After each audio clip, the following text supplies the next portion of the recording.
Welcome to another edition of the Rick and Bubba Show. Welcome, welcome, welcome. 8 minutes past the hour. As always, we thank you so much for making us part of your day. A lot happening today, a lot in the old world. Some just the same old thing, but we'll give you our little our version of how we see things, and then you can make up the rest. We try to be accurate, but that's hard in today's reporting. But we'll jump around and see what's out there. The Bible study is live today, noon Central, because if you're a day off, that's understandable. For a lot of you, it was short week with Memorial Day on Monday, but it is Wednesday if you're listening live, and so we have the Bible study live today at noon Central with Rick. It's something, too, at rickandbubba.com that you want to go see under contest. That's the USFL Team of the Week contest. We do that each week, and we've had a lot of great youth teams that have gone and had some VIP treatment and experienced some really cool sideline, experiences there with the teams at the USFL as it hosts at the Protective Stadium in Birmingham. And so that continues this week. You can go to rickandbubba.com, click on contest, and enter your team in this week's USFL Team of the Week. That's happening at rickandbubba.com. All right, well, let's continue. And don't forget, if you go there, click on store, the new Topaz shirt is at rickandbubba.com. Only we would do something like that. Probably a specialty item, as Rick said yesterday. Don't know if it's going to be something that's reoccurring, but that's there for you, too, at rickandbubba.com.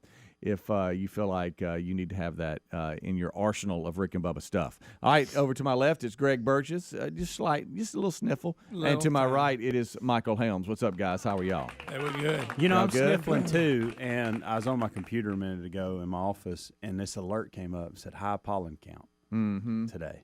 So I wonder if that's what's getting us. Because I was playing with grandkids this weekend outside a lot, and that might have been if that's what got me.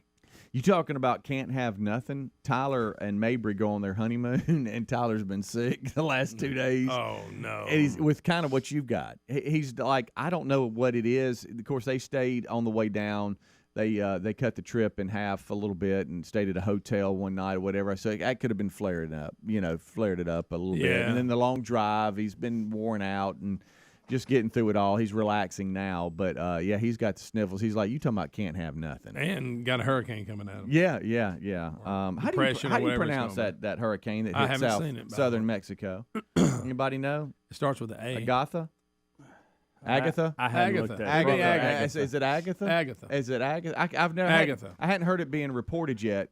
And They'll rename it when it gets on the other side. Okay, but right now it's Agatha. True. Is it Agatha? I haven't seen Agatha. Listen to this. Agatha could become Alex this week. What the heck is that about? Different, like Bubba said, they changed the name depending on what ocean it's in. Oh, good. All right, well, right now, Didn't know Agatha, that, by the way. Thought I once guess it started started in the Pacific and it's going to jump. Yeah. Okay. Well, if it's Agatha, which I think it is now, That's how you it say Calm has down, it's taken the Agatha. lives of 11 so far, Wow. and has, I think, 20 missing in southern Mexico, and the storm may drench South Florida by the week's end. I don't think it's going to be a hurricane, but it's going to be a lot of rain. It's going to be a system, and they say 5 to 8 inches of rain between Orlando and Miami. Where do you think Tyler and Mabry are? Well, he doesn't feel good, and he's right there between Orlando and Miami. Well, so I had that. at that point, it'll be Alex, and it'll be calm down. Yeah, Alex ain't going to be like Agatha. Agatha's mean. Yeah, Agatha. What the? Yeah, I get it. At some point, I guess I go ahead and do it. I got a truck question. Truck. Did you ever get that thing Yeah, running? you ever figure that one out? Weird, real weird. Don't know. And y'all are the ones that always got these, high-priced boy. trucks. Oh, and here you go. Now that I've jumped into this Here he world, I don't know what's going on. It's just a battery, buddy. So, but here's the thing. Okay, so I go home yesterday morning before I get here. That's funny. I find one of those laying everywhere. I'll find one in the production room. I'll find one next to the toilet in your office. Yeah. I do. I use them for different things. I use them for commercials, and I also use them to draw lines, like a ruler. Okay, I do. That's good. So shut it. So yesterday on the way up here, I had to drive Braden's car Left it dead in the water. because my car was complete. I'm talking about completely dead. Wouldn't Dead do in a anything, wedge. wouldn't turn over, nothing. And so I I don't know. So I get home, and I got one of those little jump start charger Oh, things. yeah. So plugged it into the wall, plugged it up. Get you one of them air pumps, go with it. And it cranked right up. Ooh. Okay. Now, when I tried it without that first, just to see what's changed, anything changed, and it tried to turn over, but it wouldn't crank. So then I put this thing on it, turned it to the engine start, started it right up. I let it sit there for 10 minutes, and then cut it off, and then cranked it right back up. I thought, well, what the crap? So, but I noticed there was a check engine light on that was different, and there was a red light that I couldn't figure out some kind of indicator light that I couldn't figure out what was going on. So, kind of go up through my day. Kids are home. I'm trying to get them you think it's fixed? to. Well, no, that's that's what the I want. thing. That's what I want to I'm ask saying. y'all. At this point, did you? No. think it was At fixed? this point, Even I'm though like, it cranks, you're like, there's a reason it didn't crank. something's still not right because I've got these indicator lights and Step I've got one, an check your battery. engine light and another red light that I don't even know what Did you it's get the manual out? Yes, and it couldn't figure it out. What Well, about when you do the keys and it blinks you a code and all that? Mm-hmm. Well, by then I had to kind of move on about my day, get some kid here and there, whatever. And so then I went back downstairs and I had to run an errand. And I thought, I'm going to run this errand in the truck and see how it goes. So stranded. But I'm not going to turn it off. I'm just going to let it run while I'm inside this store. I thought, well, that'd be good for it because maybe it's charging the battery. So I do that, and then So it cranked up. And it cranked up, and I go. Everything seems to be running fine. The indicator and engine light is still on, but there's this thing that says the on-off thing, whatever. You know how it'll cut on and off if you're at a red light or whatever? Yeah. All right, it says that is not ready. Well, good. You don't want it anyway. So it was shutting it off. So it was because, well, I guess it didn't have enough battery to do that function. Oh, okay. Right, I'm yeah, assuming right. that's what it was. Did you But it check never- the battery's connections? I and did. all that? Did it The budget battery acid looked and all that? great. No, it looked. Well, it could still be looked bad. So it could, but it looked so clean. It looked really good, and so I kept driving it. Got home, backed it back into the garage in case I needed to, because it's easier with the plug the way it is, and the indicator light was still on, so I just let it run for another 10 minutes and cut it off. And then I thought, well, I'm going to go down here again. Then it got to be like 5 or 6 o'clock. I'd worked the griddle a little bit for dinner, and I thought, I got a plan for tomorrow. That'll be every day for him right now. So it took for about a week. So I went, well, we don't have a stove, so it's going to be every it's day. going to be a lot. Until you get the stove. Keep fixed. forgetting that. That's why Amanda picked That's the a big griddle deal. over the stove, because she knew I would get so tired of cooking that I would eventually That's a good get point. the stove fixed. Right.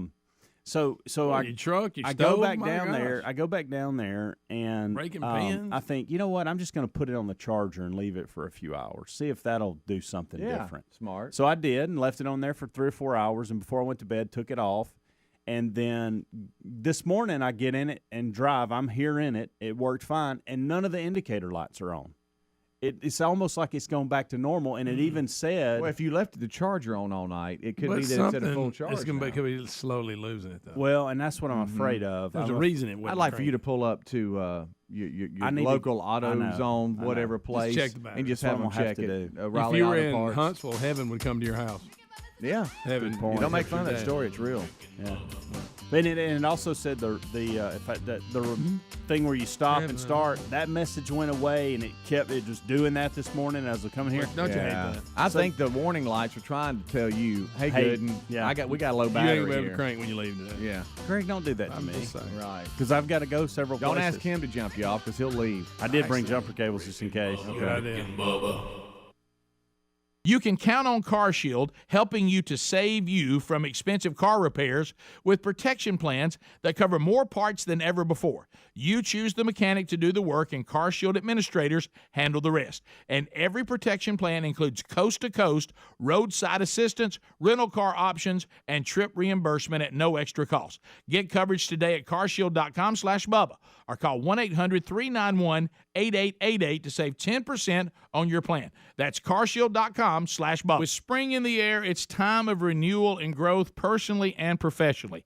As your small business grows, LinkedIn Jobs is here to make it easier to find people you want to talk to faster and for free. Create a free job post in minutes on linkedin.com/Bubba to reach your network and beyond. Every week, nearly 40 million job seekers visit LinkedIn. Post your job for free at linkedin.com/Bubba. That's linkedin.com/Bubba. Or head to rickandbubba.com under the sponsors for a link. Terms and conditions apply. Mom, Dad's doing a crazy dance on the patio. Ooh, really bad dancing. Sweetie, are you okay? Vicious mosquitoes everywhere! Save yourselves! I'll call Cooks before you pull a muscle. You don't have to live with mosquitoes. Get proven protection from Cook's Pest Control. Call or go online for a free quote. Cook's Pest Control. Mom, Dad's doing a crazy dance on the patio. Ooh, really bad dancing. Sweetie, are you okay? Vicious mosquitoes everywhere! Save yourselves! I'll call Cooks before you pull a muscle. You don't have to live with mosquitoes. Get proven protection from Cook's Pest Control. Call or go online for a free quote.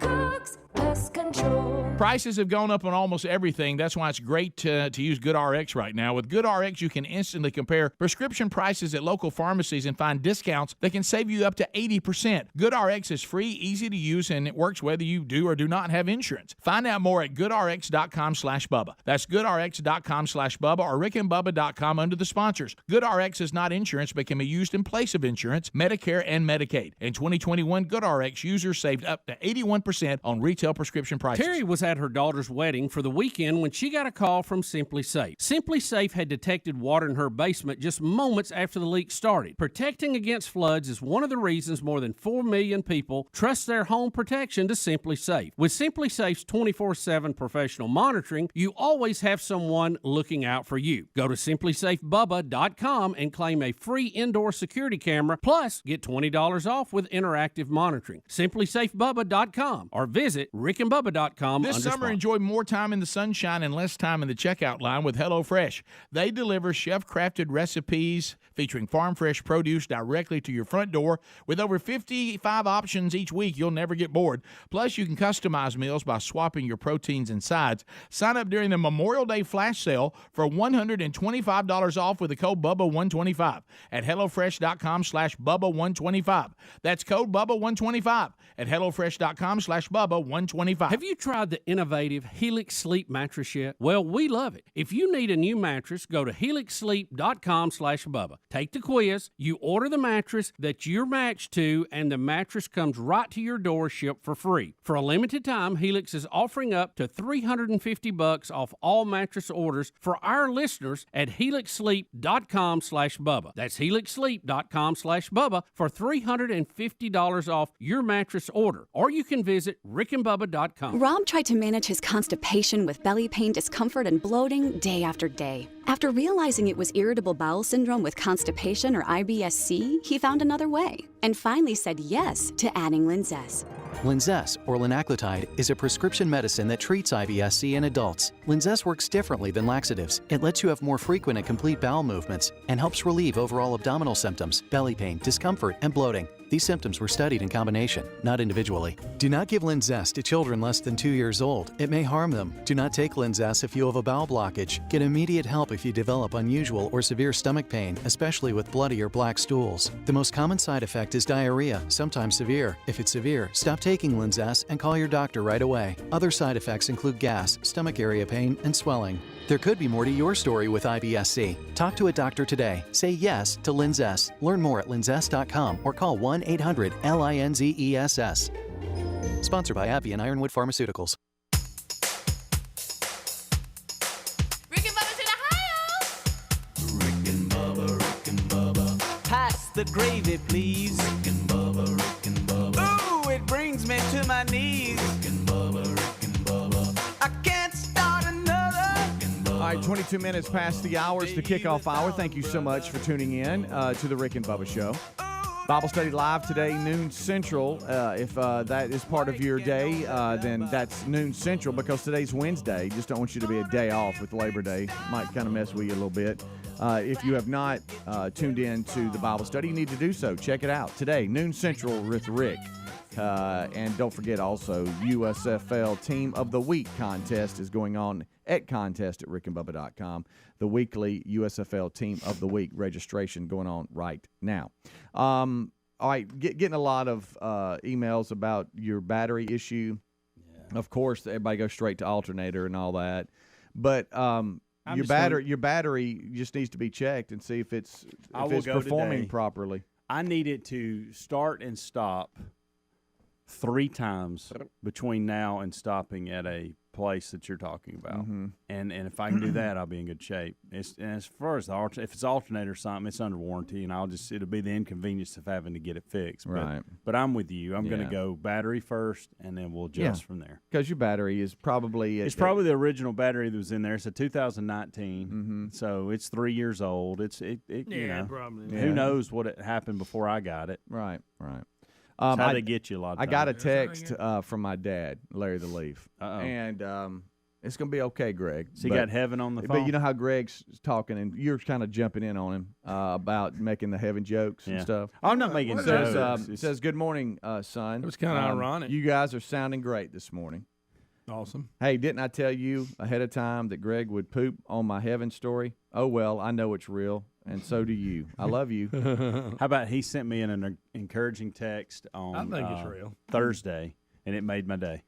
Your dad. Good. Well, that's good. How about that? Wow. And then you just jumping in with your little daddy Rick. No, Greg I said over it's there. just ironic. I didn't say it wasn't true. Mm-hmm. I was actually just That's simply why I told saying it. I could use a heaven right now. That's all I was saying. Yeah. Yeah, she'll bring I wasn't making she'll bring fun. a battery out here and put it in. Yeah, possibly so. Who knows? To add to the shortage of what's going on, and you can't find hardly anything now, and if you order something, it's forever before it gets here. You might get lucky. This is really going to get everybody going here. Movie popcorn is now one of the nation's woes when it comes to shortages. You got movie popcorn, dadgummit, and overpriced snacks. Come on, man. Good night. The Wall Street Journal popcorn and the candy reports bar just that doubled. operators of movie theaters were nervous at the recent industry when they were getting together, seeing what's going on, and the stock of their concession stands for the summer is a concern. Popcorn supply will be tight, and so they're forecasting. Y'all watch out. Is this just their way of? I'm about done with all of it. Is this their way of just jacking up the price even more? Have y'all seen a movie ticket lately? Yeah, Good everything. night. Man, you serious? We can't serious be investment. short of popcorn. No, there's popcorn everywhere. Come on. It says it's not just popcorn. Supply distributions are also creating shortages of buckets and bags for popcorn, not to mention cups for drinks, trays for nachos, and other necessities. And so they're just saying if you go to the movie theater and they don't have certain things, that's why.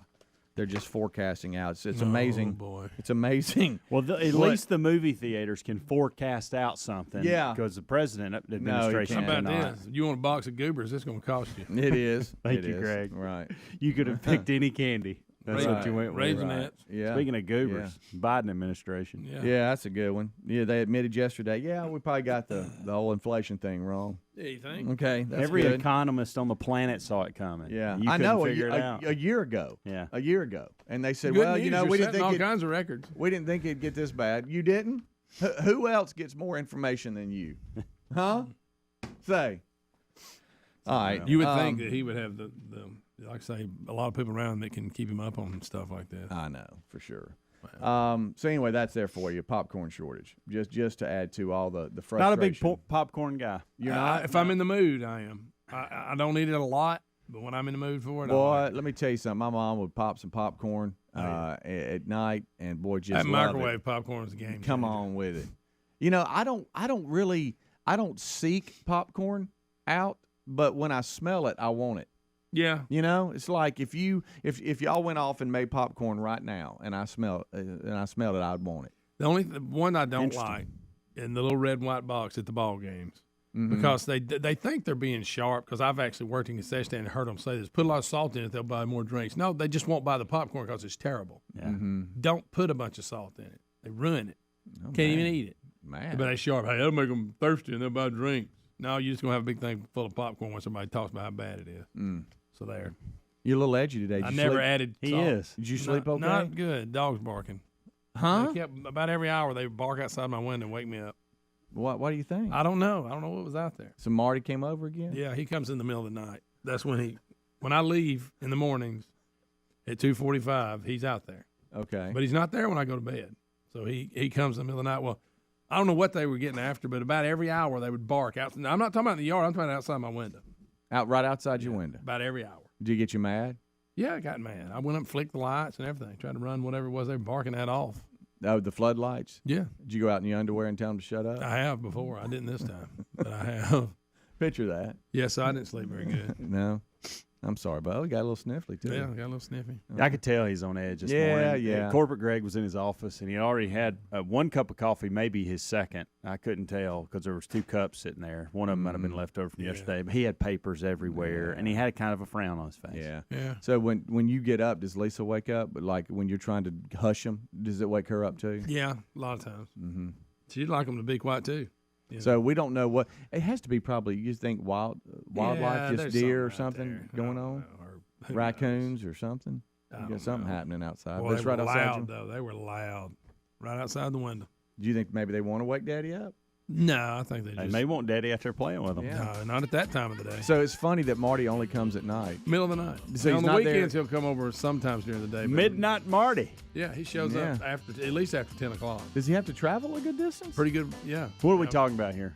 4 football field links? No, maybe not that far, but it's pretty far. Through It's the through woods. the woods. 3 maybe? I mean, you can't see the house that he comes from. Does Mr. Buddy ever go see him? No, Really? it's weird. Rick and Bubba, Rick and Bubba.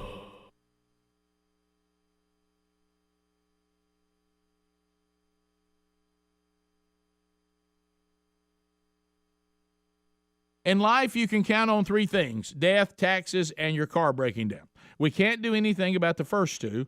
Now, as for your car breaking down, well, that's why there's CarShield. CarShield offers protection plans for around $100 a month that cover more parts than ever before. Whether your car has 5,000 or 150,000 miles, when you need a repair, you don't have to deal with the paperwork or the headaches. All you got to do is choose the mechanic to do the work, and CarShield administrators handle the rest. You can also count on CarShield to help take care of you when your car breaks down and you're stuck maybe on the side of the road. Every protection plan includes coast-to-coast roadside assistance, rental car options, and trip reimbursement at no extra cost. Get coverage today. Lock in your price, and it'll never go up at carshield.com/Bubba or call 1-800-391-8888. You'll save 10% on your plan. That's carshield.com/Bubba. Rob tried to manage his constipation with belly pain, discomfort, and bloating day after day. After realizing it was irritable bowel syndrome with constipation or IBS-C, he found another way and finally said yes to adding Linzess. Linzess, or linaclotide, is a prescription medicine that treats IBS-C in adults. Linzess works differently than laxatives. It lets you have more frequent and complete bowel movements and helps relieve overall abdominal symptoms, belly pain, discomfort, and bloating. These symptoms were studied in combination, not individually. Do not give Linzess to children less than 2 years old. It may harm them. Do not take Linzess if you have a bowel blockage. Get immediate help if you develop unusual or severe stomach pain, especially with bloody or black stools. The most common side effect is diarrhea, sometimes severe. If it's severe, stop taking Linzess and call your doctor right away. Other side effects include gas, stomach area pain, and swelling. There could be more to your story with IBS-C. Talk to a doctor today. Say yes to Linzess. Learn more at linzess.com or call 1-800-LINZESS. Sponsored by AbbVie and Ironwood Pharmaceuticals. With spring in the air, it's time of renewal and growth personally and professionally. As your small business grows, LinkedIn Jobs is here to make it easier to find people you want to talk to faster and for free. Create a free job post in minutes on linkedin.com/Bubba to reach your network and beyond. Every week, nearly 40 million job seekers visit LinkedIn. Post your job for free at linkedin.com/Bubba. That's linkedin.com/Bubba. Or head to rickandbubba.com under the sponsors for a link Terms and conditions apply. Oh, look, honey, the ants are back. Wow. We leave one itsy-bitsy speck of food out, and they appear out of nowhere. Yeah, it's pretty hard to believe we used to try to get rid of these guys. Now they're just part of the family. To be honest, I liked our family the way it was before they came. I guess it's time to call Cooks. You don't have to live with pests. Get proven protection from Cook's Pest Control. Call or go online for a free quote. Cook's Pest Control. Have you tried Helix mattress yet? Everybody's unique, and Helix knows that. So they have several different mattress models to choose from. They have soft, medium, firm mattresses. They've got mattresses great for cooling you down if you sleep hot, and mattresses great for spinal alignment to prevent morning aches and pains. They even have a Helix mattress for the plus-size sleepers. The Helix mattress is a major upgrade, and we love them. Plus, they come in a box that comes right to your front door, and you can try it in your home for 100 nights risk-free. They even have a 10-year warranty, and Helix was awarded the #1 best overall mattress pick of 2021 by GQ and Wired Magazine. Go to helixsleep.com/Bubba. Take the quiz, order the mattress that's matched to you, and the mattress comes right to your door, shipped for free. For a limited time, Helix is offering up to $350 off all mattress orders at helixsleep.com/Bubba. helixsleep.com/Bubba. Visit rickandbubba.com under the sponsor. Are you ready to win an out-of-this-world family road trip? Our friends at Visit North Alabama have created another amazing chance for you and your family to have an out-of-this-world experience at the U.S. Space and Rocket Center in Huntsville, Alabama. Folks, this is the perfect weekend for the adventurous family. Parents and children ages 7 and up will launch into a mission to space or into an aerial combat scenario in authentic training simulators. Your family will even get to dress the part in your own aviation flight suits. Here's what's included. The winner's lodging and meals are all included, and you'll also get $1,500 spending money for you to use toward your out-of-this-world family road trip package.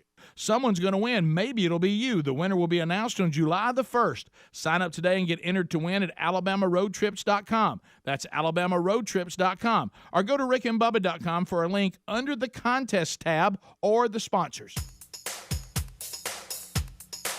Rick and Bubba's in Ohio. Rick and Bubba. Pass the gravy, please. Rick and Bubba, Rick and Bubba. 25 minutes till top of the hour. Thank you so much for tuning in to the Rick and Bubba Show.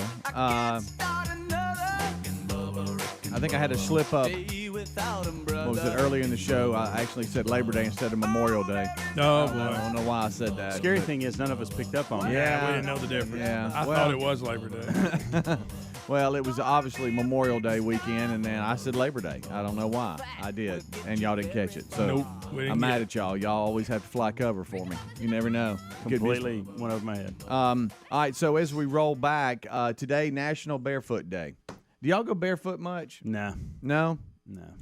No? I used to when I was a kid. That was in the summer. We didn't wear shoes at all. I remember running across Yeah. the hot pavement on your Yeah. feet. Remember how nasty your feet were? Yeah. Your feet Oh, were just grocery nasty. feet? Yeah. But now though, I never go out. Yeah, I'll walk out on the porch or something. But I don't like trumps in. I mean, we did not wear shoes in the summer. Really? Growing up at all. Ever. Yeah. I always thought I was faster barefooted. Oh, everybody is. Yeah. Everybody is, Greg. I'm a big flip-flop guy. You are. Yeah, not a big flip flop. I hate flip-flops. I don't Damn, like I'm them. I big- don't like You any ever flip-flops. stepped on a wet concrete in them? Look out, buddy. Yeah. Well, I like don't. your own I, eye. when Can I you wear say, flip-flops when I with say web flip, feet? Yeah, 'cause Okay. it's not my big toe. they're kind Okay. of like my house shoes, like what Really? I wear around the house and outside. It ain't the ones that and go out through your back. toe, right? Yeah. Oh, it is? Yeah. No, I like the kind you just step in. Sliders. Those slip-ons, sliders? Yeah.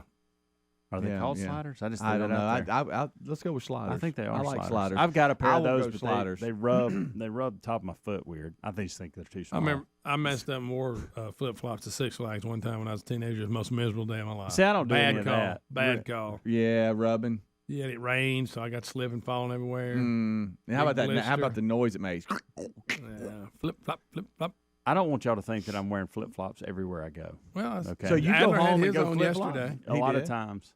Do what? Adler had his on yesterday. He'll go flip flops everywhere. Oh yeah. Yeah. And he gets them plastic ones. But they're my kind of, hey, when I take the Shower shoes and shoes. socks off and I'm at the house and I Yeah. know that I'm going to be going to the deck or in No, the that's why I use front the or the slip-ons. mailbox or the Yeah. garage, then I do the flip flops. So that's what slip-ons are for. I hate toe thongs. I just don't. I don't like them either. No, don't like them. Can't do it. Not gonna do it. Yeah, the slip-on slider deals that have the no flip-flop feel, I like those a lot better. Yeah. A lot better. But it is National Barefoot Day. It's funny, when we were down at Rick's farm over the Memorial Day weekend for the wedding, Terry declared that she was going barefoot to run over to the barn. Mm-hmm. She goes, "We're in the country. We just got to go barefoot." And then all of a sudden, she Watch where you started. step. She started. She started stepping on, what are those things called in the grass? They stick to the bottom of your foot. I know, and they hurt. Oh, and then every step you make, thinking it's correct, that happens again. What are they called? What are they called? Do you think we should all go barefoot for the next couple of segments, just for? What's for our feet step? Probably not.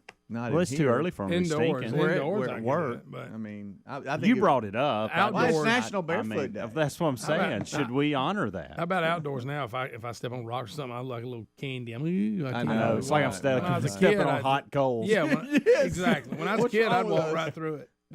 You wouldn't. I did. You ever stubbed I'd your toe run in the on it. concrete? Yeah. Ooh. Oh man, that was terrible. Yeah. Tip of your skin. We'd ride the bicycle barefooted. Uh-huh. That was dangerous. How about if you scrape that foot on the? That wasn't good. Why have our feet Why got did we so not- sensitive? Why did we not? We just hated shoes. I What don't was know that why. about? Why I don't know why we didn't. We didn't want wear to take the time to shoes. do it. It's just like I look at my kids sometimes. They never untie and tie their shoes the appropriate Yes, way. They yeah. just slip them on. I'm like, hey, that's real good for a tennis match. Let's That's tighten going to them cost up. you a game or two right there, son. What did you do at a young age, legally, that you'd like to bring back? Huh? That, Legally? I mean, I'm not saying when I say what'd you do at a young age, Clarify. y'all would start snickering. Clarify young age. I'll go. Anything in your youth that you remember doing that's not done today? Lawn darts. Huh? Remember the lawn darts? You threw up the most dangerous toy in the history of the world. You put them circles out in the yard and you threw them big darts. They- Never had that. Y'all never had them? No. Seriously, they're always voted the most dangerous toy of all time. Really? And you'd like to bring it back? Listen, they were heavy. They were huge, and they had a big old point, and you would sling them like this and try to make them land in that thing. Of course, a lot of times they hit people. I don't know. I'd like to get on a Hot Wheel at the top of the driveway and go down. With that We used power to brake here's on a- it. so That power brake you we would pull put up? well, we would put, because parents lived on the river, and so you had the high driveway.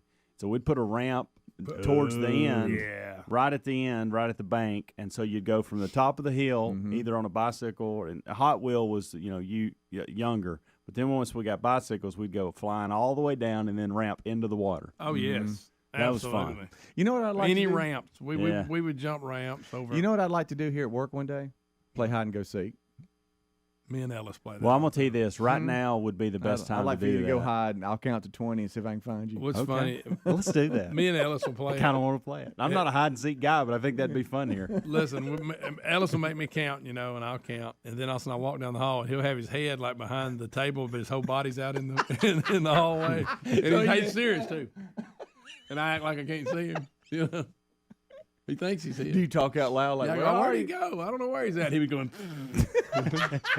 I mean, you can see his whole body. He's just hiding his head. Just his head. Because he thinks he's hiding. He thinks he's hid. Yeah. 'Cause he's 3. We'll give him a pass. Right. But I would like to play hide and go seek. before they do the construction, it would really be cool. 'Cause Oh, we'd yeah. have that whole space. Yeah. Well, we'd have to figure out what's Do we off have a limits time limit? and what's base. And do we have a time limit on how long it takes to? I mean, is that 5 minutes? 8 minutes? Yeah, that's a long time. A segment?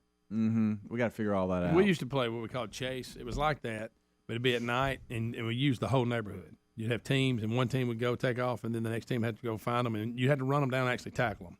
Oh, wow. Physically get them. Yeah. Yeah, it's fun. Barefoot. Barefoot. Do you think it's because you talking about having sensitive feet? Do you think it's that we're just adults and we're heavier, or that we have tender feet, or what? I think our feet. We just gets haven't. more- Yeah, we're tender. We just haven't done it. Our feet. You could took a needle and stuck in your heel, not even knowing it. Yeah. Yeah, old In fact, rough I think bottom. I used to do that. Just rough bottom. Yeah. Yeah. Yeah. They were conditioned for those kind of. Oh yeah, and you feel like say be outside, and your feet, the bottom of them would be just black. Yeah. Don't they call that Walmart feet? Yeah, Sure. Or grocery feet, or whatever Yeah. you want to call it. Yeah. All right. What well, I about was when you just thinking stepped about in a that. pile of dog crap barefoot? Oh, that was a not bad good. day. Yeah, you start wiping in the grass. Up between your toes. Hose pipe wasn't close enough. No, it's kind of the one hop, one-legged hop going over the hose. And you Good have your night. toes spread out. Ugh. Speaking of the hose. And then you take your foot and scrape it on somebody? Yeah. I had the hose out the other day watering something in the backyard, and I don't know why I cannot, the little sprayers that you can buy and connect to the end of the hose, I break them. I think it's because I get lazy. The cheap ones. I do. Plastic ones. And then I drop the hose, and I think over time it just breaks. does. What about when you drop it, it squirts you? Yeah. It hits on the trigger. Again, it's going everywhere. You're like, you're trying to get over to it. Well, the backyard hose, the little sprayer broke, so I don't have one on there right now. So it comes out just like at the end of the hose. So I'm using my thumb to spray it a little bit or bend it, the end of it. And I had been working in the yard, and I was thirsty. And pipe water. Oh, and I leaned down and got me some water out of the hose, just good old cold water. And Terry said, "What are you doing? We got water inside." I'm like, no. "This is how we grew up." Hose pipe. Our kids, I don't know the last time my kids reached down and drank water out of hose pipe. Oh, I don't know if mine ever have. And that's all we did. That's it. Remember that old hose pipe taste? Yes. And we'd go up on the side of houses that weren't even ours just to get water. Oh, yeah. Nobody cared. No. Oh, remember if you were really hot and thirsty and there that pipe was? Couldn't wait for it. Oh, man. But how you got to let it get cold because at first it's hot. If it's out in the sun. Gerald's granddaddy, Kate's granddaddy, had this well water, with a pump, and you didn't get it with a bucket. Right. But the water was so cold, and there was a spigot straight out of the well, and we'd be out there hauling hay and go up there and turn that cold. That water was so cold. Oh, and then you stick your head under it. Oh, it felt so stuff. good. Yes. Golly. Those are the things we used to do, y'all. We're just reminiscing. We're old. Just bringing it back. I like to bring it back, and I like to play hide and go seek here. I'm down for that. Not a big Are we going to use the whole building? Yes. Well, we got to have some parameters here. We got to discuss this. I mean, I would think maybe Radio Hall is off. Are y'all good with that? Because we'd be busting up in other studios. Ooh, that'd be a good hiding place, though. Yeah. Get up under. Yeah. Rick and Bubba.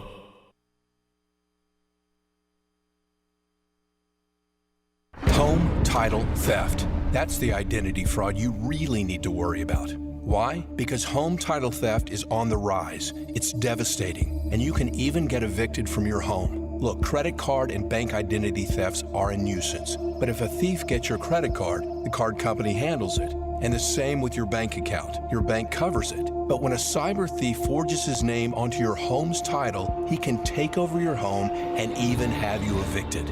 That's why you should protect the legal title to your home with Home Title Lock, America's leader in home title protection. The instant they detect a foreign or domestic cyber thief tampering with your home's title, they mobilize their U.S.-based experts to help shut it down.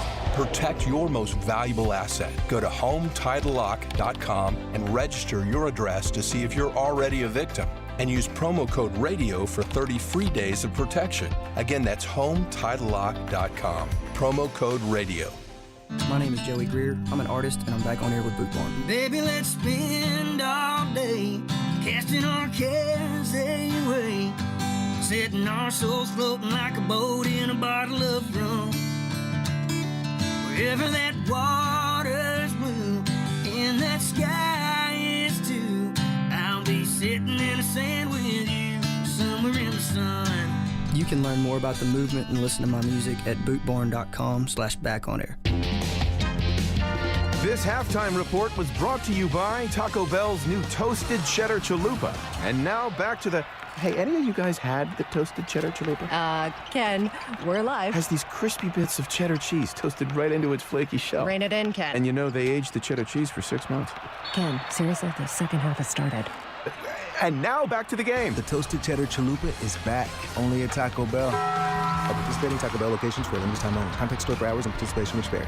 And now an update on what some analysts and reporters are calling the Great Resignation and the upside of it all.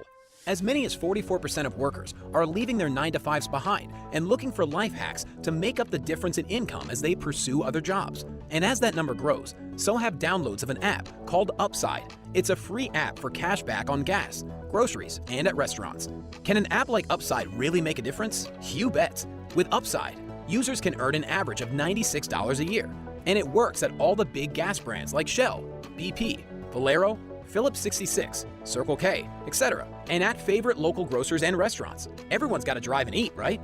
If you want to get in on this life hack, we have a promo code for you.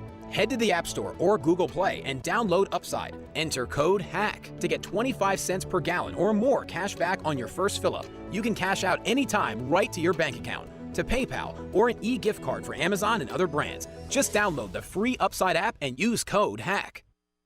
Okay, folks, listen up. It's buy one, get one free time at MyPillow. The MyPillow team is offering a huge BOGO extravaganza, and that means buy one, get one free on a bunch of their great products. Now's the time to join millions of Americans who've changed the quality of their sleep with the MyPillow pillows and sheets and improved their lives with other amazing products. Right now, you get buy one, get one free pricing on bed sheets, Giza Elegance MyPillows, 6-piece towel sets, roll and go anywhere MyPillows, and so much more. Great products start with a great company. MyPillow delivers style and comfort with the good old American products from a great American company. And remember, all MyPillow products come with a 60-day money-back guarantee and a warranty. They even have dog beds for your pets. So what are you waiting for? Go today to mypillow.com/Bubba for all of our special show savings and discounts. And don't miss the buy one, get one free specials. Once again, mypillow.com/Bubba. Terry was away for the weekend for her daughter's wedding. The morning of the big day, she got a call from Simply Safe's 24/7 professional monitoring center. Simply Safe had detected water in her basement just moments after the leak started. In moments like this, time is critical because even an inch of flooding can cause more than $25,000 in damages. After talking to Simply Safe, Terry called her neighbor, who quickly turned the water off before the flooding got bad. Protecting against floods is just one of the reasons more than 4 million people trust their home protection to Simply Safe. With a comprehensive Simply Safe system and 24/7 professional monitoring, you can have someone always looking out for you. Plans cost under $1 a day with no long-term contracts or hidden fees ever. You can customize the perfect system for your home in just a few minutes at simplysafebubba.com. Go today and claim a free indoor security camera plus 20% off with interactive monitoring at simplysafebubba.com.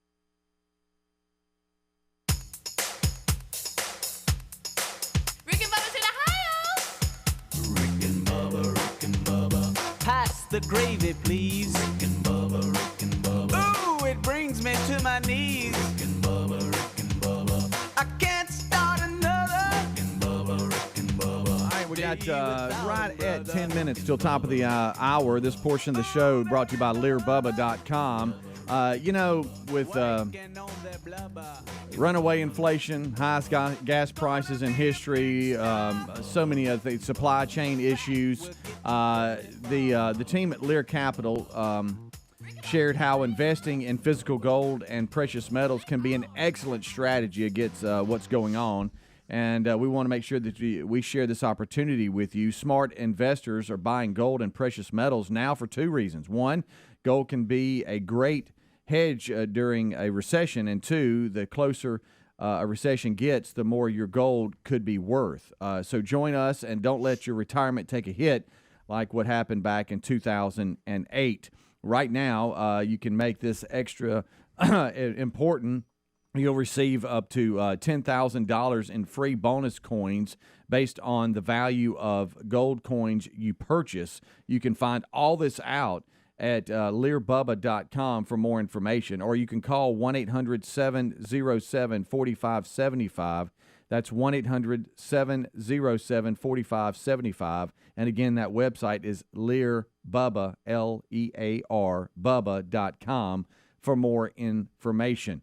But physical gold and precious metals can be an excellent strategy against what's going on, and you can find out more at LearBubba.com or 1-800-707-4575. And when you do, you can get those free bonus coins. So check that out.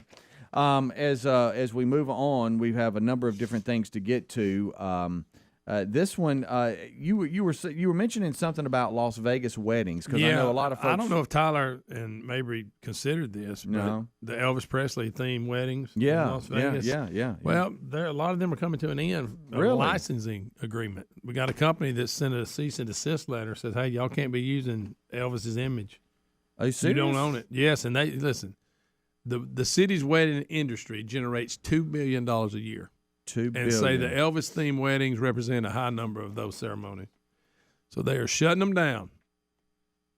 Wow. Because they own the likeness, and it's a company that it looks for. They say they represent Muhammad Ali's estate and different people. Yeah. And they check and make kind of like when we get ripped off YouTube. Yeah.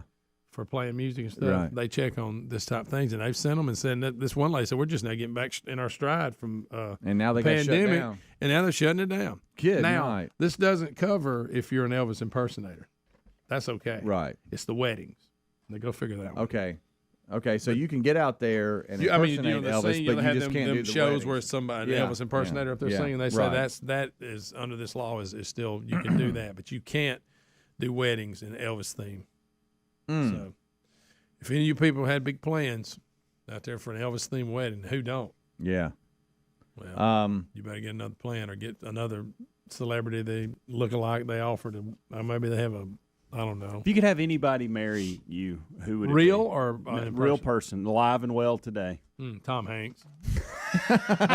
I go Denzel Washington. Really? Yeah. Those are good choices. Saw Apollo 13 last night, by the way. That's a You good mentioned one. Tom Isn't that a Hanks, good one? It was on. Every time it's on, I have to stop. Just check it out for a minute. Oh, I watch. It's one of those I stop every time. Yeah. Boy, he's good. Ken Mattingly's disappointment. Goodness. Wow. Never got measles. Oh, I know. What's the For All Mankind? Yeah, that's a good show. Did you know that's that a real good the show. next season is like coming out in about 9 days? What's that on? That will be Apple It's Apple Plus. Plus. That will be what gets me back to Apple Plus for a while. I think it's the Race to Mars. Yeah, it's good, man. I think I a saw good the sneak show. peek of that. This will be the third season, I think. And did y'all also know JC or Reese came down the other day and said, "Hey, Dad, you know the new season of Stranger Things is out." I've watched a couple. It's really weird. He said I Really started, weird. and well, we were concerned about this because it started, and it was a little bit like 13 Days of Horror was here on the show. Yeah. It started out with like kind of Ghostbusters funny stuff, And this 80s. yeah, and the 80s theme and all this, and we were concerned that as it went along, what was going to be the plot and how I it would watched change. the first 2 episodes. Now they're doing like Ozark did. They're going to go 7, take a break, and then 7 more. Okay. Episodes. But he said, but yes, it's real dark. I mean, It's kind of weird. Yeah, kind of weird. But I've I haven't watched a couple of jumped in. I haven't jumped in. But Scared. But yeah, no, Helmsy, the new season of and I thought about you For All Mankind coming out in I think June 10th. Something else that hit, and you may not have ever seen it. I know he has seen it. Pointing at Greg. Okay. But we have, because of our services with like AT&T or whatever, we get Yeah. HBO Max free. Mm-hmm. Right. You correct. do Yeah, as well. Yeah. And and I can never remember this actor's name. My mind goes blank, but I love him in everything. He played John McEnroe in the Bjorg versus McEnroe in like 2018 or what is his name? Picture him. Goodness gracious, he's been in a ton of stuff. I'll get it in a minute. Hold on. Anyway, that movie has hit HBO Max, and I know you're not into tennis or whatever, but if you haven't seen that, you would love it. Now, Shia LaBeouf. Oh yeah. You know that movie? Oh, yeah, that's He's right. a I weird forgot one. he played McEnroe. He is. He is a weird one. He's a but he good actor. plays him well, by the way. And that's saw- on HBO Max. is it And really? if you I just hit HBO Max. Okay. They had a documentary about it called Fire. Was it Fire and Ice? Yes, it was. And I watched it, and it was really good. Yeah. But this is. 'Cause I like Have a you good not doc. seen them? I thought you had seen the movie with Shia LaBeouf in it. I hadn't seen it. I just remember. Okay. I remember it coming out and it Well, showing him. both dressed of up. you would enjoy it. Now McEnroe's going to have some language for you, of course, but or Shia LaBeouf is. Yeah. But just a Johnny warning Mac out get there. This is mad? not a family wholesome sit down everybody watch a tennis movie. I and like think. King Richard. But hey, It was good. it's really good, really good. Watched it for the second time the other night. Got fired up about it. So really, and I immediately thought of Speedy because I thought, I bet Speedy, because this is a tennis movie, he probably hadn't watched this, and it's free on HBO Max. Yeah. So give it a shot. Terry will Okay. like it too. Okay. I tell you, I Terry and I got into something yesterday. Somebody Feed Phil. Have y'all seen that? No. I saw it, but I What didn't is know that? what So it this was. is the creator of Everybody Loves Raymond. Oh, I love that show. And apparently I do. we're way behind on this because I think that's in season 5 or something. Really? But he hops around to different areas. I think. Now in who's season feeding 5. Phil?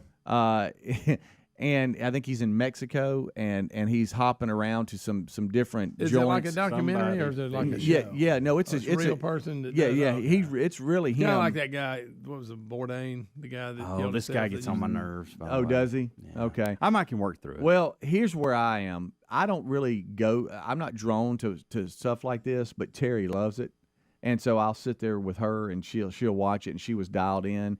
He'll basically go to like local hot spots in different regions. Yeah. And he was down in Mexico and like was going to some of these chefs or businesses that are well known in that area for that cuisine or whatever and recipes and stuff. And he would go through and eat just about anything. I know you don't. Yeah, and we got locked in it yesterday. And before I knew it, another episode was rolling. You know, we're just kind of tooling around the house, so we weren't like sitting down. Yeah, he'll eat absolutely anything. And you go to some of these countries, they got some weird stuff to eat. Yeah. But anyway, that might be worth it. It's just him running around eating. But two things I've seen recently. Since we're talking about things that we've been watching, people love when we do this. By the way, I get emails all the time. Will y'all put something in goodies about what y'all are watching? No. Anyway. The Respect movie, Aretha Franklin, on Amazon Prime. Yeah, I've been wanting to really see good. Saw it. Oh, really? Yep. And then y'all are gonna make fun of this a little bit. Got into a Luke Bryan documentary on. I watched it too. On Amazon Prime, really, and I got to tell you, I gained more. But don't overdo it. He's overdoing it. No, I'm not. I was not. Look, I still think there's a karaoke kid voice, okay? No, I mean, I'm not anti-Luke Bryan. Obviously, he's extremely successful. It just ain't my cup of tea. But that documentary was good. I gained a ton of respect for that man after watching that documentary. Now, why? He always goes too far. You remember he had what was the guy LeVar Ball that he was? Yeah, the best, going to compare the best dad that ever lived. He claimed he could. I wish he could be a dad like him. Yeah. None of that was said. By the way, I think what I said was accurate. No, it's not even close. I think you said, "I hope I can be half the dad he was for." You wished that he was your dad. He was a good dad. I'll give him that. Yeah. He is. I mean, he's not dead, Helms. Still around. No, but Luke Bryan, what he's been through, the deaths of his family members, and just the way he grinds it out. It's really good. Wow. A lot of respect for that man. Oh my goodness. Bubba, Rick and Bubba.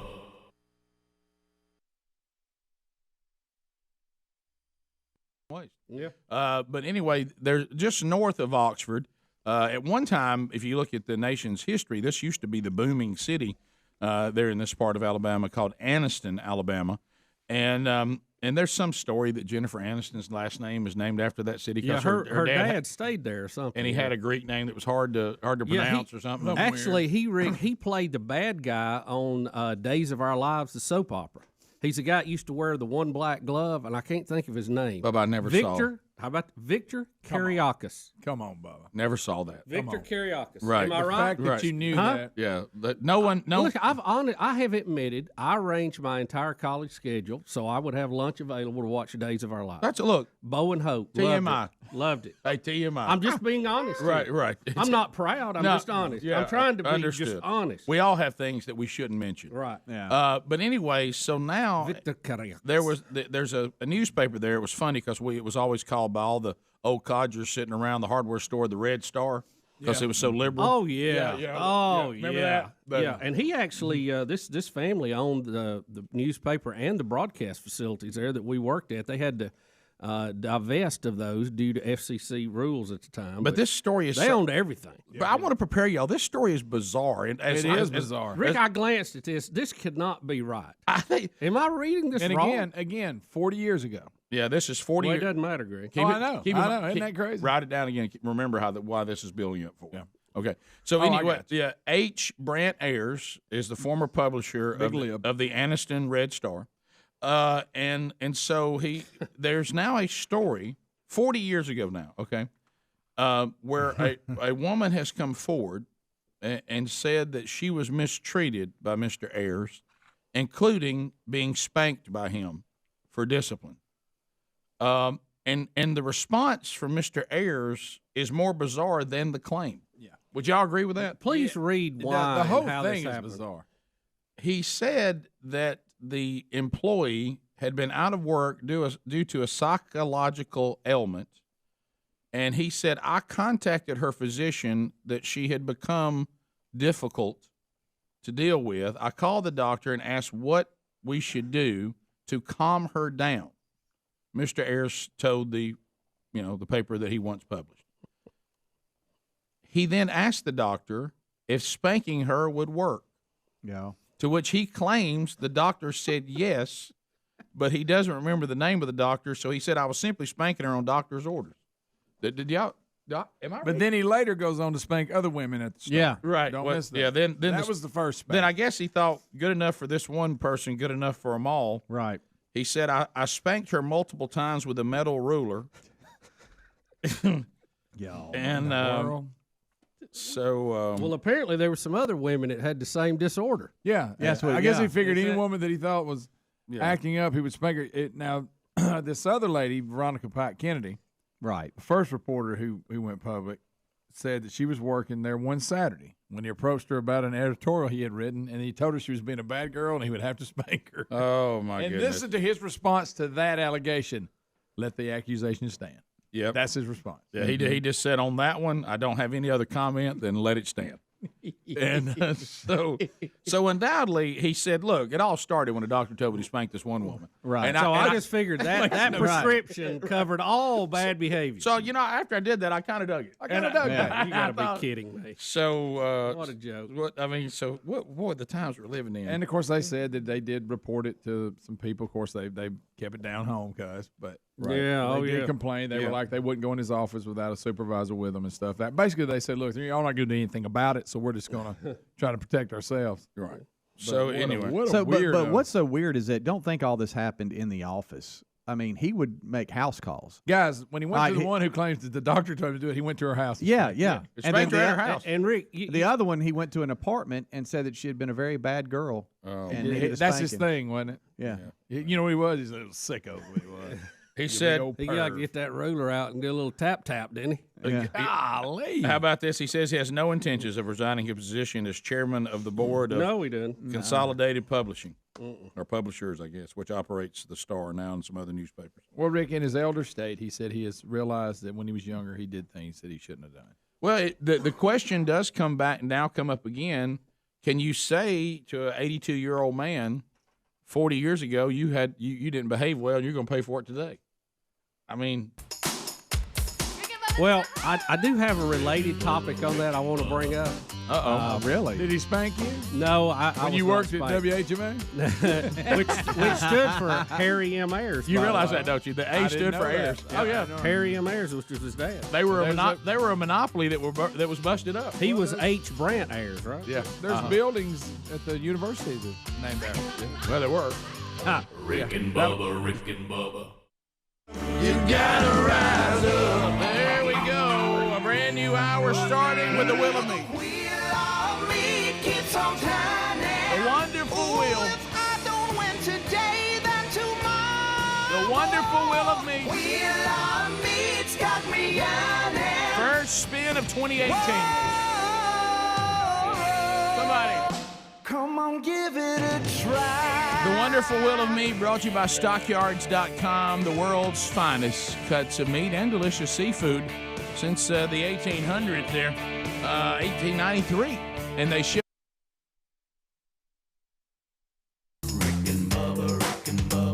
Pass the gravy, please. 6 minutes past the hour. Rick and Bubba, how are you? It brings me Thanks to for my being with us. knees. Much to do on the program today.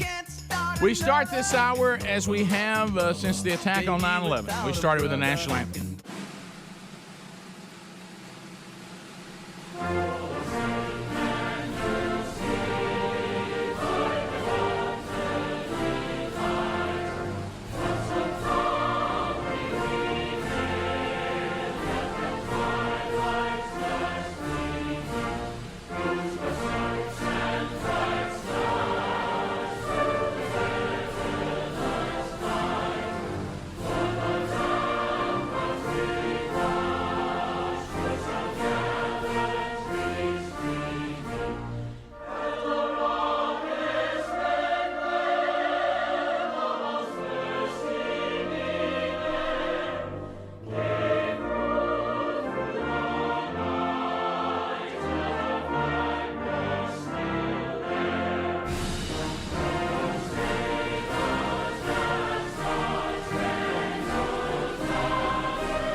minutes past the hour. The Rick and Bubba Show, ready to unpack another one for you. Will of Meat returns this week after the long weekend. Could happen at any time on the program today. Speedy, the real Greg Burgess, Helmsy, they finished the kickoff hour. Eddie Van Adler settles into his YouTube booth and is ready to go, bringing you all sorts of content today, as is the norm. And he joins us going forward. We have a lot to cover. Your phone calls will be part of it today. We'll update you on what's happened since the last time we were together. Still picking some stories we just didn't get to yesterday because time ran out. We'll get those for you today, including a dandy, wacky world. Across the way, there he sits, the pride of Cedar Springs, Alabama. Most of you probably know him best as a silver-tongued one, the man with a golden voice, professional lunch eaters, man of the year, the inventor of pizza and a cup, Shakespeare's worst nightmare, and the master of the King's English. Ladies and gentlemen, put your hands together for Bill Bubba Bussey!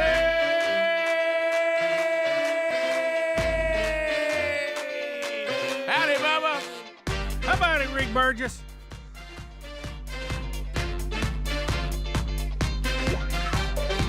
Let's go.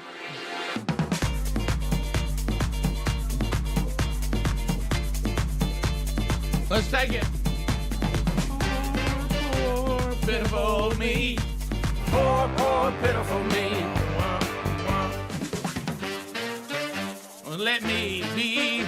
Lord, have mercy on me. Somebody say, oh, whoa, whoa, is me. So, Bubba, do you know who that is? That is weird, Rick. That is, let's see, that poor, pitiful me. I saw that on one of those, they may have covered it, though, one of those shows, you know, where the singing groups would have the variety show. But gosh, I don't know who did the original. Yeah, of course, you remember Linda Ronstadt's Yeah, version. oh, yeah. This is going to blow your mind who it is. Because I know that's not her version. No, well, this is who actually wrote it. Yeah. It's actually their song. You're not going to believe who it is. Now, he didn't make it a hit, but you're not going to believe who it is. Mac Davis. That's a good guess. That's not a bad guess at all, by the way. He wrote a lot of songs. This is not it, but what I have is actually more shocking. But Mac Davis is good. How about Warren Zevon? Wow. Yeah, Werewolves of London. You know what? I could have guessed all day. Never All got day that long. one. Well, it's funny because it's Werewolves of London. You know how weird it is when you get into these. You don't even know how you got in these conversations, but Sherry and I were discussing, and it breaks your heart, and it shouldn't break our heart. By the way, let me say this. So we were discussing Maverick led to us seeing the trailer of the new Elvis movie that made Priscilla Presley cry. Okay, that has Tom Hanks in a fat suit playing Colonel Tom Parker, who, by the way, was never a colonel. So when did you see it? I didn't. I said it got us talking about it because we saw the trailer. You saw it too. Yeah. And so I think it's coming out, this month, end of the month or something? Something. So anyway, and so I said, now, Sherry, I said, Elvis never wrote a song. All he did is sing other people's songs. And she was like, well, I remember that bothering me when we saw the documentary, which is a good one, by the way, on Linda Ronstadt. I said, well, understand there are people in music history, Sherry, that are phenomenal singers, and they do have an incredible talent because these songwriters, if they had put the songs out, we wouldn't like them. It was the combination of the song and the performance and the giftedness of the singer. Right. And I even got out and said, look, listen to all these writers that wrote Elvis's songs. Back in the day, that was considered the way you did it. Yeah, you had writers and you had performers. But you know what they all said? They like said doctors and pharmacists. They said he was so gifted to take because she couldn't get past that he didn't write "Love Me Tender." Right. And I said, well, honey, he co-wrote like 2 songs that weren't big hits. Okay, so there were a couple of them that he decided to dabble in. Mm-hmm. But all these writers said, but he could take the song, and because of his gift from God, that he got it. He understood what the songwriter meant so much that it became his own, and you associated him with the message because he was so gifted and talented. Same thing with Linda Ronstadt. I don't feel like that Warren Zevon is saying "woe is me" because he doesn't have that voice to go "whoa, oh, is me" and really get on. When Linda sings it, I think, man, she's really been put through the ringer. Yeah. But when Warren Zevon sings it, it almost sounds like a comedy song. Yes. Yeah. The two are not the same thing. Right. Two are not the her same version thing. was a lot better. And I do appreciate that Linda Ronstadt did something. Of course, I understand now why people do it.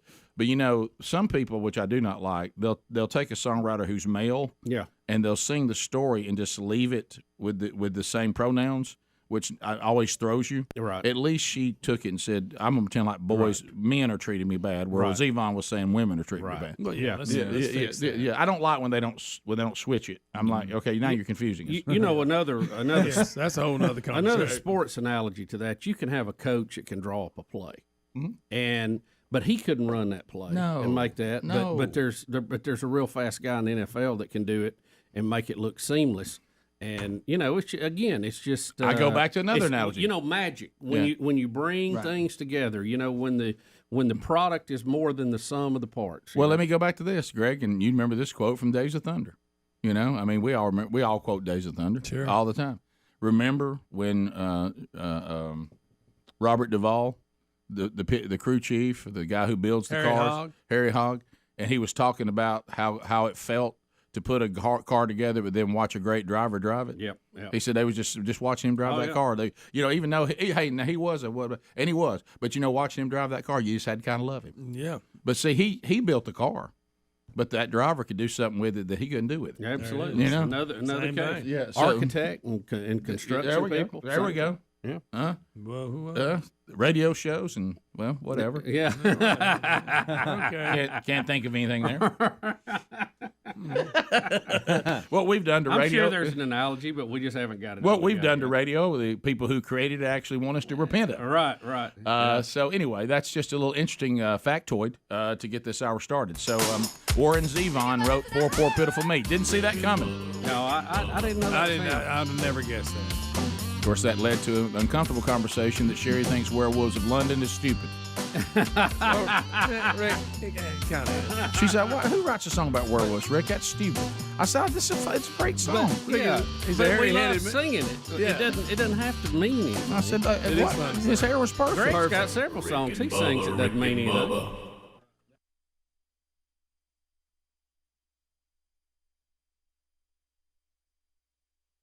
Right to your door. Also, 1-800-Flowers.com. Beautiful bouquets of flowers sent directly to the person of your choice or to yourself. Also, Dreamland's got barbecue. There's more meat right there on the old wheel. Moultrie's got some prizes there. Some Rick and Bubba prizes out of the Rick and Bubba store. But there's also potential pitfalls, meaning you may not win a thing. Spinning the wheel to start 2018 is our very own Calvin Speedy Wilbert. Speedy, how are you today, buddy? Oh, I'm good. You spinning today? Greg, who's spinning? Greg, you want to spin it? All right. Greg's walking over kind of stiff. You stiff? What's wrong? You sore today? What's going on with you? But because I know how much he loves That's a this. smelly subject. Yeah. I know how much he loves this because he loves it when people tell him this. Before he spins it, I want him to scream Happy New Year. Why? Yes, because that's what you got to do. Over with. You got to say Happy New Year, everybody. It's over with. And then you got to spin it. Every time. I know this is a pet peeve of yours. When the guy said, a man or woman says, wow, what a will, you go, Happy New Year, and spin it. But it's the third. Right, but that's what you got to do. Greg's the first spin of the year. It's still in that Happy New Year zone, I think, the rest of the week. We stopped saying this by Monday of next week, but we're going to do this 2 or 3 more days, don't you think? Greg likes it when people make it to February and still say Happy New Yeah, Year. that's his favorite. I got to tell you what, I'll have to join him in being a little chap by that. All right. Do what? He quits on the second. Greg, you can say Happy New Year to January 5th. You say it at midnight when it goes off and everybody goes, hey, and then you're done. You can do it today. You're going to say it before you spin. You can, Greg. You can do it to January 5th. Everybody knows that. No. All right, let's go. Let's go to Jeremy. Everybody knows that. And Dadeville. Jeremy, welcome to the Rick and Bubba Show. What do you say to Greg Burgess? Wow, what a wheel! Greg, Happy New Year. All right, spin it. What a terrible attitude. All right, let's just see where she goes. You almost got Speedy transitioning behind the drum set. If you could have hooked that ripped your shirt off. Oh. Let's see what happens. Let me tell you, a showstopper. It no would whammies, no whammies. Come on, buddy. Come on, Willamette. Yeah! Flowers, flowers, flowers. Smell it. 2 dozen red roses from 1-800-Flowers.com. Awesome. Yeah, look, you won't be long till we'll be at Valentine's. You can say, you know what, I don't want to wait till Valentine's to tell you I love you. Here's just some red roses.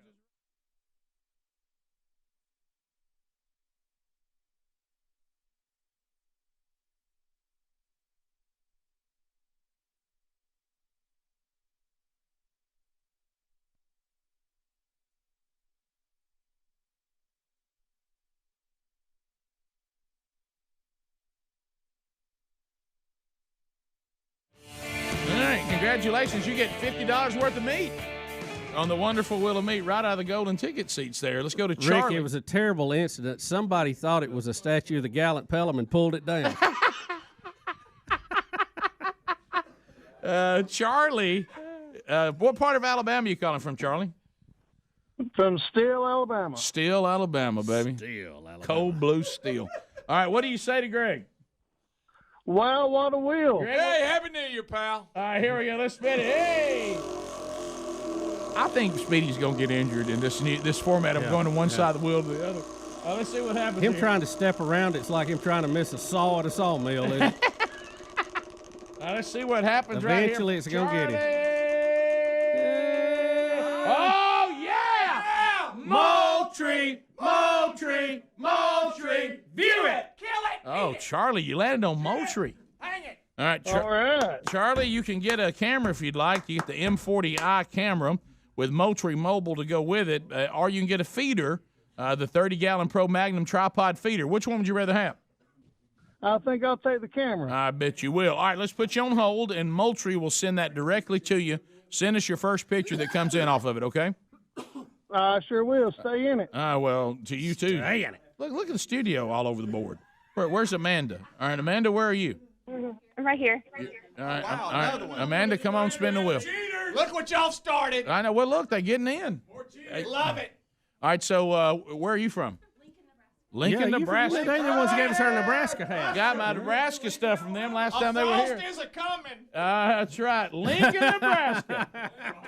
Amanda, you ready? All right, what do you say? Wow, what a wheel. Greg?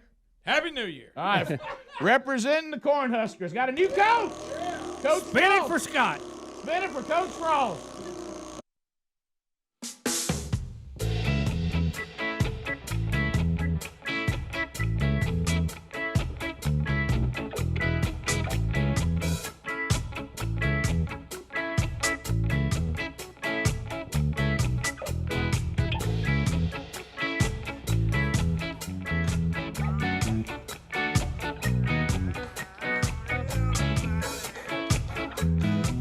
Looks good. Start in line. Give me mark. Get ready. This is mine. What you saying? It's the long haul. Like you shot from a gun. Now that's the hard part, son. But it looks good at the starting line. Bubba, before we move into our update today, can I break your heart on something? Come on. All right, so very, very kind. Okay, this is the only Broken almost every day, Rick. Go ahead. Well, this goes with along with our. It's one of the Rick and Bubba mysteries. There's several that have been solved. Others have been unsolved. What happened between our relationship with us and Paul Thorne is one that is unresolved right now. It's an unsolved mystery. Bubba, this is going to hurt you. Very, very kind gesture from a man that I go to church with last Sunday. Oh, boy. He walked up to me, and in his hand he had a copy. Bubba and I did a book deal with. It was actually W Publishing, which was one of the little sub publishers from Thomas Nelson, which is now what is it called now? It's HarperCollins. Yeah, it's the bigger one. Yeah, and so anyway, it was a multiple book deal. The first two books was Rick and Bubba's Guide to God, Country, Family, anything else we can think of. And then the second one was the Rick and Bubba Code, where we played off the Da Vinci Code, and it was pretty funny. The images that were used. One of my favorite little graphics that we put together, artwork. So a guy walks up. He has a copy of each book, and he said, "Look, I've read these. The CDs are gone. Nobody will leave the CDs in, which makes me feel good." He said, "But you might want these because I'm done with them." And I said, "Well, I do have copies." And then he said, which was good. He said, "But I mean, you don't know how many grandkids you're going to end up having if God so desires for you. You probably never can have enough copies of these. You might want to have them." I said, "You know what? That's very nice. I'll take them. Thank you very much." So I get home and I'm thumbing through it and trying to go back through the memories, and I go to the acknowledgments. Did you know who one of the people we dedicated the book to? Yeah, Paul Thorne. Paul Thorne. Yeah. You might as well erase that. Will you call him? I just thought that really. I looked down and she said, "You okay?" I said, "Wow." So we put Paul Thorne in the acknowledgments. That's how tight we used to be. Hey, Paul. By the way, the acknowledgments on book 1, its own little comedy bit. Yes. It's quite a few. Yeah, it was funny. Yeah. So anyway, I just want to pass that along. That was something I found happened to me over the long weekend.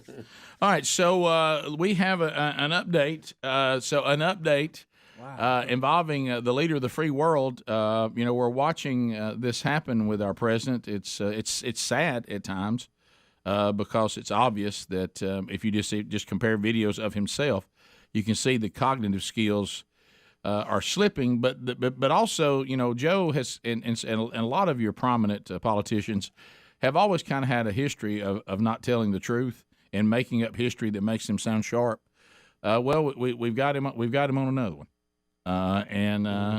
this is the one, and I didn't know about this, but he now has claimed that he was appointed to the Naval Academy in 1965. Mm-hmm.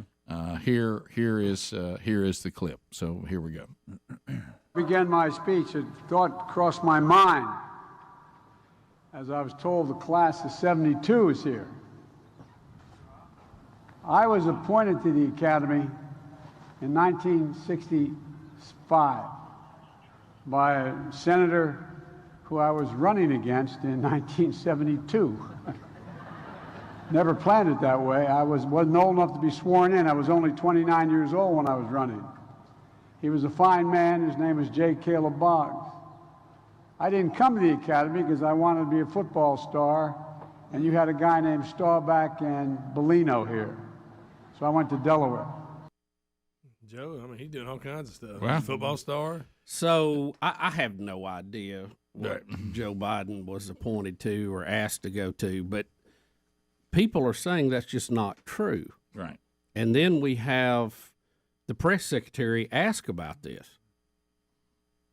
And she's just going to do the well, here's her answer. All right, I'll let her speak. During his address at the Naval Academy. The president was born in 1942, graduated from the University of Delaware in 1965. In his address, he said he was appointed to the Naval Academy in 1965. Was he? Was it in 1965? So I did not hear that part of the speech, so I would have to. Okay, I did. I missed. I hear you. Ed. I hear you. I have not. I need to read it myself and just go back and see what you're talking about exactly. I can't speak to it right now. Does anybody believe that the press secretary doesn't hear the president's speeches? Every word, every time he speaks. She doesn't get a copy of it, none of that. So look, I'm going to try to be nice here. The timeline doesn't match up. He had already graduated from Delaware in 1965. Understood. I'm going to try to be nice here. It's still not good. Mm-hmm. I think that maybe there was something the Naval Academy tried to do, maybe for Biden. He just has his years wrong. Because what he's saying is impossible. So he may just have his years wrong. Maybe there was something that happened. I'm just trying to give him the benefit of the doubt, and he's just got his timeline wrong, which is not good because what you're saying is impossible. But what he just said, we can say that didn't happen because it couldn't have happened. So maybe he just has his timeline wrong. He doesn't remember the years right. Maybe the Naval Academy. I'll tell you the one thing I take away is this son of a gun is still hanging around. And he was trying to win office when he was in his late 20s, and he's still hanging around. You talk about somebody that has never, good gracious, can I ask you fellow Americans something? Do y'all like career politicians? I really don't. I don't think it's good, and it certainly was the intention of the founding fathers. Do y'all love this kind of stuff? I don't care what party you're for. Yeah, I don't think it's good for you to serve in that position that long because I don't think there's any way you can stay in touch. And I say that about Republicans too. Just coming back to Cruz, the home state, over time, it's just look, and I don't know how long is too long. Maybe that varies from person to person or from the House to the Senate. I don't know, but I'm just overall, I think it's safe to say I don't care for career politicians. Well, and I'll tell you why, because it's such a greasy, nasty world that people should reluctantly go to because they feel called to it. Reluctantly, because it is so bad. It's almost like you seeing somebody who, because I like to get out and, the sun and eat, work, exercise, play, hunt, fish, whatever. But when I'm done and I feel greasy and nasty, I want to shower. It's almost like somebody's walking around greasy and nasty. You go, "Are you ever going to bathe?" They said, "No, I'm gonna be dirty and nasty my whole life. I'm never going to bathe." And I want to immerse myself in this mess and be here all the time. You know, to me, going and serving this country in a political office, I'll say it again, is something you should approach gravely and reluctantly and serve your time and go back to your life. Yeah, it should not be a pleasurable experience. Yeah, it should be work. It should be a sacrifice. Yes, serving. Right. Serving. You're putting your private career on hold for the greater good of the country. You go, you serve, and then do your time and go back. Right. I think that's the way it was meant to be. So what he said isn't true because it can't be true. But again, maybe there was something with the Naval Academy that is somewhat true, but it didn't happen then. What he described did not happen because it would be impossible based on where he was and that his school was over. We'll be back. Rick and Bubba, Rick and Bubba. All right, let's see what happens here. See where this baby lands right out of the golden ticket seats today. Let's see. Oh, stay in it! Stay! That means that you get to stay in it. Do we have volume 1 here? If not, we'll give her the new CD. All right, we'll give you the new CD. Okay, can't have nothing. All right, so you get additional spin. All right, spin it. There we go. Okay, I like that spin. Let's see what happens here. Come on, baby, bring it down. Uh-oh.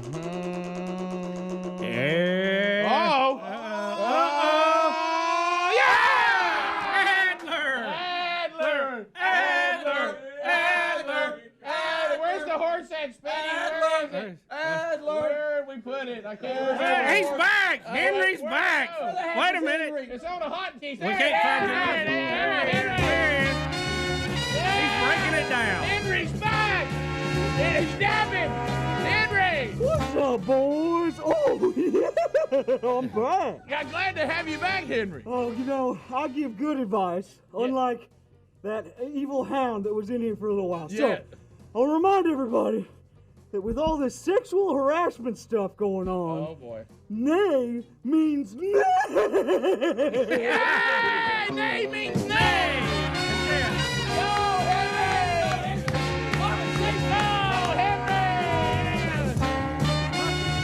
What a horse. All right, so we were talking to Adler, and when we left this and we went to the break, Adler was asked to play drums by, the church where his dad's the worship leader, and he went to I think it's probably that groom's room. Is that where you went? Exactly. Where it's just off from the stage, and you went there and you were working on your next few songs you were going to do. The fill-in pastor, one of the younger members of the staff that was filling in that day, ended the message earlier than you thought. When you went to rush back into the drum cage, you realize as the click track is clicking and everybody's looking at you to start playing drums on the next worship song, after the message, which is a real important worship song, by the way, you don't have any drumsticks. It's Revelation song, Rick. We were doing Revelation Oh, song. my gosh. Holy, holy, holy Good night. is the Lord our God Almighty, who is and was to come. Yeah. Or was and is to come. That's it. That's the one. Y'all. No pressure there. People are basically going to use this song to respond to what they've heard. Yeah. Real big, important moment in this really big, important church service. And you're not playing bongos. You're sitting behind a kit. I'm sitting behind a drum kit. Dum, And- dum, dum, dum. All right, and so this is what I do when I play drums. I bring 3 drumsticks with me because a lot of times if you're playing, you get hung up in a cymbal, you'll lose a stick and it'll go flying, and then you got to have that extra. Yeah.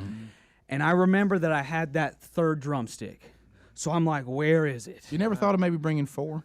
But anyway, Well, go ahead. I kind of blame you because good drumsticks are kind of hard to come by around here because somebody plays drums kind of loud. Understood. Looking at birds. No, Understood. Okay, all right. Yeah, I'm happy. So I try to find 3 good ones with 3 good little heads on there. Okay, so I remember I have that 3rd stick, and I reach down in my cymbal bag. I have 1 drumstick. Oh no! I'm halfway there. Def Leppard to you. Oh my! No, you're exactly right. So I'm like, okay, I have 1. Am I going to play with my hand?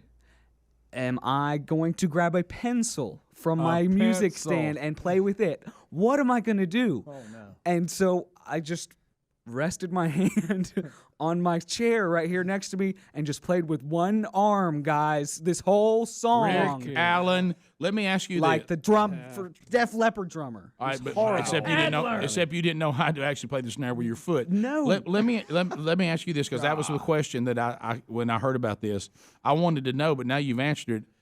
Are you going to use the one drumstick for the snare?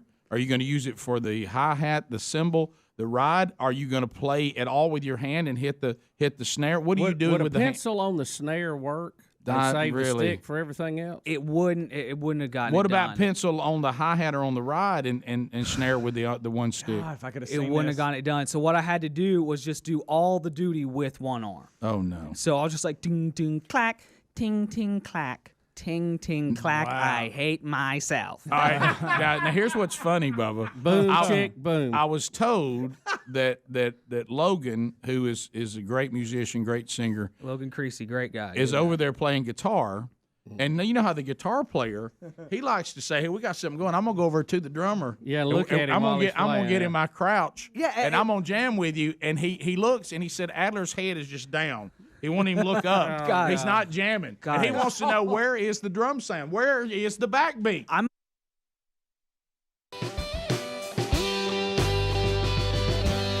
It is 35 minutes past the hour. And SimplySafeBubba.com, if you are looking at securing a piece of property, this is the system that you need. A lot of industries get antiquated, outdated, and the security industry certainly has.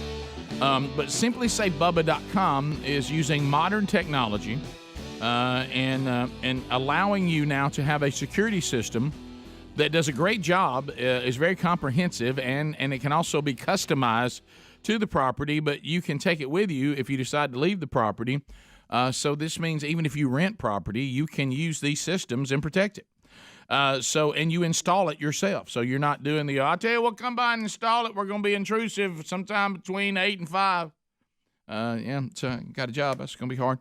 But anyway, so Simply Safe then has a monitoring service that is with you 24/7, no matter what you might need. I mean, God forbid, you have a water situation. We told you that story about the woman who went to her daughter's wedding and then got the alert that there was something going on with the water back at her house. Neighbor went over and cut the water off, saved her thousands of dollars.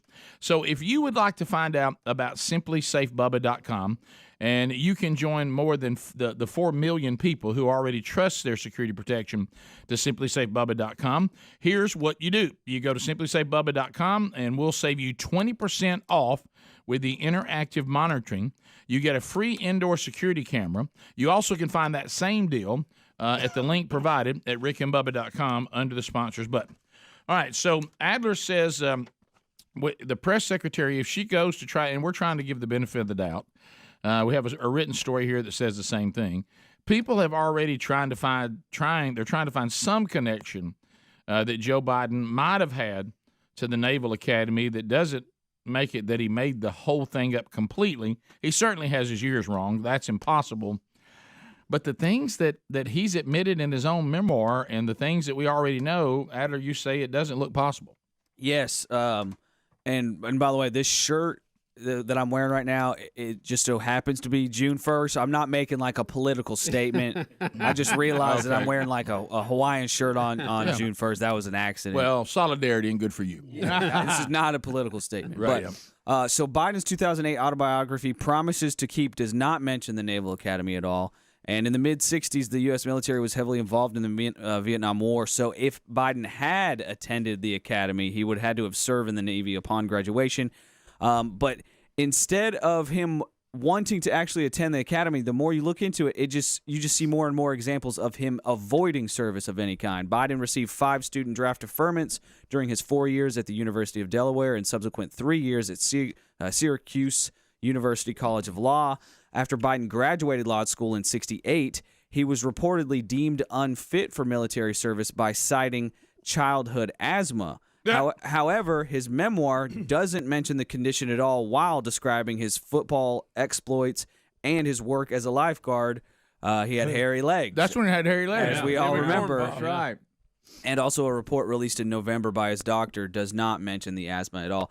Helms did mention that you can play sports. Helms played all three with asthma, so that you could give him that possibly. Yeah, and the two quarterbacks. But you would think if He'd have to huff every now and then. I bet Roger Staubach's glad he didn't go. Well, you would think if you he'd have knocked Roger out. He'd have never won that Heisman. Right, Dude. but you would think that if asthma was so prominent in his life that he thinks he can't serve in the military, he would have probably mentioned it. Right. Certainly wouldn't have kept him playing football. Yeah. But and how about this? Why was used as an excuse if it doesn't keep you out of the military? Right. If he's citing it as they shouldn't serve because he had childhood asthma. I don't think it was the asthma that gave him as much trouble as the Gulf of Tonkin. No. How about the bottom line is, it looks like that he had no desire whatsoever to serve the military and did everything he could to avoid it, and now he wants to have solidarity with the naval graduate with the cadets. Yeah. I mean it's a political statement that somebody's trying to be sharp that cannot be substantiated. Helms, what was he going to say? I wasn't. Oh, I thought I bumped into you. You did, but it was. Now we're past it, and it doesn't matter. It's fine. Yeah. It's fine. So the bottom line is, we're trying. For those of you that think that we're mean and we don't give people their due, we're trying to give him the benefit of the doubt. It doesn't look good. Can we all say that? It doesn't. And every story that's been done that we have here, everybody's trying. The press secretary is really going to try today, or she's hoping nobody will bring it up again. But I'm going to bet Ducey will. I bet she's going to get that question because again. if I'll even give her the benefit of the doubt. We Yeah, talked we'll about see. this in the We'll break. see. Listen, Rick, I've seen West Wing. Okay, and until y'all have seen it, I don't expect the press secretary to know every single thing at every single moment what Biden's doing. But I will tell you this: if she doesn't come back today, because she said, you heard her, I need to read it, and I'll find out for you. Now, today, when Ducey asked if she doesn't have that, then that's on her. Yeah. But I don't really expect her to know every single thing. It sounds, though, like what she said is what Greg used to say. My dad used to do this mind game with us, and we had two different approaches to it. He would say, I'm going to tear you both up. And this one we got older, over whatever, and y'all come tell me when you're ready for your legs. Yeah. Well, I would immediately say, I'll take mine now. Greg would hope he'd forget. Well, and I'd wait him out. I think the press secretary is hoping nobody remembers it. Well, and no, this is going on too. We've seen it because he's on record for making up stories and then telling them over and over and over again. Oh, yes. But here's the thing. She gets a script of a piece of paper of what he's supposed to be saying. Right. Then he's out there saying something completely different. Oh, yeah. So then she gets asked the question. She actually hasn't had time because what she has in front of her, that wasn't supposed to be on there. 100%. I totally believe that whoever wrote the speech, which is what she has. Correct. That he went off on a tangent. Absolutely did. And was trying to be sure. I 100% believe. Because he does it all the time. Nobody wrote that. No. I mean, because you know why? You wouldn't write something you can't substantiate. No. So anyway. All right. So but to the point, if you're the press secretary, you answer questions from the press based on what the president and the administration's doing. It seems to me part of your job would be to listen to every speech. Well, so you can have address staff that does that, or that's traveling with him, that's with him at And that I don't know speech. when she Surely got they that would question. come back and say, "Hey, by the way." I don't know the time frame in which she got that question versus when it actually happened. But again, I don't like giving her the benefit of the doubt either. Okay, but today is the day because somebody will hopefully, if they're doing their job, they'll ask this question again. But think about this too. Let's play the more likely scenario. She knows exactly what he said. They know it's wrong. How is she supposed to get out there? Is she going to answer Peter Ducey and say, President lied in that speech? That's not true. She can't say that. She can't say that. She has to say, I didn't hear it, so I can't make a cut. That's her only out. And today, now that she's had time, which I would do the same thing, it's strategy. If I would have been in that situation, I would have said the same thing, and then I'd have gone back and said, hey, what do y'all want me to say? Right. Because I'm going to get the question again today, Right. tomorrow. Yeah. Or you just hope that all the stuff we're finding out on the school shooting, and today you may choose to go inflation. You know what I mean? Just anything, because not to have to answer that. But you're right. Ducey's filed it away. He's made a note off to the side, and he's coming back to it. I would if I was Ducey, I wouldn't even do it today. I'd wait till tomorrow. Oh, yeah, really throw a curve. Yeah. Make her think she's made it. Exactly. You know, maybe they want to talk about gas prices. That'd be something positive they could talk Oh, my about. goodness. We've got a new record again today. We do. 467. The day Joe Biden went into office, it was 239. Did you see the Those pump? are hard facts you cannot deny. Did you see the pumps in California? Oh, I $6 and Can I something? tell you one of the funniest things, and it's on, you see it on TikTok and Reels, is when they got somebody filling up the tank and you've got like the auctioneer doing the thing about as the price rolls by. Hey, 25, that owns me. I Hey don't know guys, why, but let it me does. tell you. California's weather's beautiful, but it can't be beautiful enough for that cost of living. No. I mean, it and you know what Did it you see is? what a lifeguard makes out there? Oh yeah. Did he have hairy legs? What was the lifeguard story? What's some? It says They were here manipulating overtime. Some of them were making Top nearly eight. $1 million. It was $500,000. $500,000 Is that right? and To be a taxpayer money. lifeguard? Yeah. Through clever overtime and benefits they got. But in all fairness, in California, $500,000 in California is only $75,000. You're right. That's good. All right. Here are gas prices from a pump in California. Regular $6.15. The extra $6.35. Premium $6.55. There you go. Hey, California, Cali. enjoy it, baby. Now keep in mind why is that important? Hey Rick, I don't live in California. Let me tell you why that's important. Because what the A administration, lot of your stuff comes from California. well, and the administration that you have right now wants this whole country to be like California. Yep, I do. That's why it's important. They think that is going to finally drive you away from that mean old combustion engine. Yep. All right, so when we come back, speaking of inflation, we've got we have another comment from the administration, Biden's Treasury Secretary. Boy, they're managing this well, I think, don't y'all? Yep. We're going to come back and we're going to get Wolf Blitzer, of all people, asking a tough question. And we get an answer. We'll be back. Rick and Bubba, Rick and Bubba.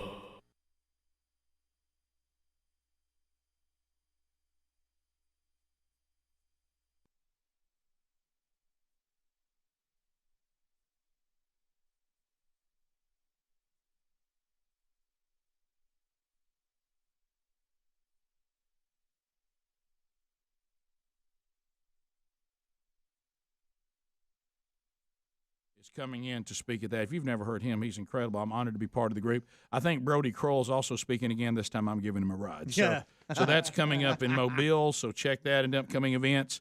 The Make Ready Weekend, Andy Blanks and I, who wrote the How to Be a Man, this is where we take parents, take the dads with their daughters and their sons, disciple them together for the weekend, because a lot of men say, I understand I'm supposed to be the spiritual leader, but I certainly don't know how to do it. And we kind of unpack that all together with our children on a great weekend together. March 2nd and 3rd. If you want to get tickets to that, there's still seats available.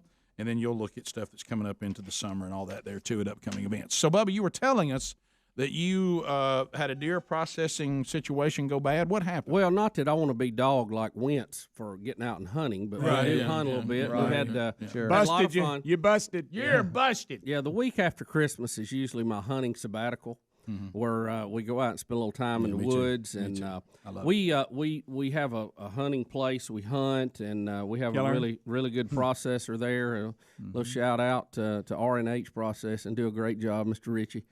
And usually when you get your deer processed, you get it somewhere. Excuse me. You okay? Choked up thinking about it. You get your deer processed kind of close by, where you're actually doing the hunting. That'd be nice. That makes a lot of sense. Yeah, and we used to have a guy that did a lot of our stuff when we hunted over close to you, Rick, and Jemison. Love him. And I don't get to see him that much now. I see him a lot. And usually once or twice a year we'll run a deer over there, just check in, say hey. But he's the best summer sausage processor I've ever eaten. He does a good job with that. He really does.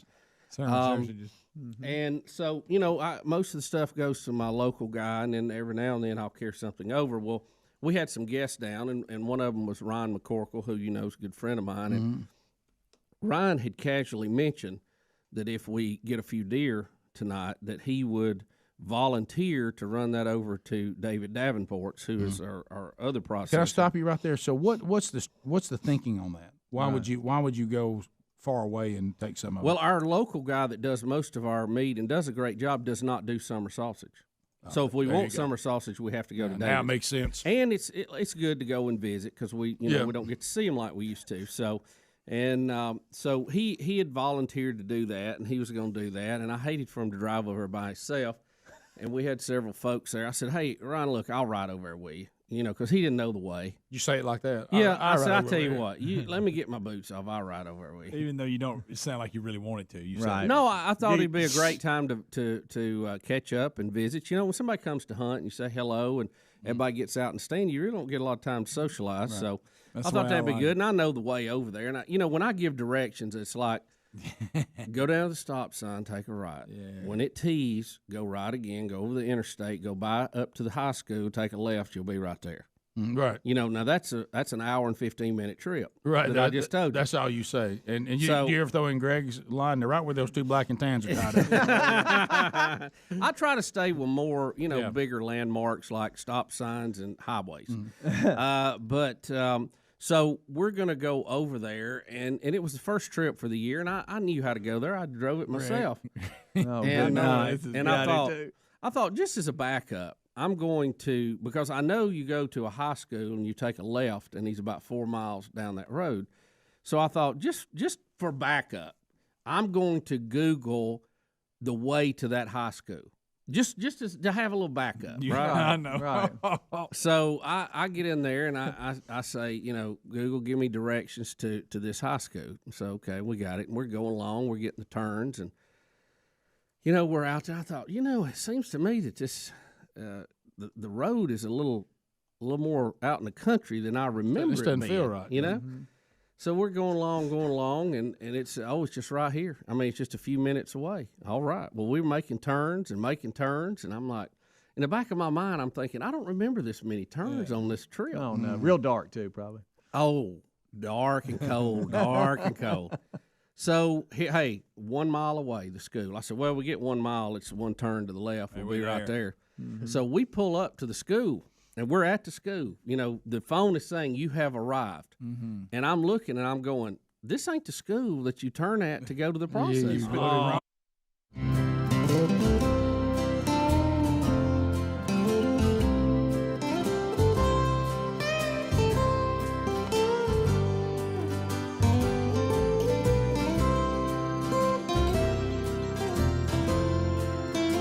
Ten minutes to the top of the hour. The Rick and Bubba Show, 866 We Be Big, as we make our way back. Thank you for being with us today. And we'll be chatting with you and look forward to it. So we're breaking down a number of things. So we talked about inflation, which is out of control. Video 2, Adler. So Wolf Blitzer, and Bubba, you were talking about this, and I think we're sort of seeing it. Now, Don Lemon seems to be clinging to the old way a little bit when the few times I pass by his show, and I do that if I want to feel like that everything in the world is wrong. But anyway, so or if I want to hear what's going on lately with Trump. But Wolf Blitzer is gonna press Biden Treasury Secretary Janet Yellen because remember what we were told. Okay, we were told this inflation. This is the transition. This is evil Trump and transition, and then it was it's not transition. It's Russia and all these. It's just short term. It's not going to be long. And so now Blitzer is going to press and say, hey, did y'all get this wrong? So and she's going to answer. I need to run the Fed. Yes, you do. I wish you did. Let me tell you what, any 8th grade teacher that teaches civics can tell you when we have 40% more money in circulation than we had just a few years ago, and we're paying people not to work, that is a double trouble formula for inflation. Yeah. Double trouble. Double red flag. But remember, Bubba, you were wrong. You in your 8th grade civics and economics. Okay, you were wrong because this was just transition. This is not real inflation. They're not causing inflation. No one. Okay. Well, apparently, Bubba, Janet's going to say, y'all come on out, they got us. All right, here we go. But it wasn't just the president who got it wrong. a year or so ago. I want to play for you what you said about inflation last year. Listen to this. Oh, Janet. Is there a risk of inflation?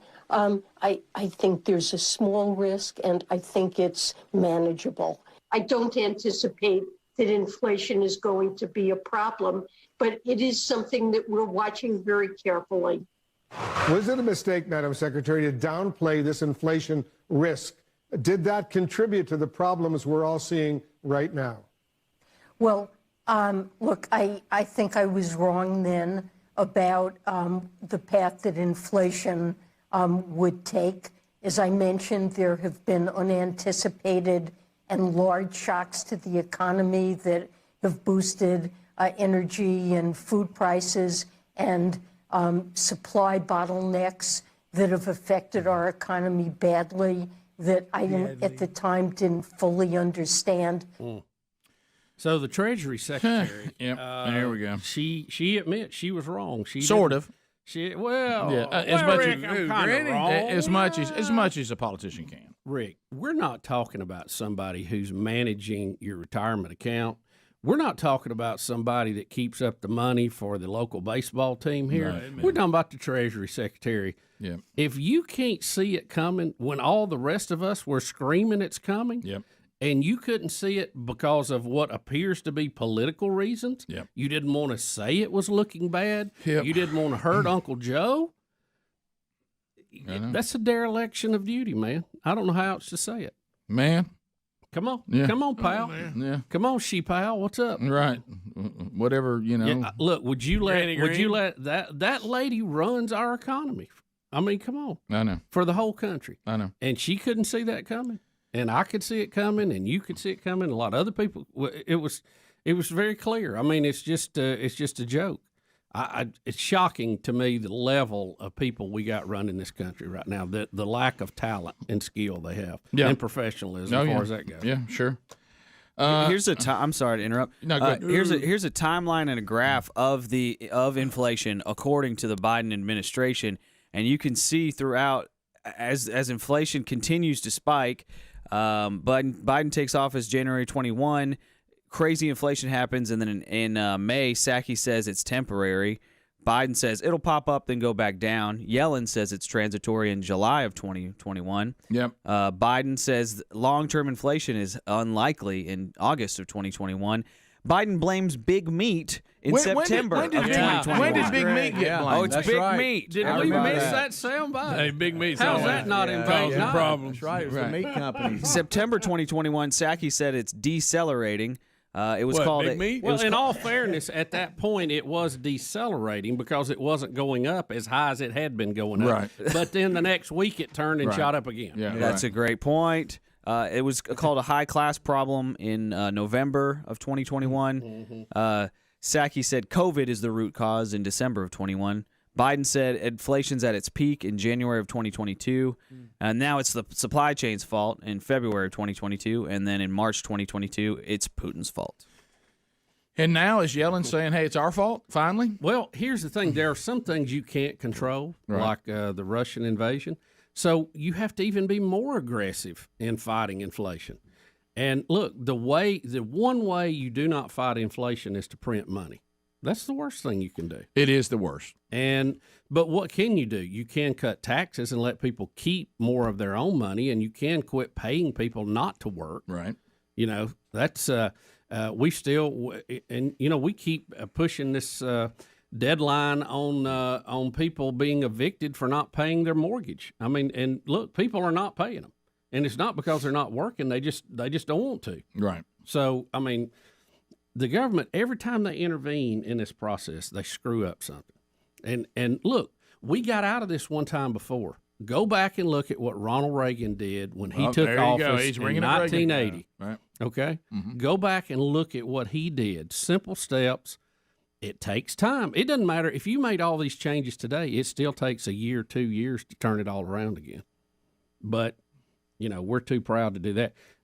Joe Biden couldn't say tax cuts without, I mean, he could chew concrete before he could say tax cuts. Right. Yeah. No matter if it's and they go, well, that's less money coming in. No, we got plenty of money out there. Let people keep their own money. Get people back to work. Don't keep paying people to stay home. Get the supply chain problem.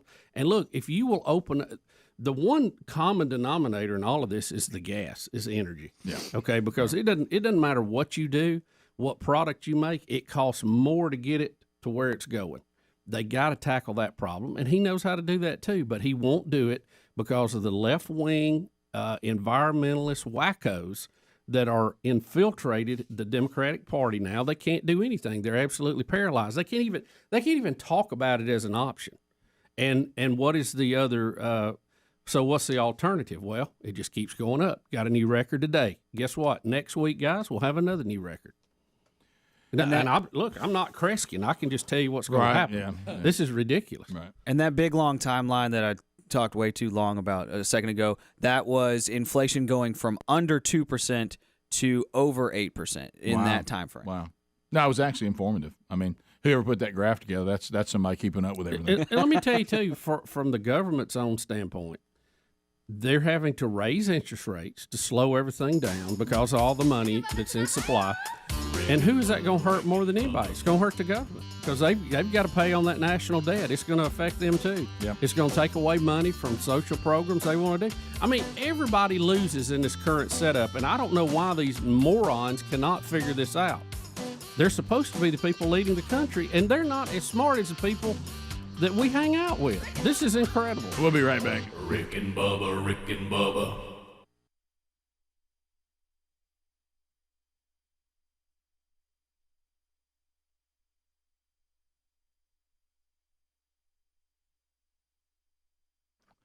Well, if you are looking to buy and sell your home, and now we're dealing with probably the biggest investment that you have, and there can be a lot of dread, there can be a lot of anxiety because you're thinking, am I getting the most for my home? And then if you're buying a home, am I getting a good deal? I mean, can I trust the people that I'm dealing with? And you know what? Here the name says it all. Go to realestateagentsitrust.com. There's that trust word. So, Rick, what in the world is this? Well, in just about every market where you can hear or see this show, there are real estate agents. But which ones are good and which ones, the time has been taken to go and vet out these real estate agents. Now, first of all, when you go to realestateagentsitrust.com, you don't have to worry about picking up anybody that does this on the side. I mean, for the love that's all good and kind, I know so the day that Cassio Kid has a real estate agent. I mean, he's got the paperwork to be selling your home. Nobody wants that. I mean, he's got 2 other jobs, right? I mean, so you want to talk to somebody that does this full time. And is there anything better, Bubba, for somebody to say, let me tell you who you need to use? No, listen. Right, let me tell you. Somebody that can give you good advice. Yeah, and realestateagentsitrust.com, here's what happens. We've gone to no part-time, no inexperience. The team there makes the introduction. Then they follow through the buying and selling process. They make sure that you're satisfied. We will put you with the agent that we recommend in your market, and they are available almost anywhere. A lot of them, if it's, unless there is just, we got to look for the best choice there, but a lot of them are just fans of the show, so y'all can talk about the show. And they share your value. So realestateagentsitrust.com. Contact us now. We'll make the introduction, and then we'll put you together with the preferred agent in your town. So have peace of mind about it. Go right now to realestateagentsitrust.com.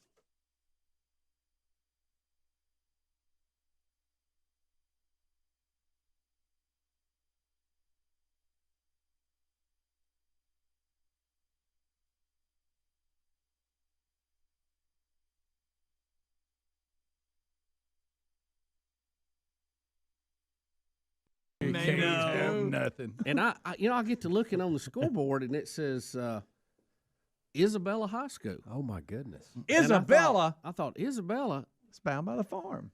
Yeah, I thought. No, I want to be at Thorsby High School, and this is not it. Those 2 names don't even sound the same. Yeah. Oh, I know. I can see how. Where'd you come up with Isabella? Well, Isabella is close to the Lenores, right? And real close. So we've David's not. We've been by there a lot of times, right? And in my mind, I just thought Isabella High School. I don't know why. When it's clearly He just Thorsby grabbed a High random School. landmark in that area. Yeah, high school. Bubba. A high school So- he's happened to have driven by one time. On the way somewhere. And it's dark. Hey, Ryan, it's I'm dark. going to go with you so you don't get lost. Yeah, it's I don't dark. want you to get turned around. It's dark and cold. Let me get my boots off. I can take you right Yeah. to it. We're right over. Hey, you pull your pants. All right over, will you? Yeah. I know how to get there as a backup. I'm going to put Give this. Daddy a So, I know where we're going, but as a backup, I'm going to hit this landmark. Simplify. so we try to get back on the phone and figure out the quickest way to go from that high school to the high school I need to be at. Well, this is that point, just like you were talking about earlier today in my office. We have no cell service. Not there, So you don't. your maps and all don't work without any cell service. You can't do anything with it. So I said, well, Ryan, let's just drive this way and we'll see what we run into or get back in cell service. Well, we're going down the road. It's not looking good. I mean, it's going from road to driveway kind of look. Right. It's I getting said, later well, and this is the wrong later, way. too. Yeah. Oh, yeah. We're already late. We should already been there. So we take another turn. We're driving around, and we're lost as we could be out in the county. And I'm trying to figure out and get cell service and see where we're at. And we drive, and I go, wait a minute, stop the car. We just passed the Lenore farm. Right. Okay. Right. I said, okay, I know where I am now. I know where I am. We got to go back up here. We got to take. So Yeah. we get back on the road. We finally get over to David's place, and He said, "Where y'all but, been?" But Ryan was on me about it, yeah. and I said, What? that is that's just on me, really, because it was a high school, but it was not the right one. May I say now what I'm almost certain, with maybe the option of 10, 12 people, on behalf of the 1.2 million people that are saying the same thing in their mind right now listening, why did you not just put in David's taxidermy and processor at the very beginning and let it take you right to it? Because I knew that I didn't need to do that if I just turned it to school. Right, but if you'd have put in the name of the place you were going, will you accept this? I couldn't spell taxidermy. Well, let me ask you but this, if you Bubba. just Googled it would come up. Did you think that school was Isabella High School that you normally turned at? No, well, what it is, Say to Coach Green while you're there. because of my time at the Lenores and because of looking at some property out there, I just simply plugged Isabella High School into the hole that should have been Thorsby High Hey, Greg, School. Greg, That's listen, all. Greg, I can't spell taxidermy, but Isabella I got.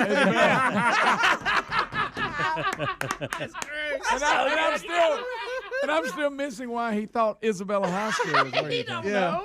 Well, I know them both. I know them both, and I just plugged one. I mean, they're not. They're. I mean, you they're could put actually pretty Oxford High close School together. in for that. Well, no, they're fairly close You together. knew it was in the same county. And I knew it was right down the. I'd been by. Don't it you know before. the name of David's place? Yeah, well, I knew it was David's. If you put in deer processing in Jemison, you got it. Yeah. Rick, I have the full address now. I'm gonna contact you. It'll be easy to go to. I know exactly how to get there. Oh my goodness. But I was Poor tired, Ryan. and it was Hey, Ryan, I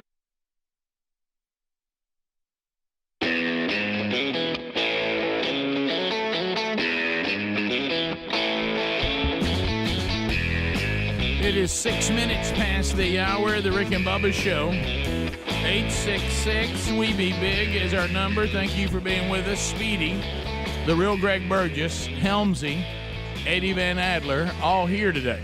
We'll get to your phone calls coming up later. 866 We Be Big. We'll do that this hour. Wednesday Bible study back today. Boy, do we jump into one that has been a topic that has been discussed a lot, and that is Genesis 22, the testing of Abraham through Isaac. It is a biggie, and we'll unpack it today and take on the biblical truth that God does test us.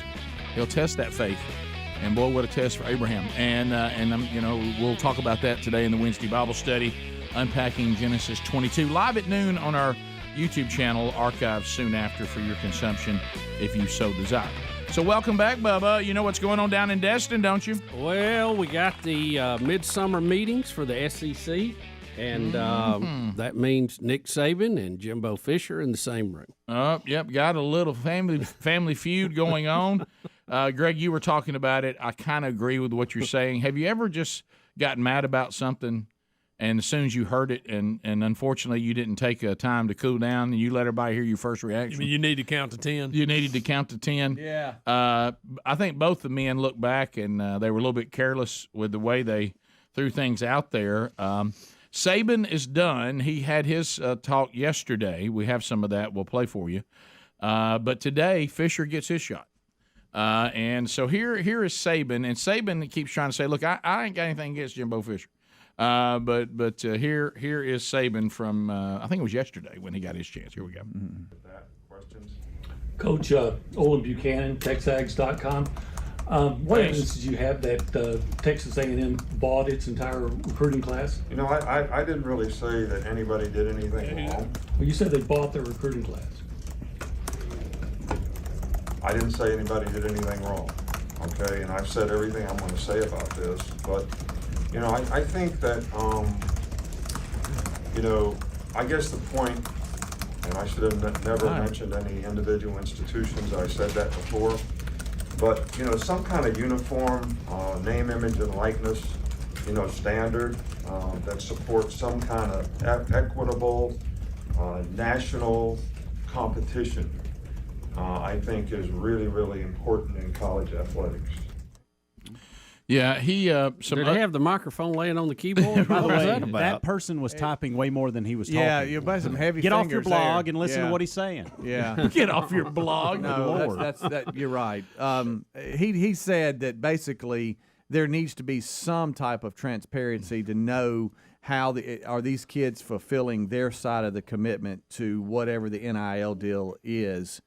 And not just a blanket NIL deal, but are they doing their part? He's all about the players making as much money as they can. Well, they're all going to say that because if you don't, there goes your recruiting. Yeah. Well, he and heard him say yesterday too, Speedy. What you're talking about is he said some of this I'm trying to protect the players because some of them get told by who knows who they're going to get some deal, and then the deal turns out not to be what they were promised. Right.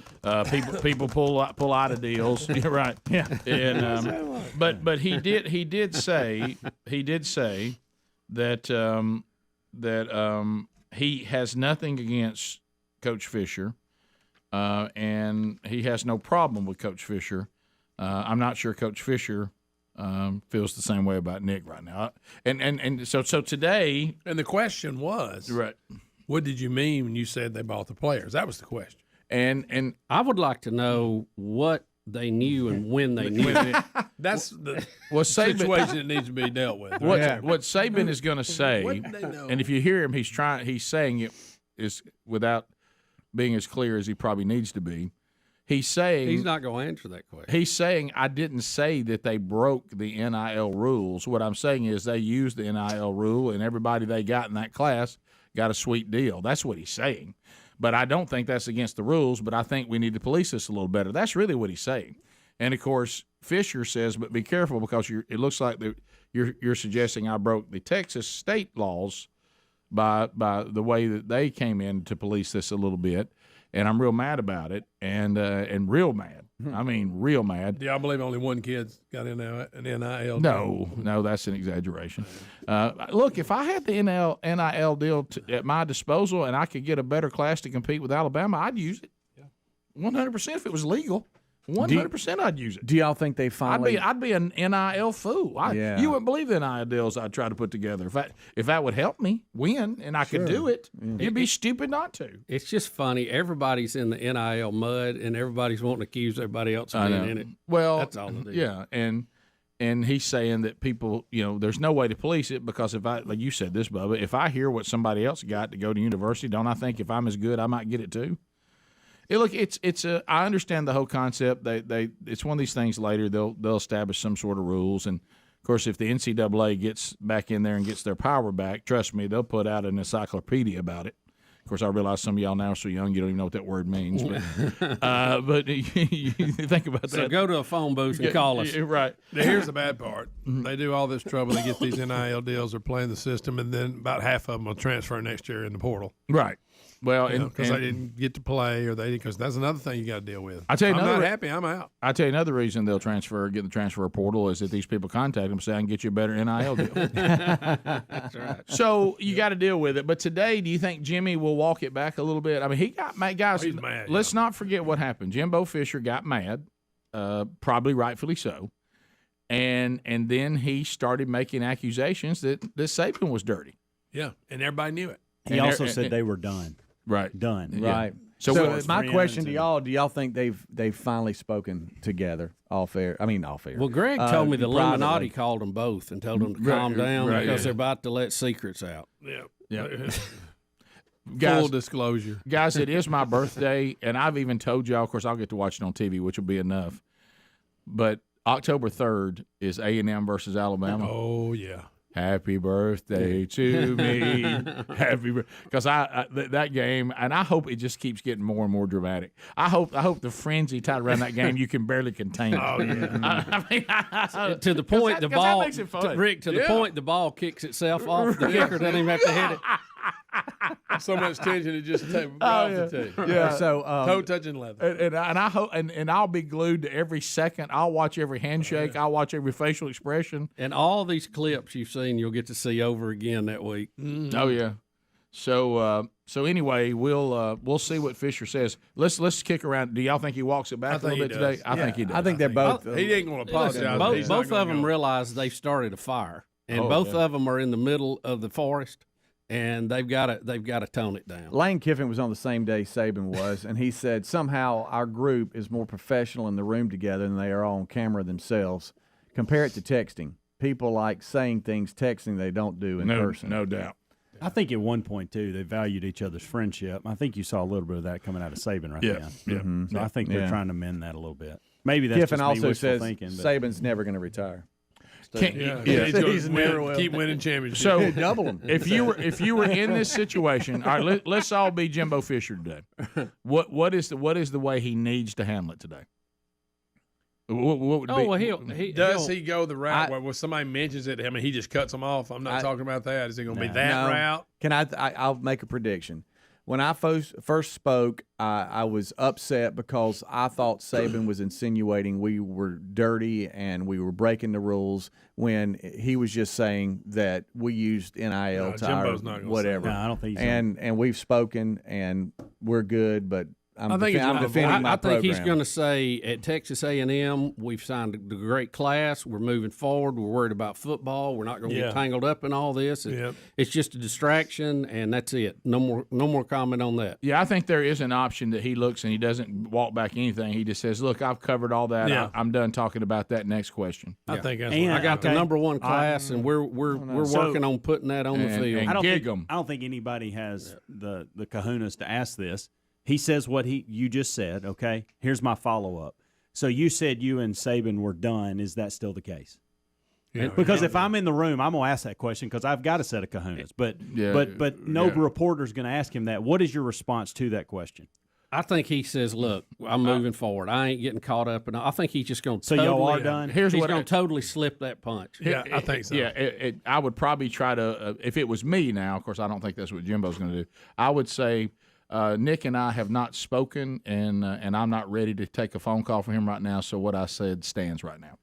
Mm-hmm. If he wants to fight me, question. Do you think though, they haven't spoken? I do not think they spoke. Yeah, I think Saban's tried. Well, that's on record that he's tried to reach out. I don't think Jimbo's talking. Now, has the Illuminati reached out to both of them, Greg? You think told them to get it together? I might come out with no shirt on and like with a bow around me. Said, "Let me tell you something. If he wants some, dig him." You what? He's dirty. He's dirty. Calling me dirty. I'll tell you dirty on October 3rd. We'll be back. Rick and Bubba. Inflation is rising in some. Hey, long day of hunting. I got this. It was a second trip, early onset, all that stuff, Hey, let me ask you this, because I go to David's all the time because I thought you gave me more on early onset. it's very close, very, very close to where I hunt and where we have. Yeah. But so have you? You talking about anybody Isabella High School? Yeah. See, we almost got some land over there one time to hunt next to the north, so I was familiar with it. Yeah, but it looks different in the dark. I'll tell you that. But what I'm talking about, when you pulled up, did little fella take care of you? The little guy the little kid that runs, the little boy that you pull up and he'll run the whole thing for you. I'm talking about I ain't never seen him. He got it, huh? I tell you, the system they got set up there for deer is unbelievable. Number one. Once you found it, yeah. We'll be back. Rick and Bubba.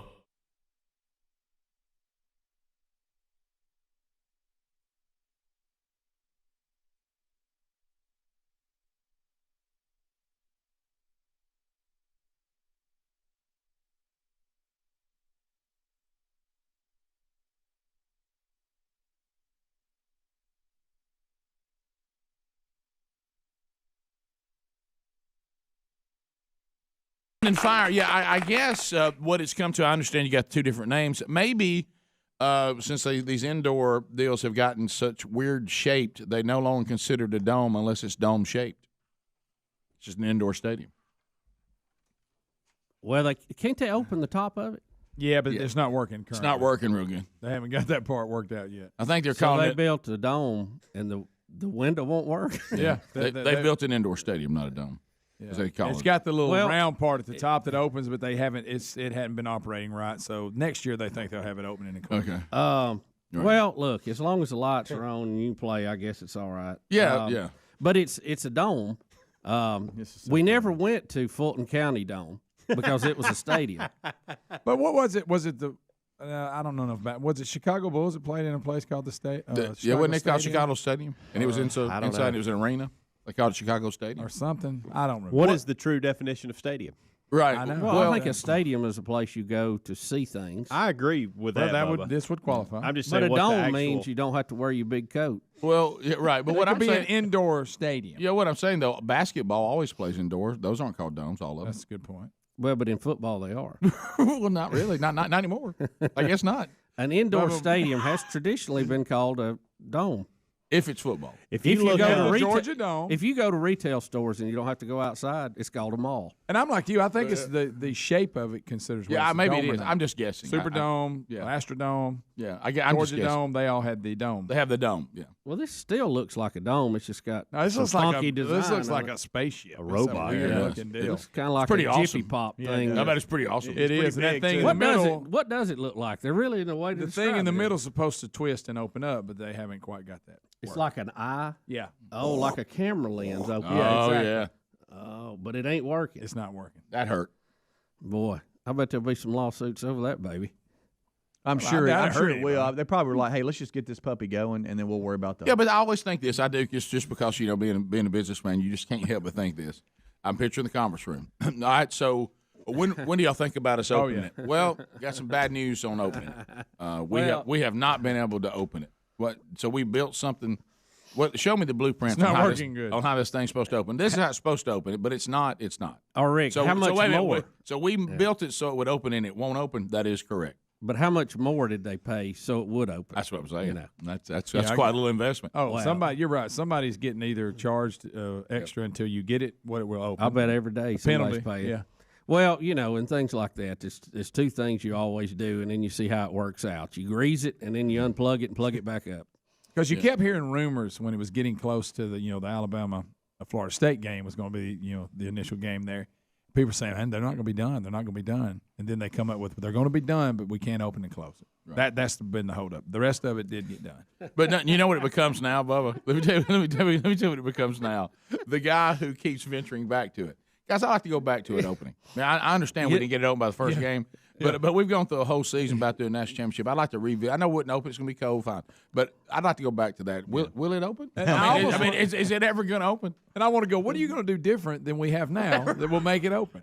Because what you have now is not working. I mean, you got the motors in it. You got the wire. Yeah. I mean, whoever drew it up had a great idea, but it will not work for some reason. Yeah. Well, so that's a we'll dome. learn more about that. Yeah. See, that's a dome. Well, that's a classic dome. And that is format. also, okay, so there it is with it open. That's supposed to be open, which, we know that's simulated. That's just a drawing, there. yeah. But that, it sure is not open.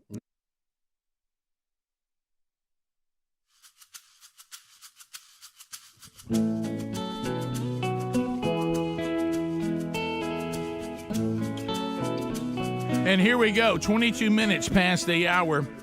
The Rick and Bubba Show. Welcome to June. June 1 today, first phone troll of June. What's on your mind? 866 We Be Big. You can reach us. 30 seconds a pop, the largest number of people, the shortest amount of time. And we are ready to chat with you on any topic. We hit a number of topics right out of the gate today. Here we come. And we want to see what's on your mind now. If you move right now, you'll get in because all 10 lines are available at 866 We Be Big, and I'll start rolling through those one by one. At the end of 30 seconds, the buzzer will sound. Your time on the program will come to a close, and then we'll get to the next caller. Do want to remind you, with June, here comes the next big opportunity to Take care of someone that you love. Father's Day is coming up this month. Some great Father's Day ideas. Yesterday, Bubba, we finally have you thought about Topaz shirt? Came out. Every daddy'd love to have that. It's out on our social media today. If you haven't seen that.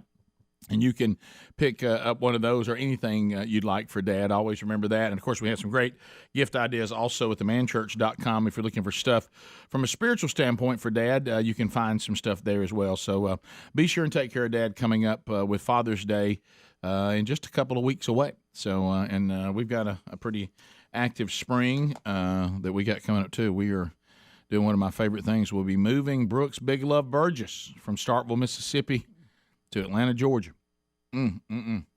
That moving's fun, isn't it? And it's just it's a great process, isn't it?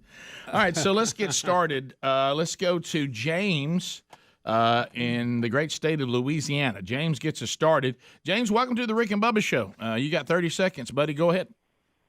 Man, I just want to update on the prank, on the Speedy, Sherry, and Gary prank. There was no update as of yesterday. Things were quiet. I did get some information yesterday that there was that Gary was. I think Gary senses that trouble's coming, and he was trying to get out ahead of it yesterday. But I was not able to help him. We had a family.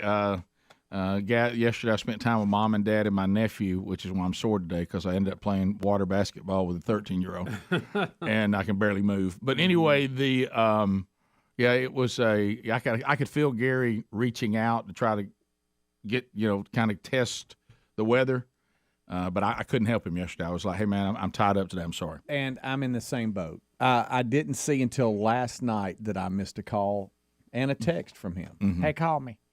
And so I'll reach out to him today. Mm-hmm. And I did get a different tone yesterday a little bit because I heard Sherry talking to my mom about it, and it was funny. It was like Sherry was in just this tone. Gary. Hey, they were laughing. Very funny on the show. Love Gary. Good guy. It's just done at our property. So I'm just gonna. She said I'm just gonna calmly tell Gary that pranks going forward need to be outside the perimeter of our place, and what he does in his own life and whatever, that's his own. He certainly can continue that because she was talking about she knows that Gary said he'd rather have his leg cut off than not be able to prank, and she said, so I don't have the authority to tell him he can't prank anymore. He just can't do any more on our property, which is the ultimate get back to have Sherry on the case. Yeah, and that's your get back to him. Yep, but he's not in the treaty, so he can't be protected. No. So let's go to Richard and Garden. So another violation on your property, what would happen? Gary would. Sherry would probably come to me and say, "Let's end our working relationship with Gary, and we'll just be friends going forward." And that would be it. Yeah, probably so. And then I'd be in a handle. So don't think I won't land that plane. But I will say this, and I left this out, and this was because Dawson also has found out about this, and he is having a parade that Gary's about to get a little something. But I said. And I saw one of the friends yesterday, and he said, one of our other friends looked at Scott and said, Scott, I know you may be upset. Of course, Garnett was there, and he said, I thought it was one of the greatest days of my life. Yeah. And he says, but that's one of the greatest best of things on the best of CD. Mm-hmm. And every time I hear it, I laugh myself silly. Yeah. And I think Gary's hilarious on the show, and I'm sorry that you don't feel the same way. Yeah. And really, Friday he basically said, I'd rather you continue to be pranked and me get to hear funny things on the show. Right. Is Scott still scarred? Oh, yeah, he's scarred. I bet he is. Yeah, he's scarred. Garnett is not, but Garnett says that says more about him than it does about Scott. As soon as Mark could get up, now keep in mind, he'd wet himself. He looked at me and said, "This is a prank." And I said, "Yes." He said, "This is awesome." Yeah. After the slight panic of seeing the blue lights, and then I realized what was going on, there's two sides. I think Dawson is probably dealing with it by going to Disney a lot. Well, not anymore. That's his way of He escaped there too. He's the one, and he's the ultimate. That he said that Disney's finally crossed so many lines he can't do it anymore. But you're right, he ran there. We'll see if he can hold that. Because he just got back from something. Well, you know what it was. So can he hold it though? Well, it's like your friend who. It's like me. I diet right after lunch. Yeah. Well, it's like that friend that has an addiction. He tells you he's done with it, but you know what you say. Let some time pass, and we'll see. Yeah, we'll see the next warm day when they have a special at Epcot. Wendy, and I think it's hard one to let go will be the cruises. Yeah. Wendy in Tennessee. Wendy, go ahead. Good morning, gentlemen. Hey, how you doing? I'm good. God is good. All the time. I just wanted to talk about Bubba's favorite subject he's so passionate about.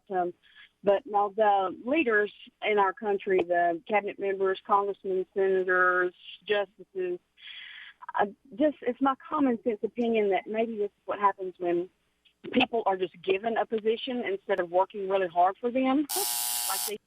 Well, you hope they would be somewhat qualified. Right. I understand there's political differences, but then there's just being crazy, Yeah. Jimmy in Alabama. Jimmy, go ahead, 30 seconds. Hey, guys, I just wanted to give Greg an update. I drove by the phone booth off of Boiling Springs, and the phone appears to be intact but non-operational. Okay. Yeah, we've got several reports of that. Yeah. I just wanted to ask Bubba, why is it that every time I drive by a Tesla, I find myself singing the Captain and Tennille Muskrat Love? I can't answer that one, sir, but I'd like to see that. We'll be back. It is bottom of the hour. 866 We Be Big is our number. More of the Rick and Bubba show coming up right after this. Rick and Bubba, Rick and Bubba. And I asked, I guess if they want to drop the cash, but it's confusing for Mercedes to have two stadiums named after them. That's confusing. It is. You'd like to see one just be called the Mercedes whatever, because then you go, well, you know where we're going. Yeah. If I bring up Mercedes now, you have to go, is it the Dome or the stadium? Mm-hmm. Well, we were watching. Well, I mean, for Mercedes, I'd have as many domes as I could, Oh, and just but I'm really just saying rely it is on the confusing. city. The Mercedes Dome in Atlanta, the Mercedes Dome in blah, blah, blah. New Orleans. That's basically what they're doing. Yeah. Mercedes Dome in Birmingham. It's kind of like Disney Europe. Yeah, sure. Yeah, just go with the same thing, but highlight Disneyland, Disney World. Wow, they had to change a little bit of names so you know where you're going. Sure. Is Disneyland kind of lame compared to Disney World? Is Disney World kind of the walking dog? I don't know. The world is the walking dog. Land was first. They just didn't have the technology, and it's a lot bigger. Then they kind of get blocked too. They don't have much acreage. Like Well, see, he went to world where nobody wanted it. Yeah. It was throwaway land. Right. Very wisely created his own city, so other people couldn't come in and regulate him. People got on Central Florida saying you don't have any beach. You know what they said? We got Disney World, and we got UCF. We're undefeated. You talking about somebody that made something out of land? National champions, they claim. That nobody wanted. Better step out there. You talking about nobody wanted land and made something out of it? Yeah, that's good. good. We got to talk about UCF today. They are declaring themselves national champions. They're even having a parade. And I can certainly see the case they make, but it's fine if that's the fun they want to have. They certainly have. How about a great, outstanding year and ended it on a great note, but you're not national champion. No, especially when we've laid out how we declare a national champion. Now it's no longer opinions. I mean, there's a system to become the national champion, and you didn't make it. Yeah, you're gonna have to play some people. Yeah, we'll be back. College football playoff will have their national championship game in Atlanta Monday night. It's Alabama against Georgia. So that covers a huge part of the Rick and Bubba audience. Or maybe you're somebody that just wants to go see that game no matter where you live. We have 2 tickets. And really, they're good tickets as far as, your location. You're going to be right around the 40, 50-yard line. It's going to be up, but you're going to be right there at a good part of the field where you can see really well. 9 rows up, section 335. On the upper deck. Yeah. Yeah. Which is, did I say something wrong? No. 335, row 9, tickets 15 and 16, I believe, was the number on them. But it is in the upper deck, but I have sit in the Georgia Dome, basically in that same area in the upper deck, and you really have a great view. On some of these stadiums, even in the lower bowl, the way the grade of the seats going back, sometimes it's not the best view. You got a great view of the field from that height. Right, and so if you go into the game, you've got a 1 in 10 shot of winning. If you want to get the tickets and sell them and make money off of them, you can do that too. And look, if you're an Alabama Georgia fan, you don't care where the ticket's at. Well, you're at a national title game and your team is there. Yeah, well, I tell Bubba that that ought to fire you up. We were texting back and forth, and I agree with him. I would rather be around the 50 in the front part of the upper deck than to be in the corner. Yeah. Or the end zone down on the bottom. You can see the game perfectly. Oh yeah. Now I haven't been to the new Mercedes Dome, but the Georgia Dome, the lower bowl, to me it wasn't pitched steep enough. I And agree. you had to stand up. You do Like have when to I went to stand the up. state championship game last year, there you had to stand up to see. A lot of stadiums are like that. Yeah, I went to think the they would've Georgia pitched it a Dome little probably more. 4 times, and even having The closer to the field, the worse the seat. Even having a son on the team, I remember watching like an SEC championship from where the seats were for the team parents. Yeah. And you're just like, okay, I know we're down here, but you really can see very little of the game. I know. I mean, it has to almost be right there on you to see it. I mean, I had to stand up the whole time to see it. Yeah. So anyway, these tickets. If you'll look on the various ticket services, you see they're going for thousands of dollars a piece. And so we got a pair, and you got a 1 in 10 chance of winning them if you're one of our 10 qualifiers. Tiffany Brightwell, Hartselle, Alabama, already qualified, so there's 9 more slots available. We'll do one this hour. So be listening to be qualified. And speaking of national champs, the University of Central Florida has declared themselves national champ to celebrate their perfect season. Well, good. Their win over Auburn, who defeated the 2 teams who are in the national championship game. They're going to hang a banner saying that they're national champs. They're also going to have a parade. I don't have a Why problem. don't they just hang a banner and say perfect season?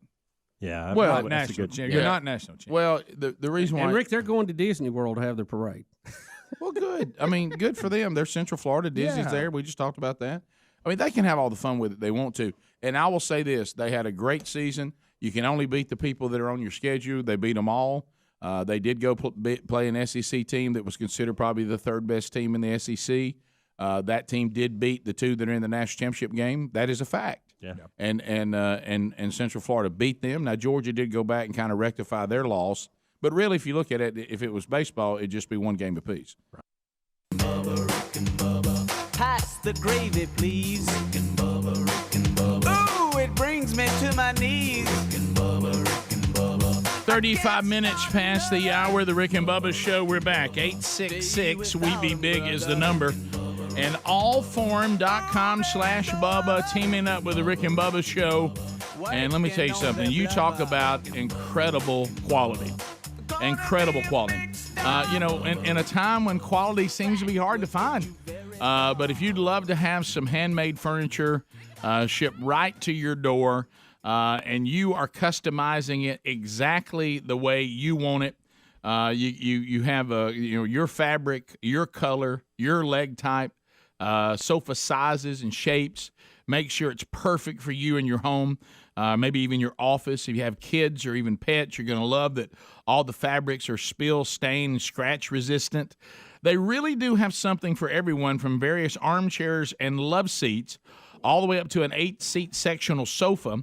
And you're not really locked into anything because you got 100 days to keep it in your home or office to make sure that you like it. And if you don't, you get a full refund, and they'll take it back. You can get the chair or sofa in 3 to 4 days, customized exactly the way you want.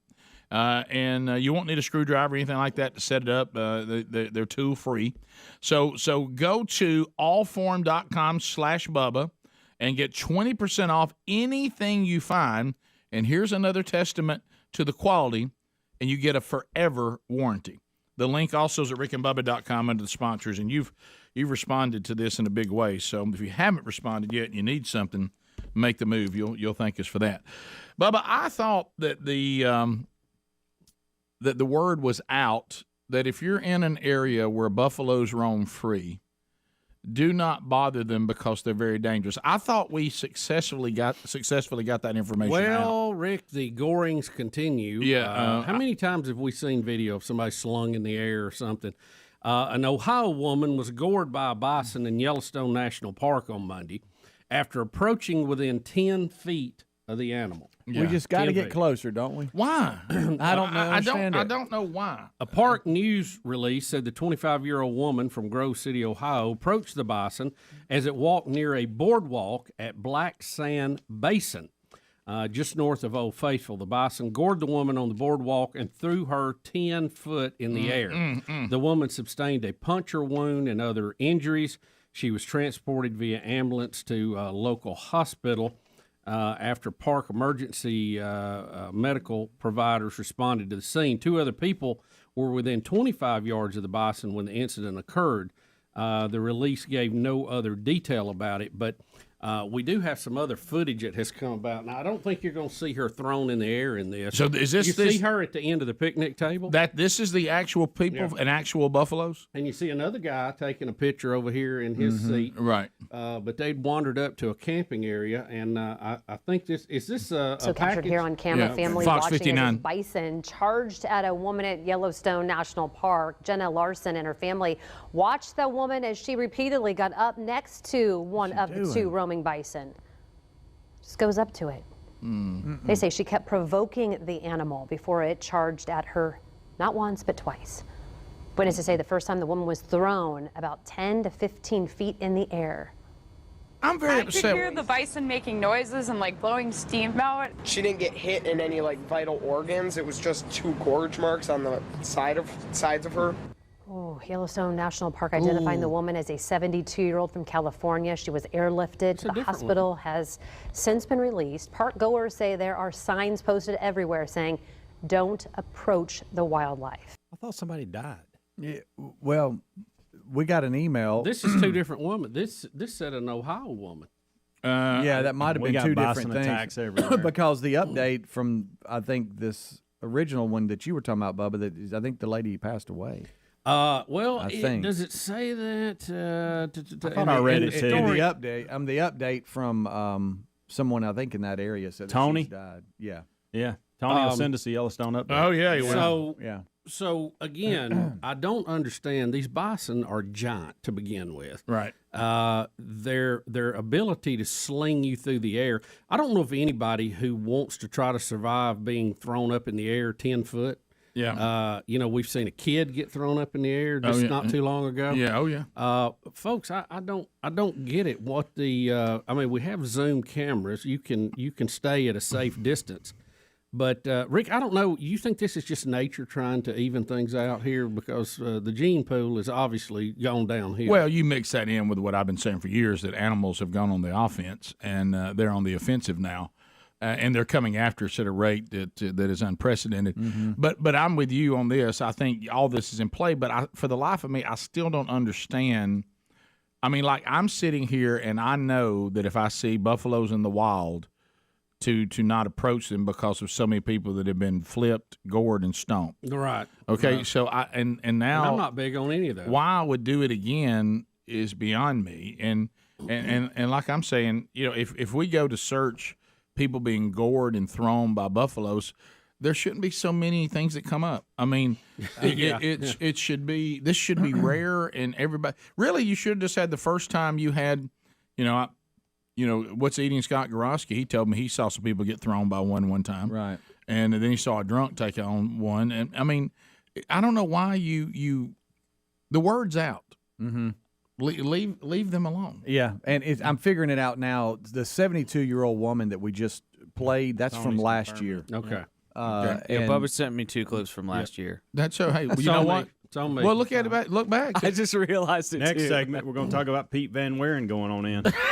Well, I think the real key here is there's so many of them. That's what I said. Why do they continue? When you like I just said, when you Google it, why so many come up? Right. It shouldn't be. Mm-hmm. There should have been the 2 stories. I'll give 2.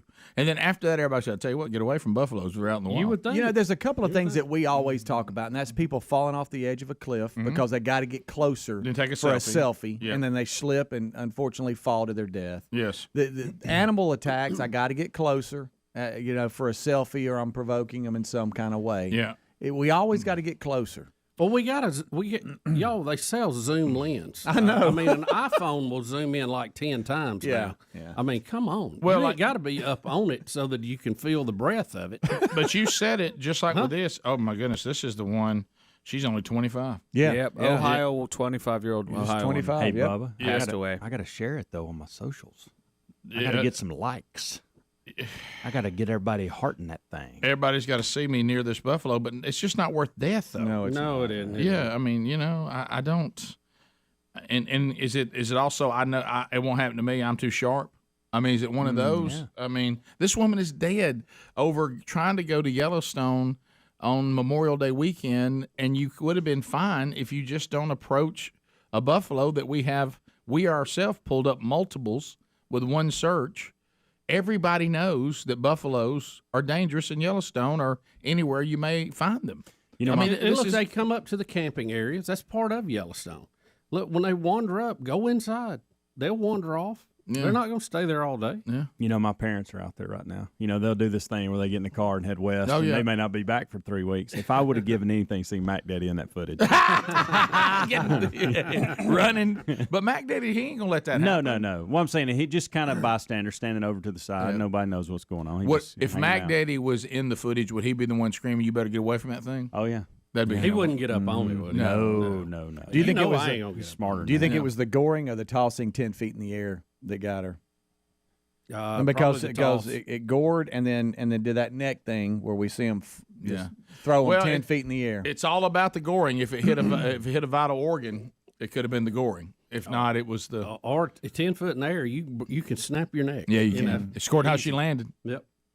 She lands on top of her head. It's over. Yeah, good night. It's bad. Mm-hmm. So it's just not a good thing. It's just senseless. I don't get it. And it also violates. We got so much we can do in this country. You ain't got to get within 10 foot of a buffalo. No, you know it. No. It's one of those things. When I think about it, it also violates my rule. Is don't make it easy for an animal to kill you. Right. If one gets you, make them work for it.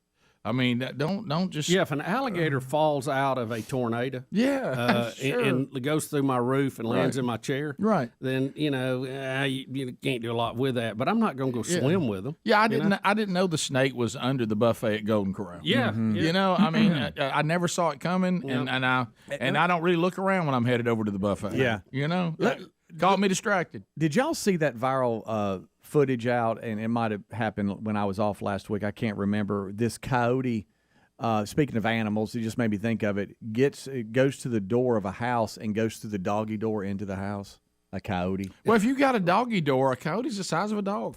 But can you imagine waking up to a coyote in the house?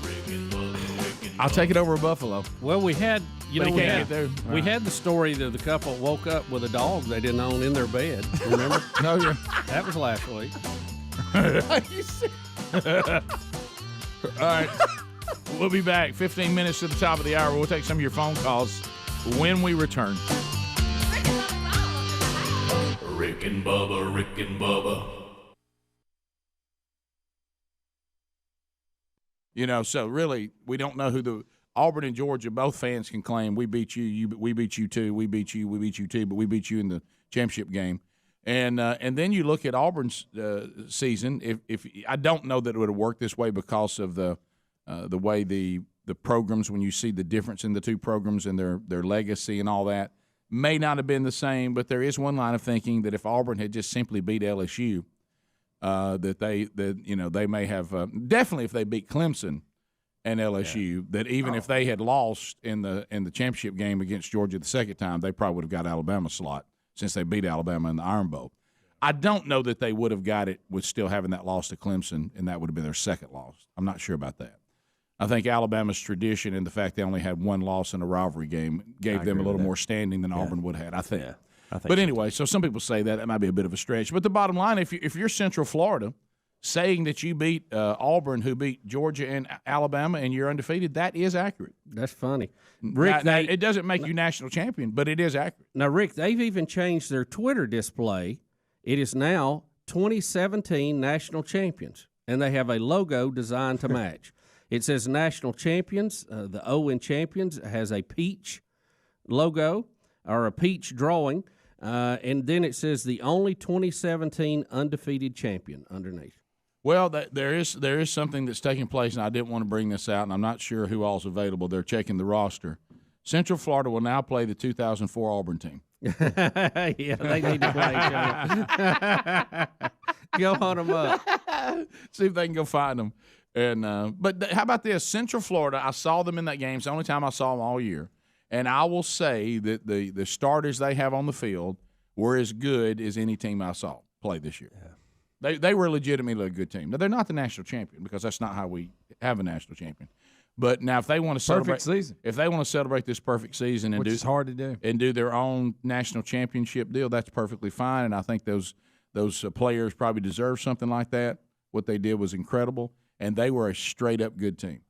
And what would they have done if they got into some sort of playoff situation? I don't know. No. It'd been a nice Cinderella story. But I go back to what everybody else said. There is a difference, though, when you have to – let's take Auburn, for instance. There's a big difference than the last 3 games that Central Florida played before playing Auburn and the last 3 games Auburn played before playing Central Florida. There's a big difference. Mm-hmm. And there's also a big difference in the mentality of Auburn coming into that game and Central Florida coming into that game. Now, you still got to have some sort of pride if you're Auburn to stand up and be ready to play. And I'm not saying that – I'm not even saying Central Florida won because Auburn wasn't ready. I think Central Florida lined up and whipped them straight up. Auburn had a chance to tie the game. They didn't get it done. But comparing these two things is apples and oranges. It's one thing. I don't know somebody find who Central Florida's last 3 games were. A little different than I know Memphis was their conference championship. And Memphis pretty good this year. And the last game of the season was really South Florida, I think. Yeah, South Florida wasn't bad. Yeah, but that was a great game too. But I don't think Memphis and South Florida are better than Alabama and Georgia. No. And before that, the Juggernaut Temple. Yeah, and Connecticut and SMU. That's a little different. It is than Auburn's last Austin little run there. Navy. You know what I mean? Like I say, it's to beat on a given day is one thing, but to line them up and have to hit about 4 in a row. That's where the difference. That SEC West and now with Jimbo Fisher at A&M, it's just what a meat grinder. Yeah. So anyway, and see the thing about Auburn's situation, you say, well, SEC wasn't that great this year, but Auburn played the 2 teams that are great, and had to play them in 3 weeks in a row. One of them twice. So that is a little different than what Central Florida had to do. But I do give them props. They do have a good team. We'll be back. Rick and Bubba. To Josh, who is standing by. Josh, welcome to the Rick and Bubba Show. How are you, sir? Go ahead. Good morning. I thought y'all might find it interesting that Central Florida has said that they're even going to pay their coaches their bonuses as if they won the national championship. And, of course, that's interesting because the entire coaching staff is no longer at Central Florida. They're going to Nebraska. Yeah, I thought that was strange. If they were staying, I could see that, but they're forking out like a couple $100,000 to give somebody a going away gift. Yeah, to take to Nebraska with them. Yeah. They earned it. Well, I think they said the total number is like $325,000 they're going to be paying. Well, but I think also, Josh, when you look at that, I think if you watch the behavior of Central Florida right now, it tells you everything. They even understand it. I mean, no one is faulting these coaches for leaving and going to Nebraska. Nobody. It's not an angry thing. It's so not an angry thing. They're going to pay them bonuses for something that officially didn't happen.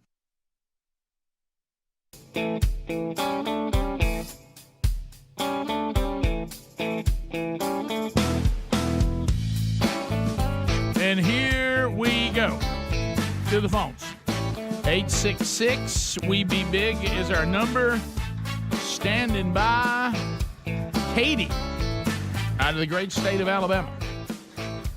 She's been on hold. If you want to join us, you can. Hey, Katie, welcome to the Rick and Bubba Show. Thanks for your patience. What's going on?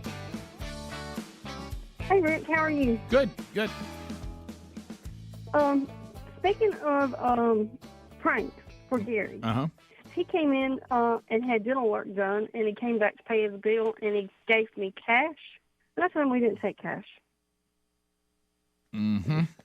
And he looked like, you don't take cash? I said, no, we don't take cash. So were you messing with him? You kidding me? Yeah, I was messing with him because I knew he messed with you guys all the time. Anybody can give Gary a little rub. We're all about it. I mean, how come you ain't take? You mean to tell me y'all don't take cash? Exactly. That's what he said. He said, you don't take cash? I said, no, we don't take cash. It's either credit card or check. And he didn't have either one of those. Oh, that's good. My money don't jiggle. Mm-hmm. It folds. That's good. Did you let him off the hook? Yeah, eventually I let him off the hook. I know what he said, didn't you? You know what he said? You can't even have dental work. You can't even have dental work. That's really the ultimate get back to Gary if everybody starts pranking him. Oh, yeah. And he's got so many going on, he can't fight back. Yeah, Art just stopped taking cash. That's all he's got. It's folding money. We continue. Let's go to Justin in Alabama. Justin, go ahead. Welcome to the program. How's it going, Rick? I just wanted to touch bases. I know it's a hard subject on the school mass shooting in Texas, but I think the government should put at least grants to put security guards in rural areas, schools where the sheriff's department's 30 minutes out.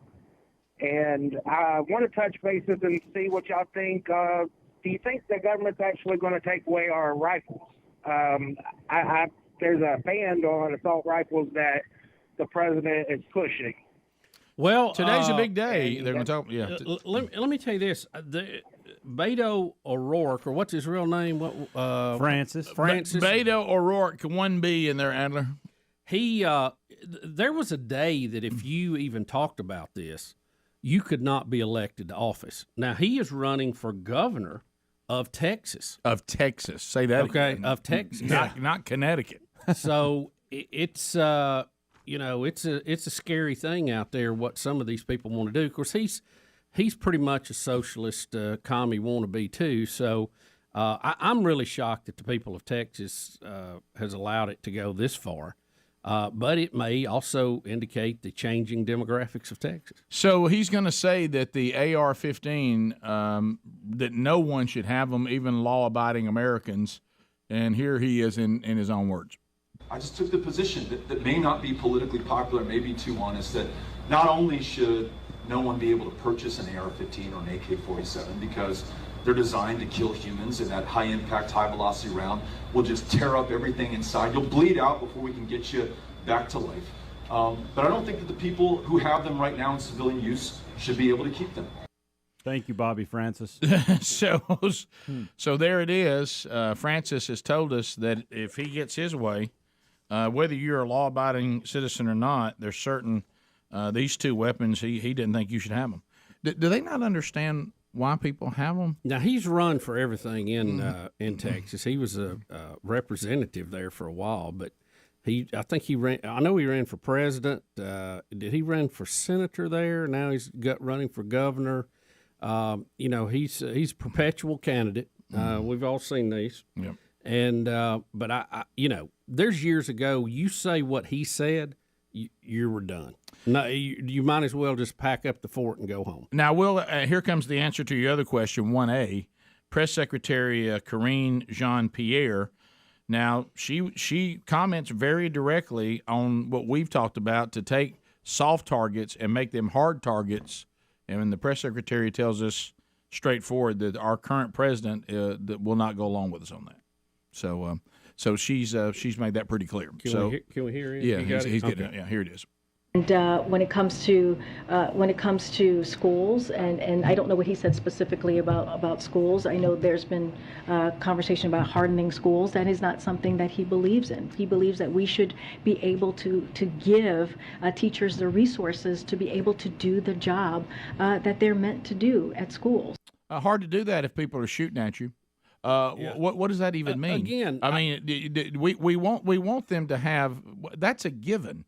Bubba and I have talked about that. It was our Classroom First campaign, where you make sure the classroom and the teacher has everything that they need to teach, and then you move out with the money, which makes all the sense in the world to me. You start with a bullseye, and then you apply money as the ring goes out. Yeah, but if you give me everything that I need and even get my salary better, but people keep shooting at me, we're having a hard time teaching here.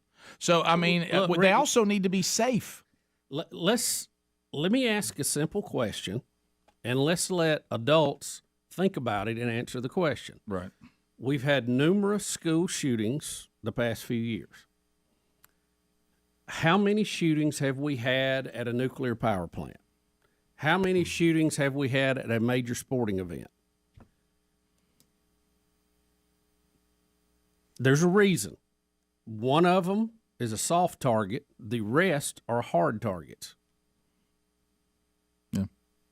I don't think airports, again, are now becoming more hardened than they were. What do we mean by that? You have one access point in and out. You have armed guards, metal detectors, whatever you need there. You have controlled access. You know who's coming in, who's going out. There's no surprises. And you have electronic surveillance of the area leading up to that. And it should be a big, long, wide area to get to that. Like with the school shooting, and they're investigating this now. Someone left the back door open. Yeah, they tried to walk that back a little bit yesterday, Now, but it's not happening. A teacher went out and went back, but said they shut the door. But it wasn't shut because he got in. You can't have that kind of stuff. You just can't do it. Sorry. I think the lawyer the lawyer said yesterday that it was shut, just didn't lock or something like that. So let's walk this back. This guy walks up here with a gun. The door's locked. Can he shoot it open? I don't know. If he does, if he uses those rounds to get in the door, and I'm assuming it would take many to do that, that's going to alert the resource officer. That's going to alert alarms. That's going to give you more time. He's going to have less bullets. I mean, you see how the whole thing. Every step you've got to give them difficulty, because remember, they're just like a predator in the wild. They're going to go after the easy, the weak, the sick, the late, the last, all of that. And the more difficult you make it, they don't have a target to go to. And this is an important part of it, because we're never going to get all the guns out of illegal ownership or people who have mental health problems. You're just not going to do it. You pass all the laws. Look, you can pass gun laws till the cows come home. Someone who wants to do this is still going to try to do it. And the only defense you have is to harden the target. And it's a shame we have to do that, but it's a reality. Well, and also we're finding out if law enforcement gets involved, they got to do a better job than this bunch did. Yeah, absolutely. Wow. I mean, we got to look at all of that. Wow, look at all wow. Top of the hour. Rick and Bubba, Rick and Bubba.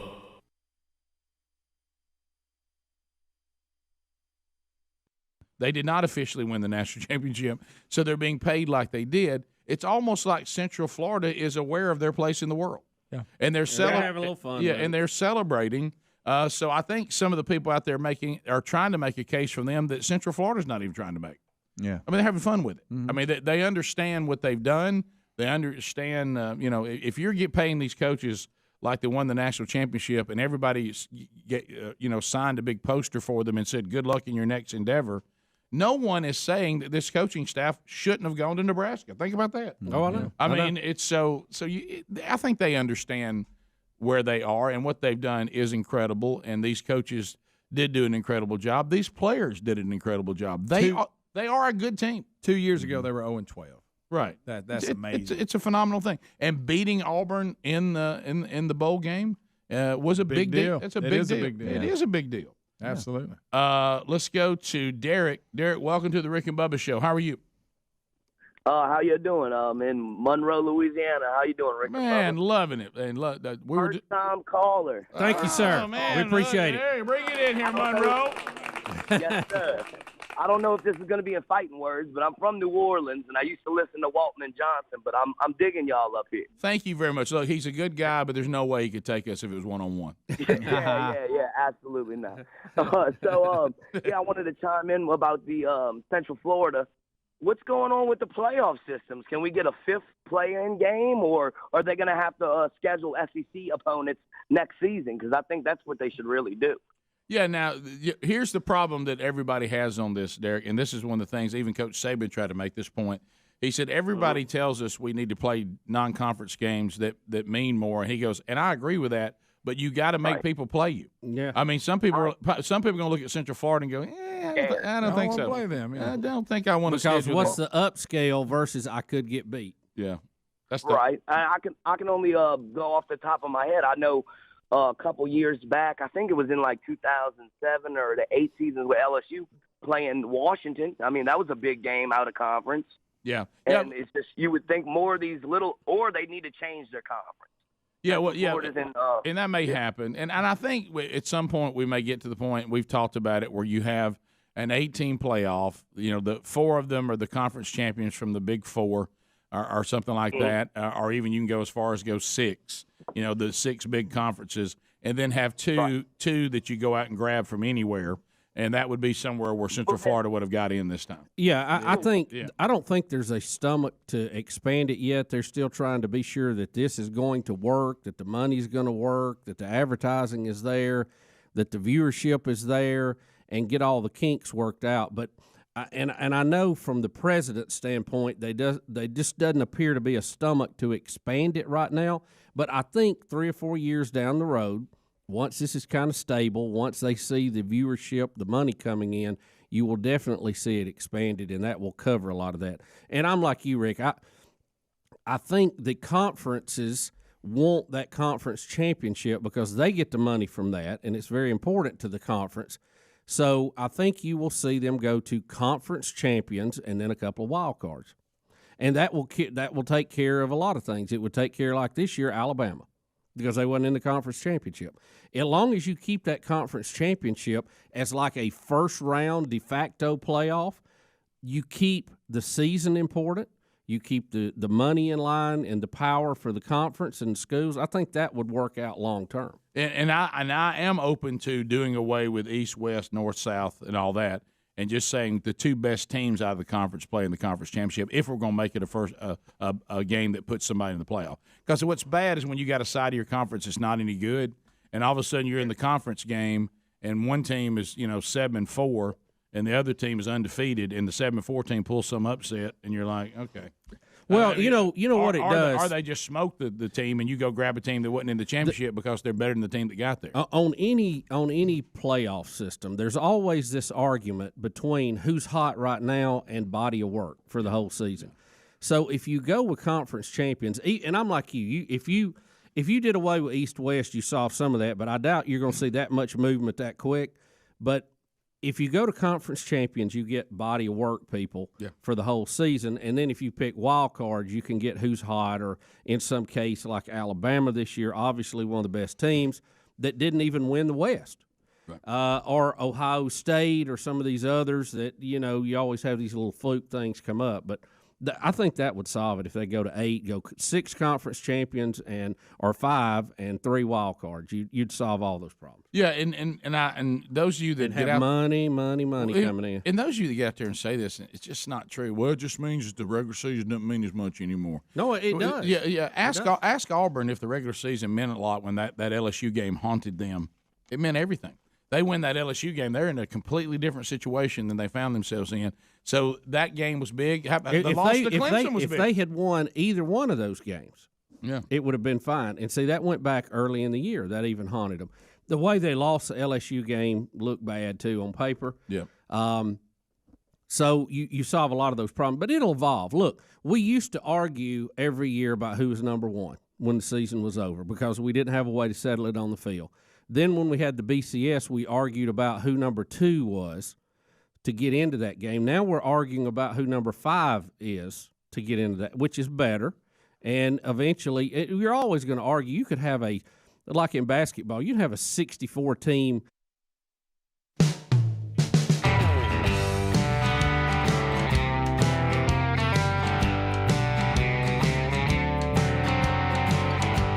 And here we go, 6 minutes past the hour. Wednesday Bible study back today, Genesis 22.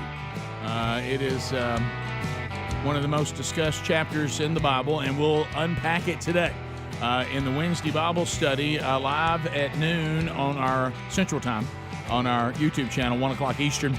It'll be archived soon after. Adler gets that out to you pretty quick, and you can consume it if you so desire on your own time. All right, so Bubba, the ongoing attempt to force us into the world of green. Of course, the world of green not exactly ready for us, but we're being forced there. Again, the government trying to create markets that don't exist yet, and of course, those never work. But we're going to keep on trying it again, and now, Bubba, it appears they're going after the Ford truck. Well, Rick, trucks do a lot of things. At one time, they were pretty much used as workhorses, but they have become a pretty much go-to to do everything in. More and more people are buying pickup trucks, especially large ones, and using them to drive daily to work, not just for special work projects. And that surge is worrying lawmakers in Washington, D.C., who want to discourage people from buying trucks like the Ford Super Duty and using them as nothing more than a grocery getter and kid transporter, according to Bloomberg. But why are we allowing this current tyrannical government to hate freedom? I mean, they hate freedom. I'm a perfect example of what they're talking about. I never thought I would be a pickup truck guy. I know. And, of course, then I was introduced to the wonderful Ram 1500. And now there's been attempts for Hendrick to say, Rick, please drive something else. And I'm like, look, I don't want to be complaining about you guys, allowing me to drive your outstanding vehicles, but I can't think of life without a pickup. And even when we didn't have a deal for a while, I went and bought a pickup. Yeah. I have to have a pickup now. And I'm not some big, a big handy guy out there, on my latest project. I just like having to haul stuff around. I like having a pickup truck. Well, I like having my one. pickup truck, and I don't want an electric one. I always feel safe in a pickup truck. If somebody says, "Hey, I need to go pick up some fertilizer," or "I need some mulch," or "I need a couch," you go, "Well, I got it. I got my truck with me." You're just ready to go. I tell you one thing that's it's great for too is I usually go with the cover, the removable cover. Mm-hmm. The amount of luggage you can put back there when the cover's on it, good gracious. Oh yeah. Now lawmakers Great for rehearsal are too, concerned. I bet it is. Lawmakers in D.C. are concerned about the increase in big trucks in D.C., especially those that weigh over 6,000 pounds. Lawmakers cite studies that say they have more fatal crashes. Here we go. They typically get poor economy, and they emit more emissions than the smaller vehicles. Here we go. As such, the D.C. City Council there has a new proposal that will cost people who are driving big trucks more, quite a bit more. The cost to register them in D.C. currently sits at $155. They're proposing that fee go up to over $500. So they're trying to run me out of it. They're trying to run you out. You of think it. you're gonna run me out of my pickup? Good luck with that. Introduced by I'm not gonna live in D.C. a D.C. councilman, the sole purpose of this change is to discourage people from buying Of big, course heavy it is. trucks unless they actually need them. Isn't that my decision to make, Thank councilman? you. Why Not do they you? hate freedom? They hate it. You know how you get people to move out of said vehicle, offer one that's better? That's how you do it. Yep. You don't play these political tyrannical games. It's just that tends to make us push back a little bit. I might buy 4 of them now. Yeah, the government they can't stand the power they have, and they want to enforce their ideas on you. Look, there's certain laws we need, government we need, we know that, but limited government was the idea here, and we're getting away from that. The forefathers knew this was going to happen, by the way. That's why they wrote the Constitution as a limiting document for the federal government. Can I tell you what? But they give the states big freedom. See, do you find it interesting? Of course, this is the thing that will fly in the face. Let's go over to the left, the current modern left. Okay. Yes. They hate freedom. Okay. Well, unless it comes to God telling them what to do. They want their freedom to tell us what to do. But look, when God tries to tell them what to do, they just pitch a fit.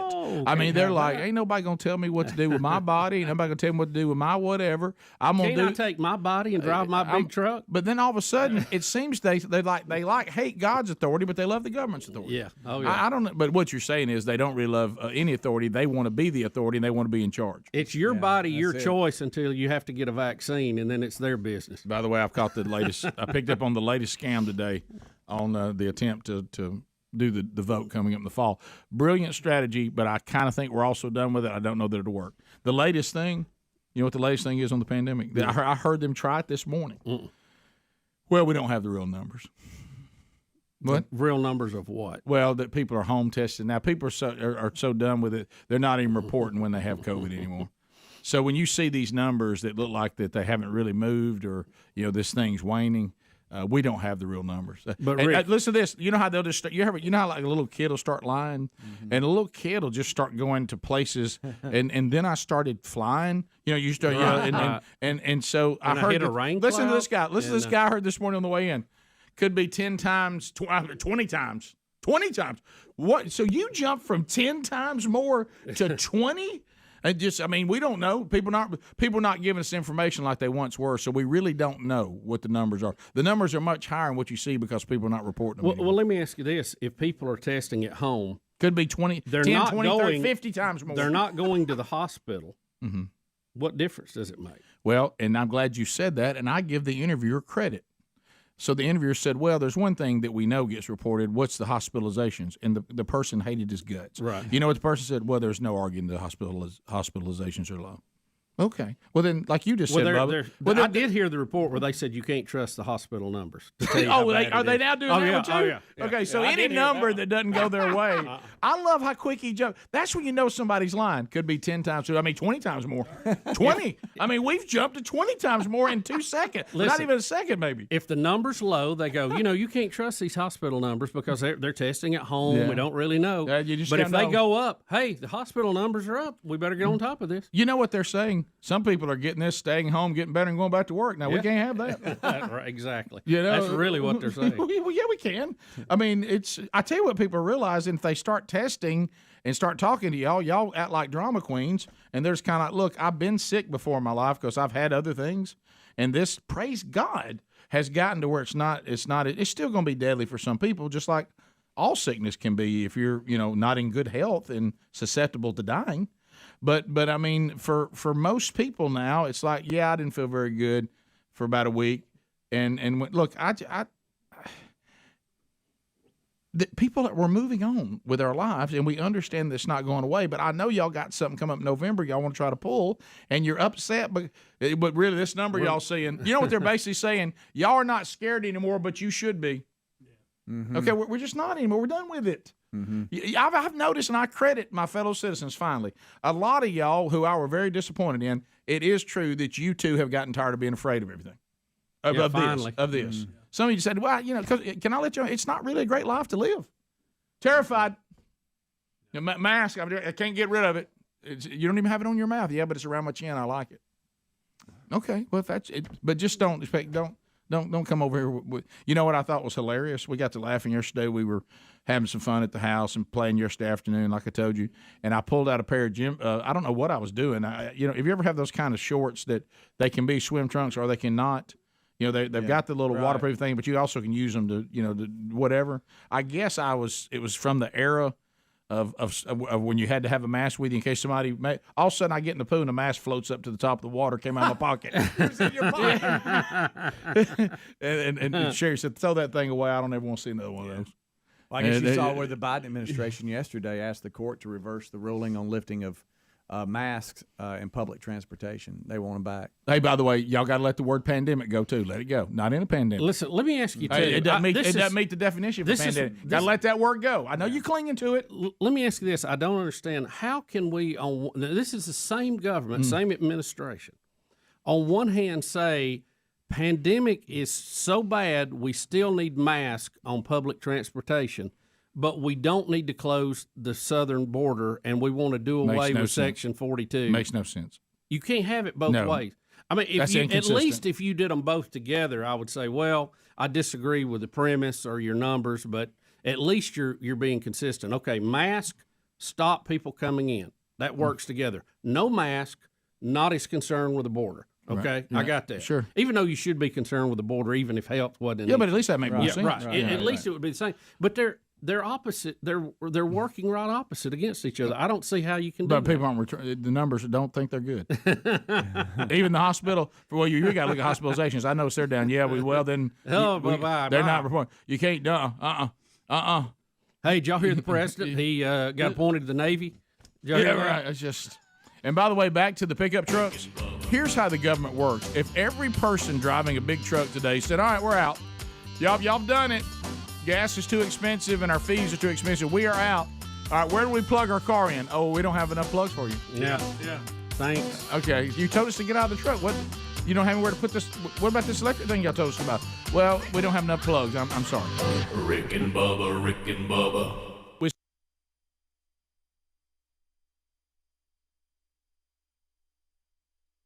Field, and you argue about who number 65 is. But the further you go down that line, the better the game, the system is, and we get better football, better entertainment. Ask Ohio State if the regular season matters. Yeah, it does. Yeah, it does. Nobody forgave them for that. No, it was brutal. Yeah, it was brutal. So yeah, this garbage that a playoff means the regular season doesn't matter. It absolutely matters. Ask Ohio State. Ask Auburn if it matters. It matters a lot. You know. So we'll be back. We'll get a qualifier when we come back. We'll figure out how we're going to do it. National championship game. We're gonna get one this hour. Yeah, we got to do it next. Atlanta, Georgia, Monday night. Georgia against Bama, and you can be there if you win when we draw it out at the end of the show tomorrow. But being that drawing, you got to be at one of our 10 qualifiers, and we'll get a qualifier next. Rick and Bubba, Rick and Bubba. The man, Rick and Bubba's biggest fan. He's the main weatherman. He's the mighty James.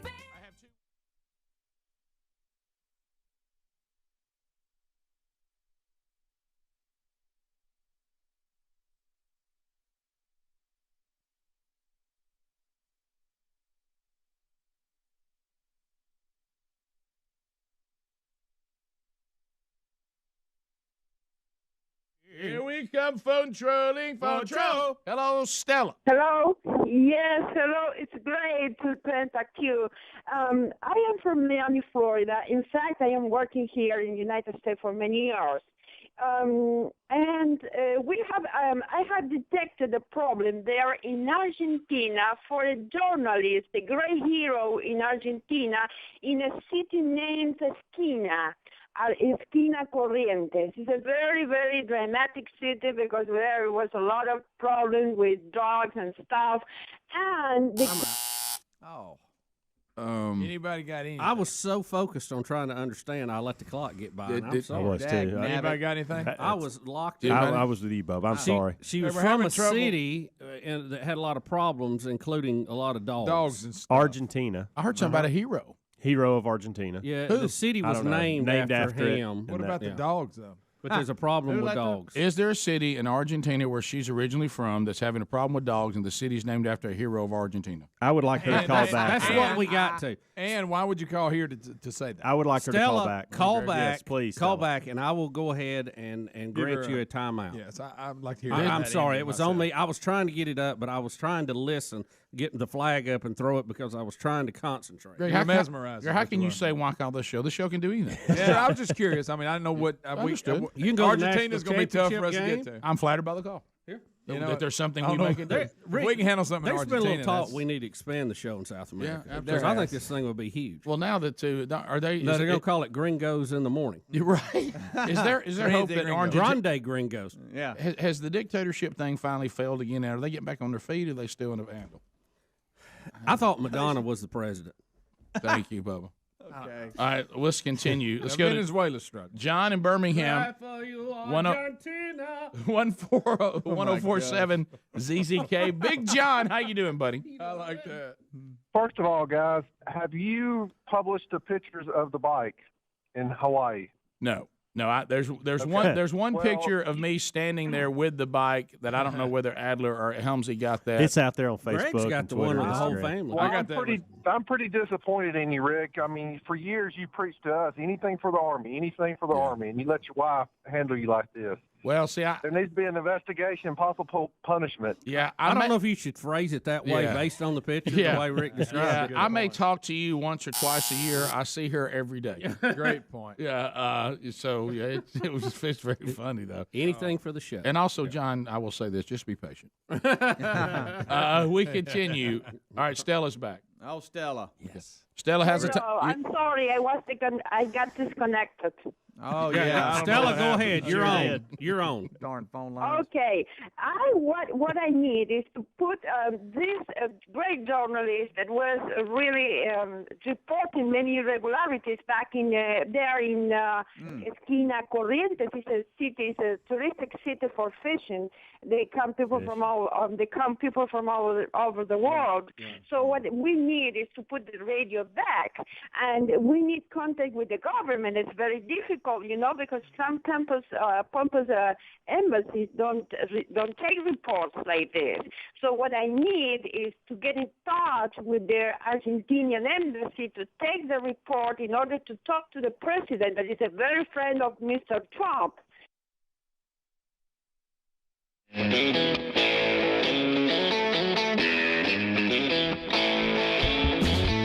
It is 22 minutes past the hour. Rick and Bubba Show. Thanks for being with us today.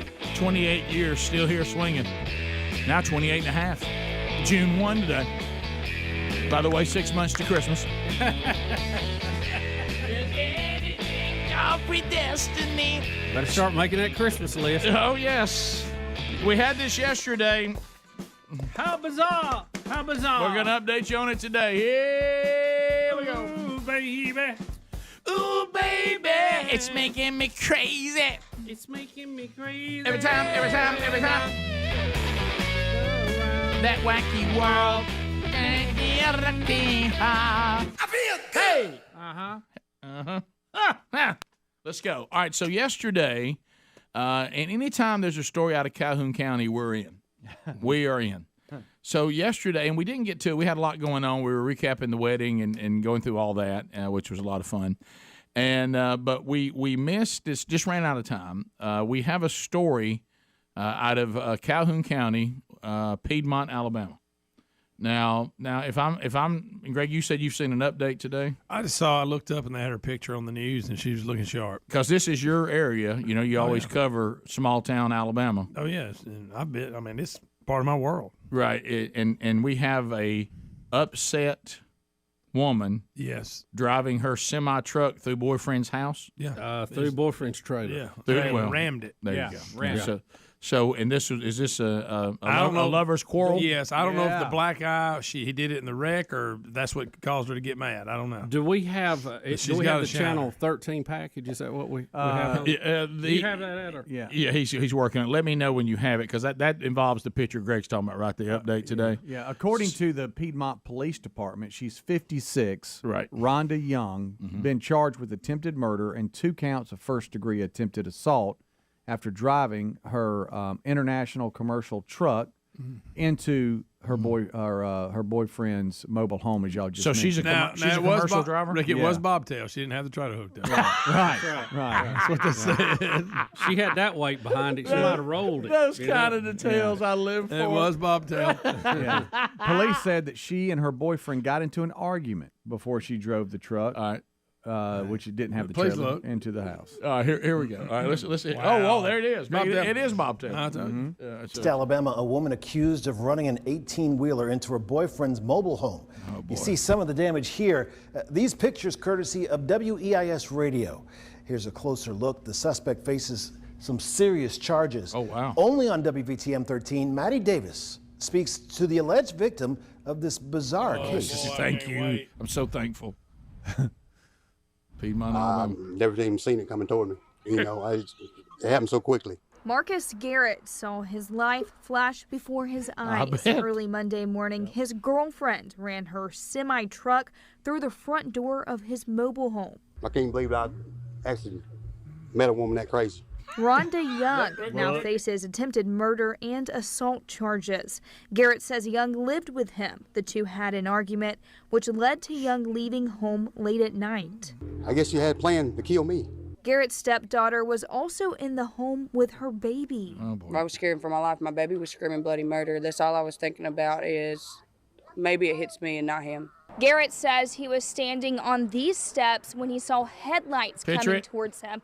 You can see how hard the truck actually hit the home, ripping the home from the front steps. All I know is the trailer started rattling, and next thing I know, there's a truck in the trailer. Garrett's leg was stuck under the truck. He was taken to the hospital to have it treated.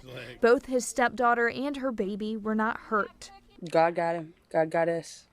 We're safe. A home full of memories is now gone forever, but the family is just happy to see another day. I'm thankful for being here. Thank God. Piedmont police are still investigating as Young is being held in the Calhoun County Jail. In Piedmont, Maddie Davis, WVTM 13. I know. Courtesy WVTM 13. You look at her, that's a mean woman. I know that everybody's thinking what I'm thinking. What is her handle on CB? Oh, I know. Oh, yeah. I mean, I want to know that so much. I do too. I really want to know. There's nothing better than these situations that we go live and do a report and interview the survivors. Nothing better than that. All right. I didn't know that woman was this crazy. Great. Now that's the one that I want for Bank 9. I didn't know that I could ever get a woman that crazy. yeah. We need to say that. Can we pull that? I need that on Bank 9. Oh yeah. And look, we've all thought it before, but don't say it. I mean, that's man. Wow. Hey, look, when a woman gets mad, don't you know you can hear that truck whining? She's splitting and stacking. Well, let's think. There's some women out there you can't give them a semi truck. No, I mean they'll be mean with it. That's a weapon of mass destruction. Here it is again, Greg. Listen. I never even seen it coming toward me. You know, it happened so quickly. Marcus Garrett Here comes saw the quote. his life Let's listen for it flash for Bank before 9. his eyes. Early Monday morning, his girlfriend ran her semi-truck through the front door of his mobile home. I can't believe I actually met a woman that crazy.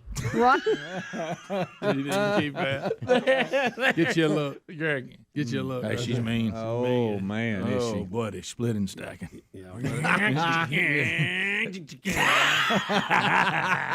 I saw them headlights. Double clutching. Oh, hey, well, I mean. Hey, don't forget, he ended up under it. Oh, yeah.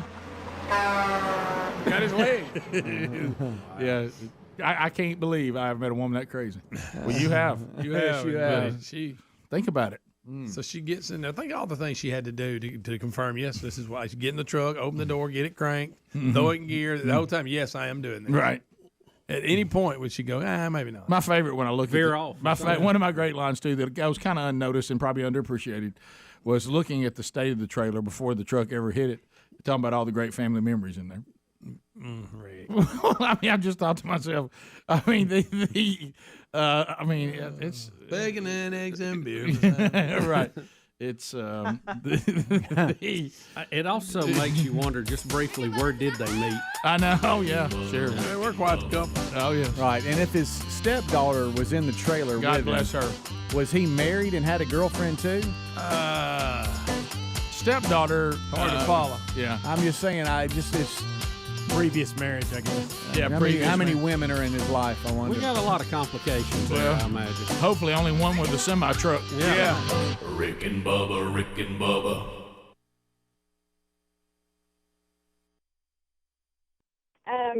They are very friendly. They are doing many great things in Argentina.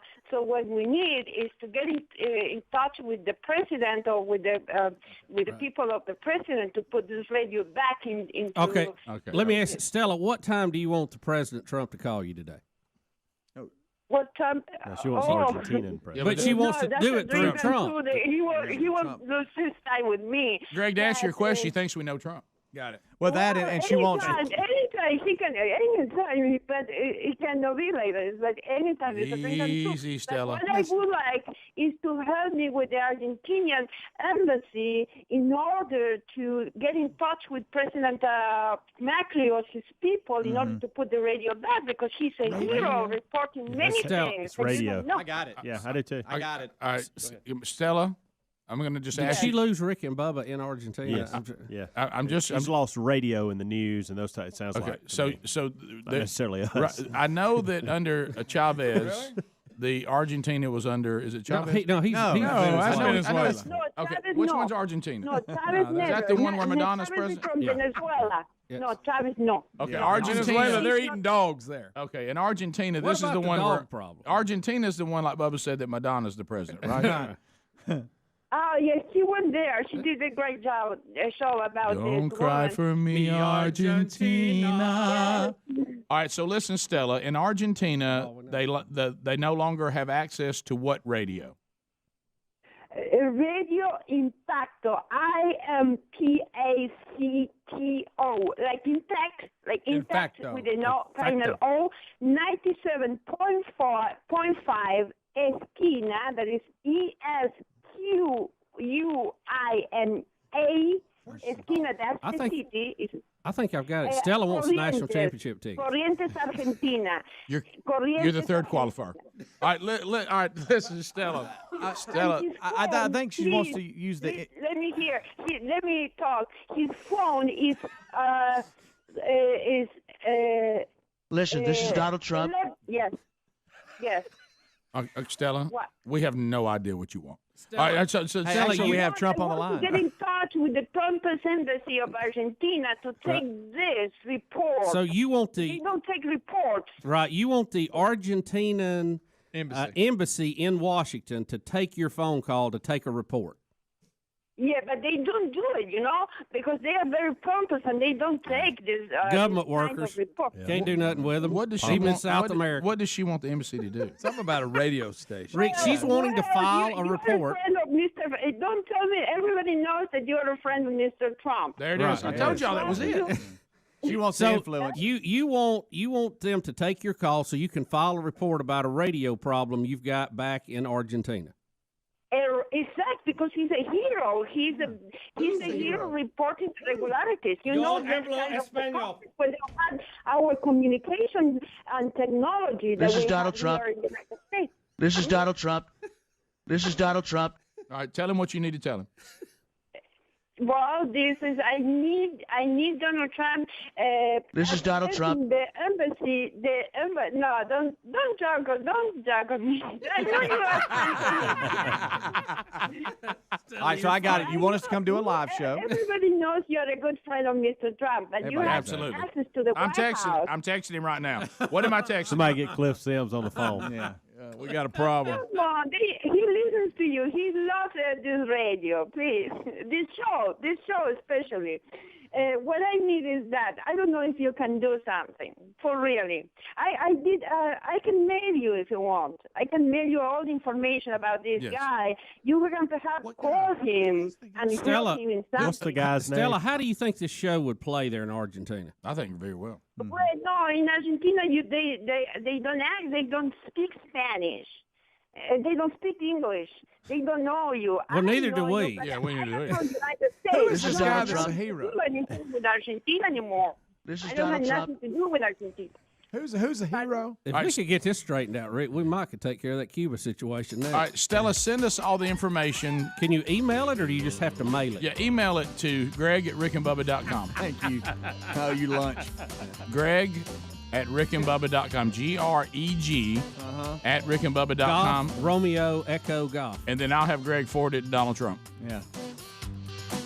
We'll take care of it. QRZ? Done. We'll be right back. Rick and Bubba, Rick and Bubba. 866 We Be Big. We'll get in some more calls. Also, we'll qualify another finalist this hour. We're doing 10 finalists, and tomorrow at the last hour we give away tickets. 35 minutes past the hour, the Rick and Bubba Show. Thanks for being with us. 866 We Be Big. MyPillow.com/Bubba. MyPillow.com/Bubba is ready to go. BOGO Extravaganza. Buy one, get one free going on now at MyPillow.com/Bubba. And let me tell you where you can get some buy one, get one frees. Because that's pretty easy to follow. That's big savings. That's got Speedy excited. Get buy one, get one free pricing on bed sheets, Giza, Elegance, My Pillows, 6-piece towel sets, roll and go anywhere, My Pillows, and more. Second big special they're offering right now is their big slipper blowout sale. Love them, wear them every day. My Pillow slippers, $90 off right now. They're only $49.98, and boy, they're comfortable. So why don't you go right now to MyPillow.com/Bubba. Inflation goes up, your money's worth less. Mike Lindell and the folks at MyPillow take the prices down. All right, so buy one, get one free, and then the slipper blowout sale going on right now. MyPillow.com/Bubba or rickandbubba.com under the sponsors button. Now, Bubba, before we get to this next thing you're talking about, it ties in. You know, we have a supply and demand problem on practically everything. Yep. It's driving the price of everything up. You can't get anything. You can't have nothing. Bubba, I'm sorry. Because of the success of Tom Cruise's Top Gun sequel, and people are returning to the box office in record numbers, us included, now we think we may have a popcorn shortage. No, good girl. Good night. You can't even. I mean, you can't even have popcorn. Do you know How another? can we have a popcorn shortage and a formula shortage? Did you know another shortage that I heard about this week is it's the concrete finishing stuff they use in gunite pools. They're having a problem getting that in. You Yep. can't, if you're getting a gunite pool, a lot of those projects are on hold right now. I tell you what, we do have plenty of though, dumbasses. We ain't no shortage of them. Thank you, Greg. Golly. We're talking about we got shortages. We overstocked there. I gotta tell you, I wasn't expecting that. You know, ether. it kind of That's the key. You it kind of came out of the blue. You know. Well, I mean, it's a fact. All we hear shortage this, shortage that. I was thinking, I wonder if we ain't got a shortage. It just dawned on me. It just hit you, and there it came out. There it is. So you can get a deal on one. Oh, There's Rick, plenty. Rick, you talk about a BOGO. Buy one, get one free. I mean, you can't even have a popcorn. How you run out of popcorn? That's not possible. Greg, it's all because can't nobody. Greg, I was told the other day I'm sitting in the meeting and there's ink and paper shortage. You can't even get things I printed. heard you saying that. Just wait. Try to print something. Try to print something. Luckily, I don't have to print a lot. Greg, try to publish a book. All right, so Not a good time for that. it's not a good time for that. What'd you say? I thought y'all keep talking. What did you say? So, Rick, the other story here ties into this, and I saw the headline, and I had to share it with you. It says, Top Gun should be a safe place for man tears.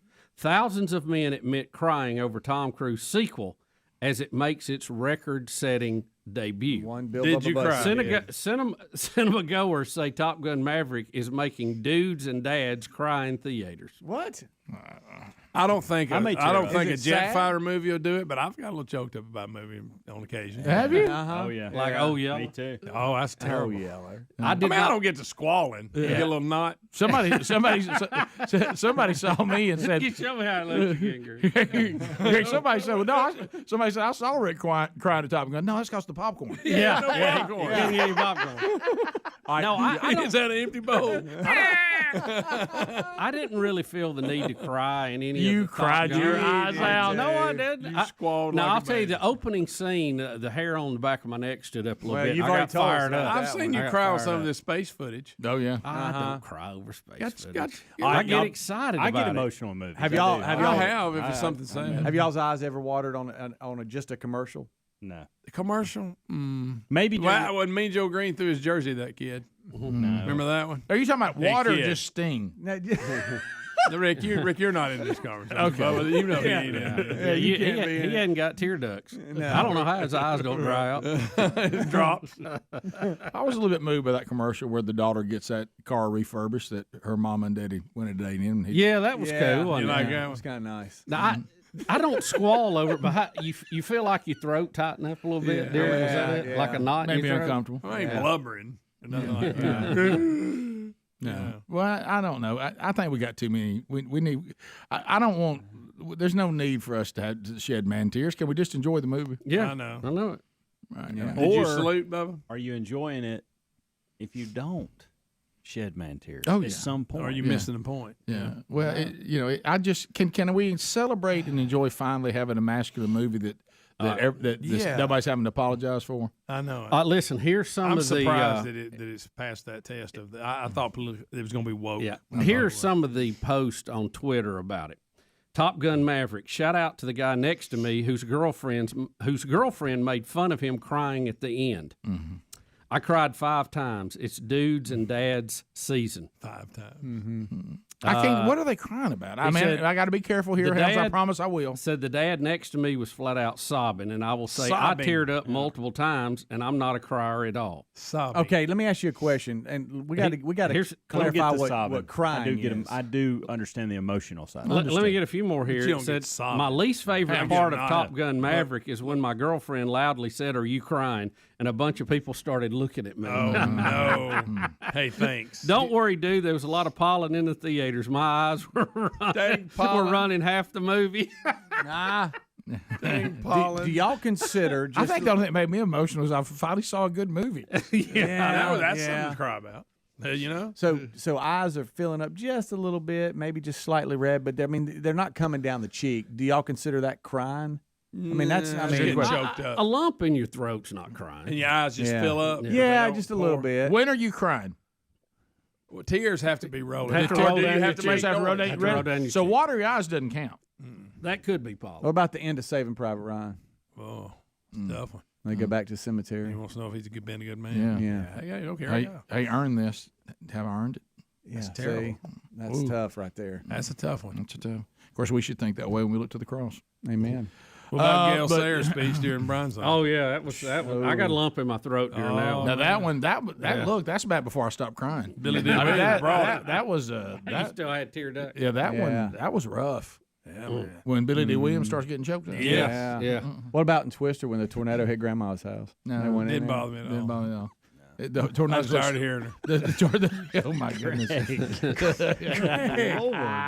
It didn't. What about when you hear the thought I'd dog in bring there some barking? You know it's in the house. I thought I would bring up something silly. So. That you love. That's your favorite movie. I'm trying to think of. I'm gonna tell you what. Now, be careful. I mean, there's some. What about in Greece when he got stranded at the drive-in? I was fine on that one. He couldn't even get it out. Well, he was branded a fool. Right. And he's worried about What will they're they gonna say Monday at school?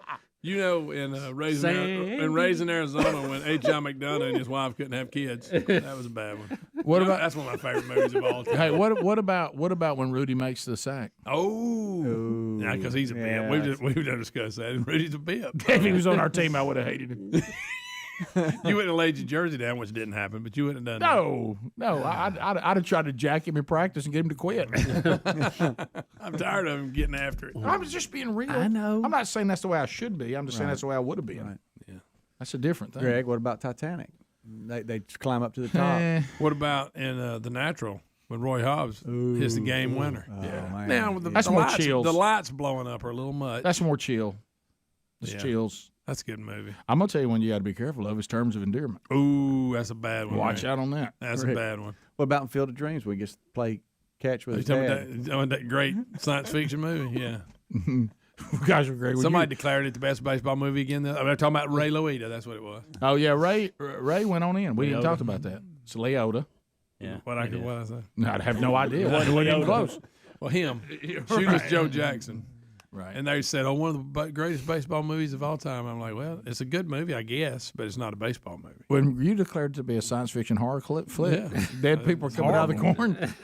Gosh, that's good. There's really not a lot of. There's not really not a lot about ground balls in there. I started to oppose you, then I realized, my gosh, he's right. I mean, Bull Durham is a baseball movie. It is. Here he goes. That is. Here we go. Bull Durham may be one of the best baseball Here we movies go. ever. Yeah, It's rough. It is. Yeah, Listen, don't put your kids in front of it. Right. Yeah. So now I don't even know what these people are minor crying. league baseball's rough. When Greg, they're at the mound. Greg, I got one thing I want to say to you about Maverick, and I don't know if I'm allowed to say No. it. Here he You're goes. going to struggle. Here we Oh, go. there's something I ain't Gosh gonna lie. almighty. I knew I should have went last Has night. nothing to do with the plot. Should have went last night. Has nothing to do with the plot. It was that or cook on the griddle, and I chose Am I my new allowed griddle. to? Am I allowed Go to say ahead. it? Am I allowed to say Rick, it? no. Off air. Go ahead if it's got nothing to do with the plot. It has nothing to do with Bubba the plot. acted like nothing he said was a big deal, but he ruined the Yeah, aircraft the carrier whole scene the whole for me. beginning of it. Yeah. No, I told y'all just to relax. It was And it's over. just like and then the- you claimed that they just heads up, Helms, they're going to sell popcorn too. Like that was the same. It was close. What? It's almost like I did what he now? was saying that what you said has no impact on the movie, and he says it does. It's almost like saying, Well, yeah, it certainly does. well, but it's like the opening. you know, it's like But saying that's not the plot. it's like saying that if you go to I see didn't say it was. Rick, you're I'm going- giving you're you going to s- permission to tell me what. you're going to a concert, and and all Bubba did was tell you what the first song was. He You still did. got to hear him play it. Not really. It's completely different. Right. I knew that song was coming, Rick. It's on the playlist. Right. It The doesn't fact- matter where it's coming. Right. The It's on fact the that he just playlist. said it was the scene like in the original one. That's completely ruining it. Greg, you're going to struggle. Greg, you're going to struggle with Val Kilmer. There it is. Oh, okay. Y'all seen that documentary on him? Have none. That's a rough. But I made a lot of movies. I could tell you about their encounter Right. and what he was doing, but see, I didn't. Right. And then I Rough. didn't tell you what he said it to. I bet it was. What is Val's character? I can't tell you can't that. tell You can't tell me that. No, it'd be Iceman.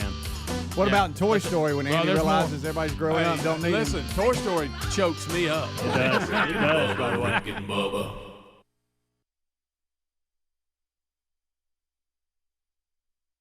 national championship game for college football coming up Monday night in Atlanta's Mercedes Stadium.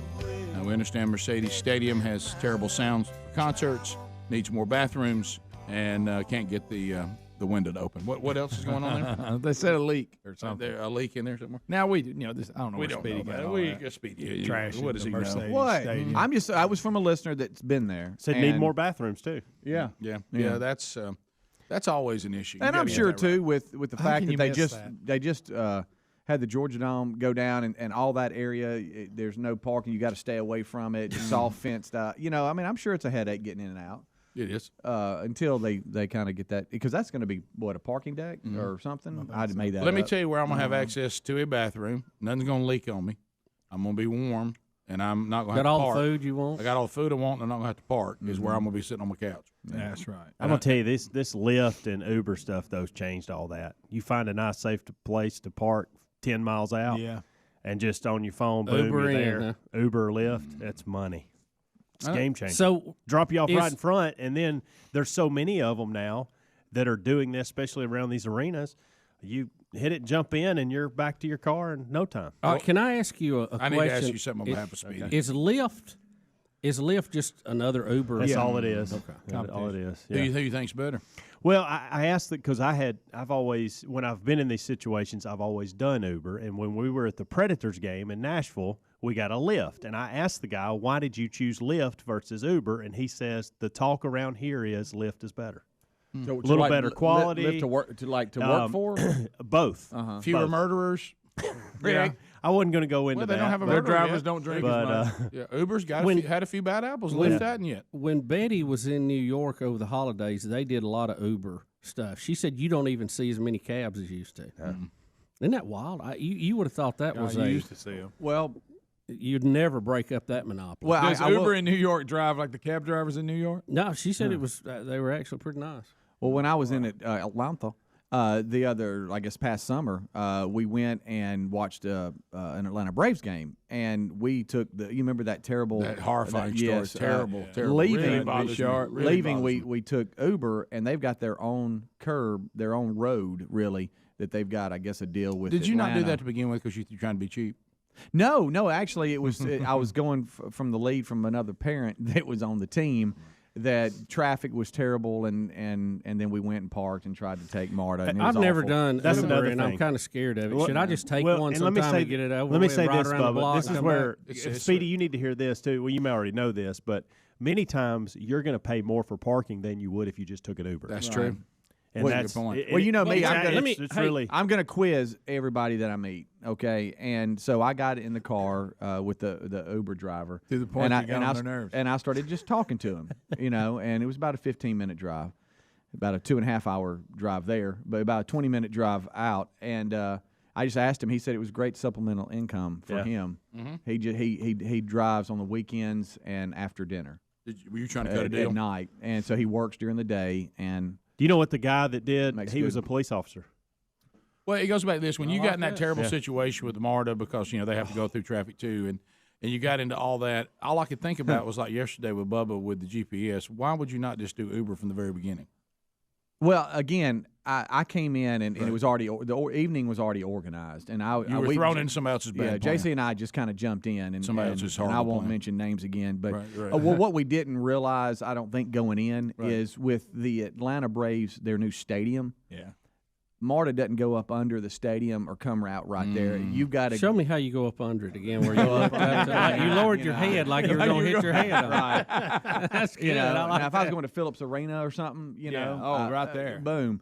But and so stadium. you basically take Marta somewhere and then get on buses, which then you're right back out Yeah, in it's not traffic good. Yeah, that you were that'd in. be- You know. Well, some of this stuff, like It you sounded good on paper. when you Scared- think about scared to death. like something like Marta, this kind of convoluted stuff is just helping Lyft and Uber because people are like, well, that's a nightmare.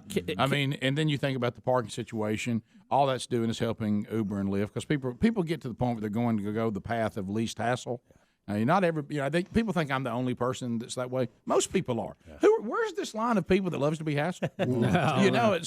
So anyway. Can I ask an operational question about it though, Hams? You mentioned like 10 miles out, find a place to park. Where are there safe places to park 10 miles out? Now, you call Uber. I can't answer that in regards to the Mercedes-Benz Right.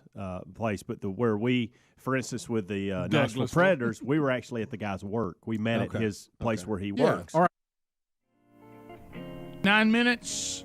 9 minutes to the top of the hour. The Rick and Bubba Show. 866 We Be Big.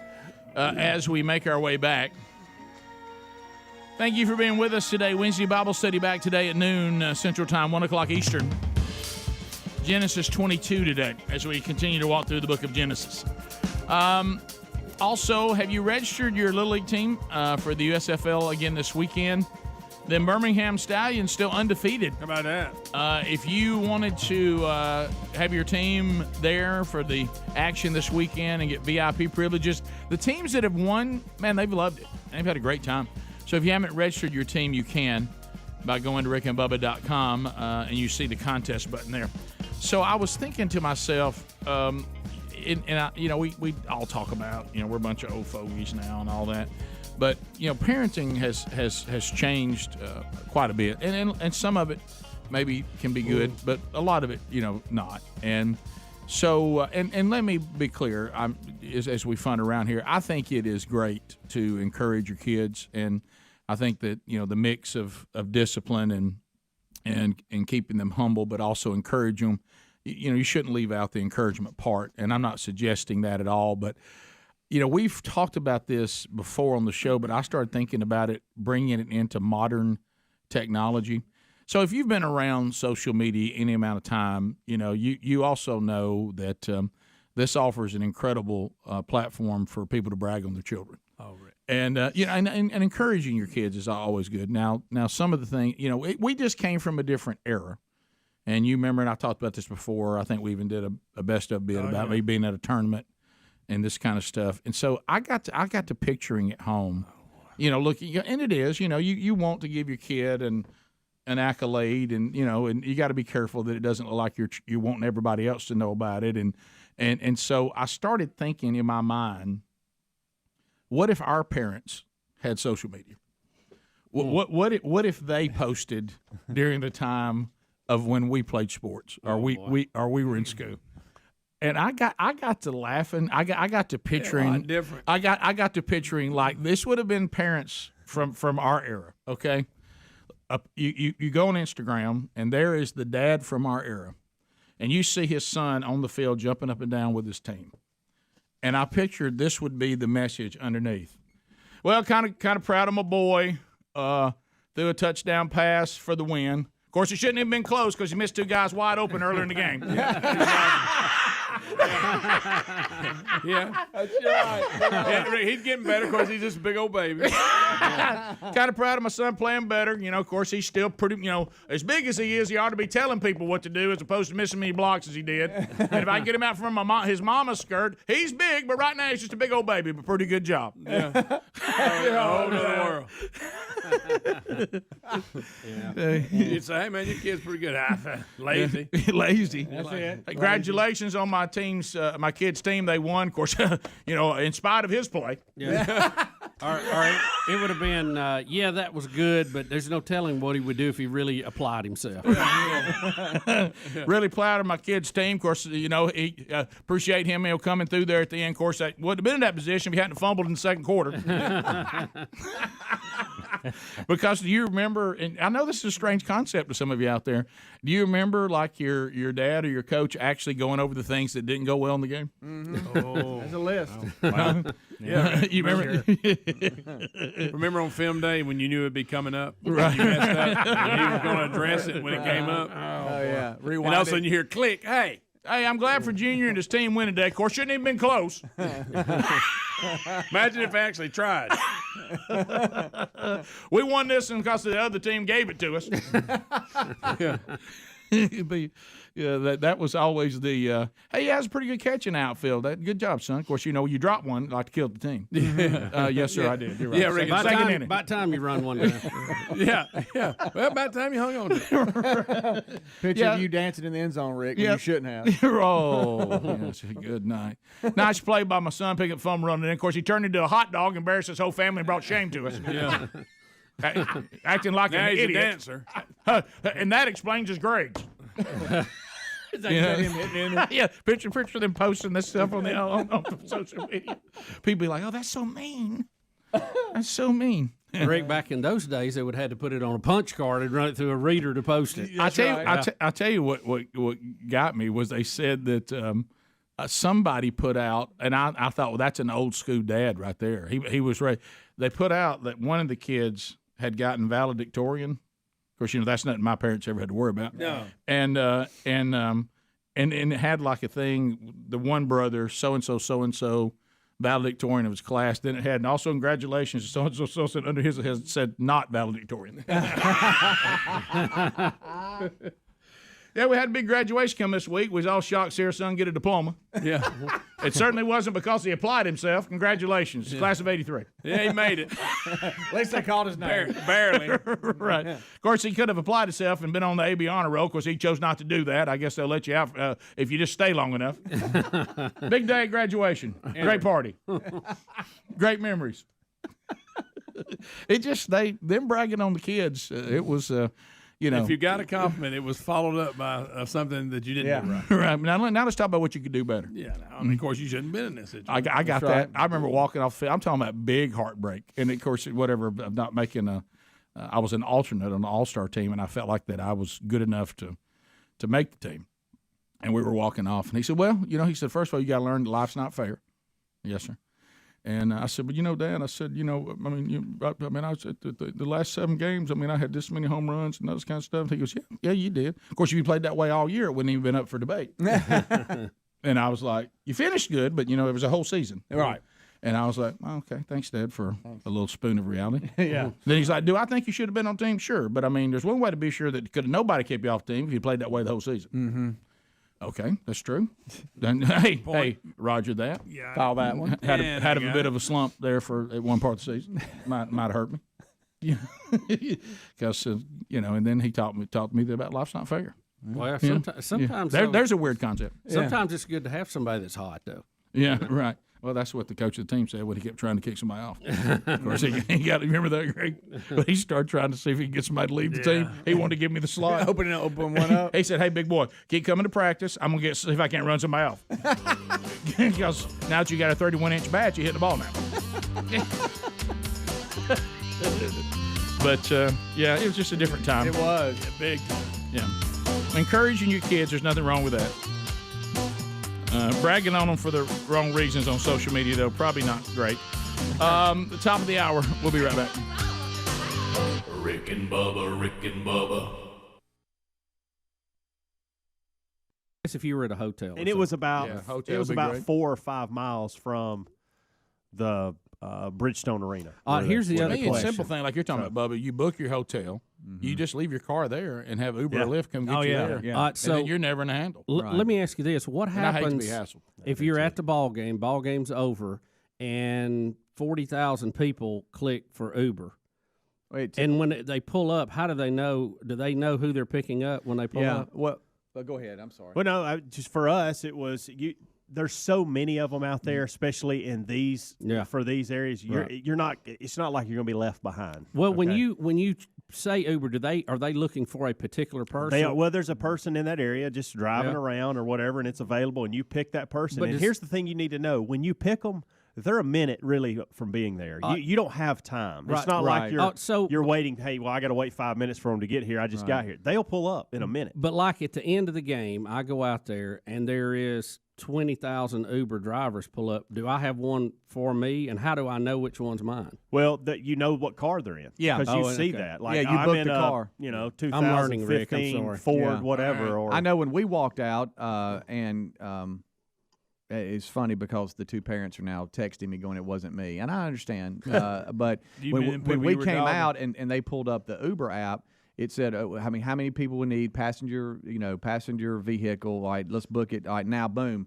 And then before you know it, probably 20 seconds went by, and the driver was calling that cell phone and said, hey, here I am. I'm in a blue shirt. I'm in this Dodge Caravan or whatever. Here I am. It's and they were waving at us, and we walked right in and got it. And, by the way, this guy that we had in Nashville didn't do this, but we asked him this question.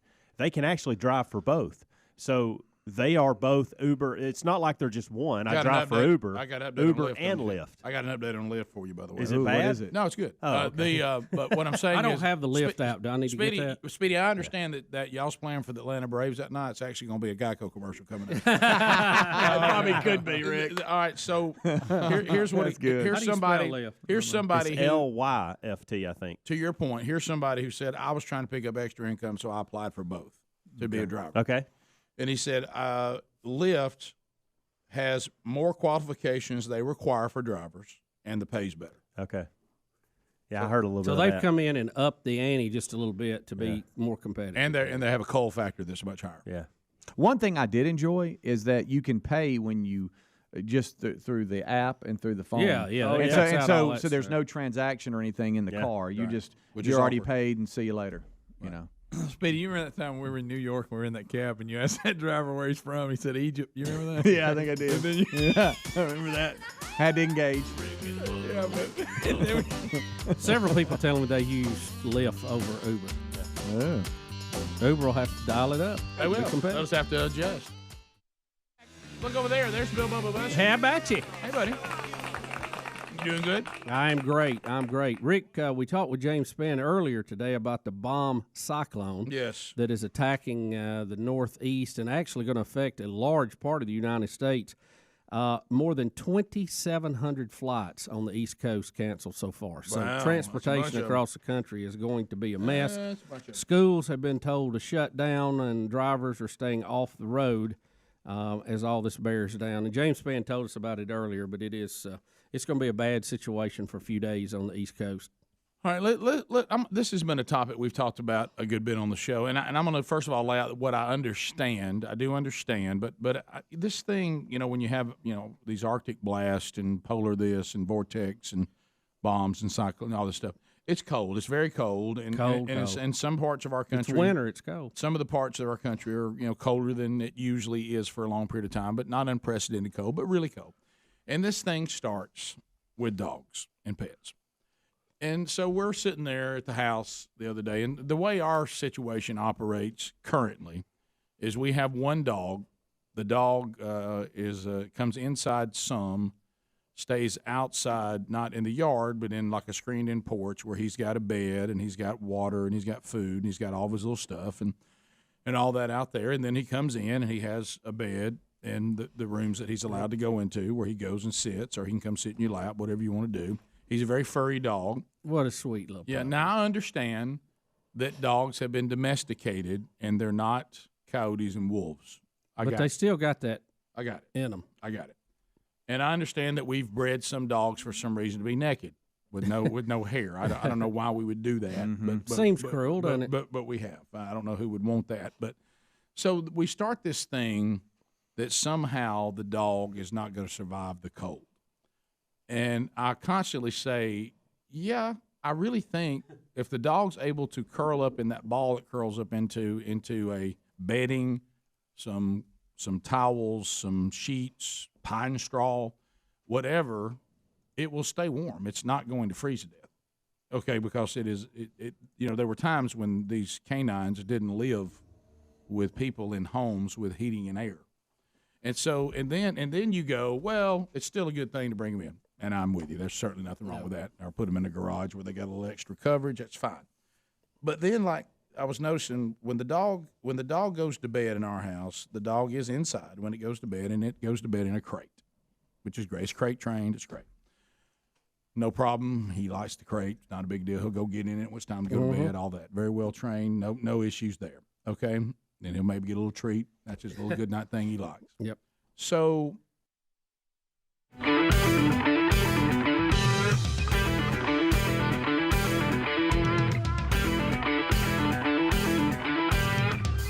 It is 6 minutes past the hour, the Rick and Bubba Show from the No Name Studio. Speedy, the real Greg Burgess, Helmsy, Eddie Van Adler, all here and ready to go.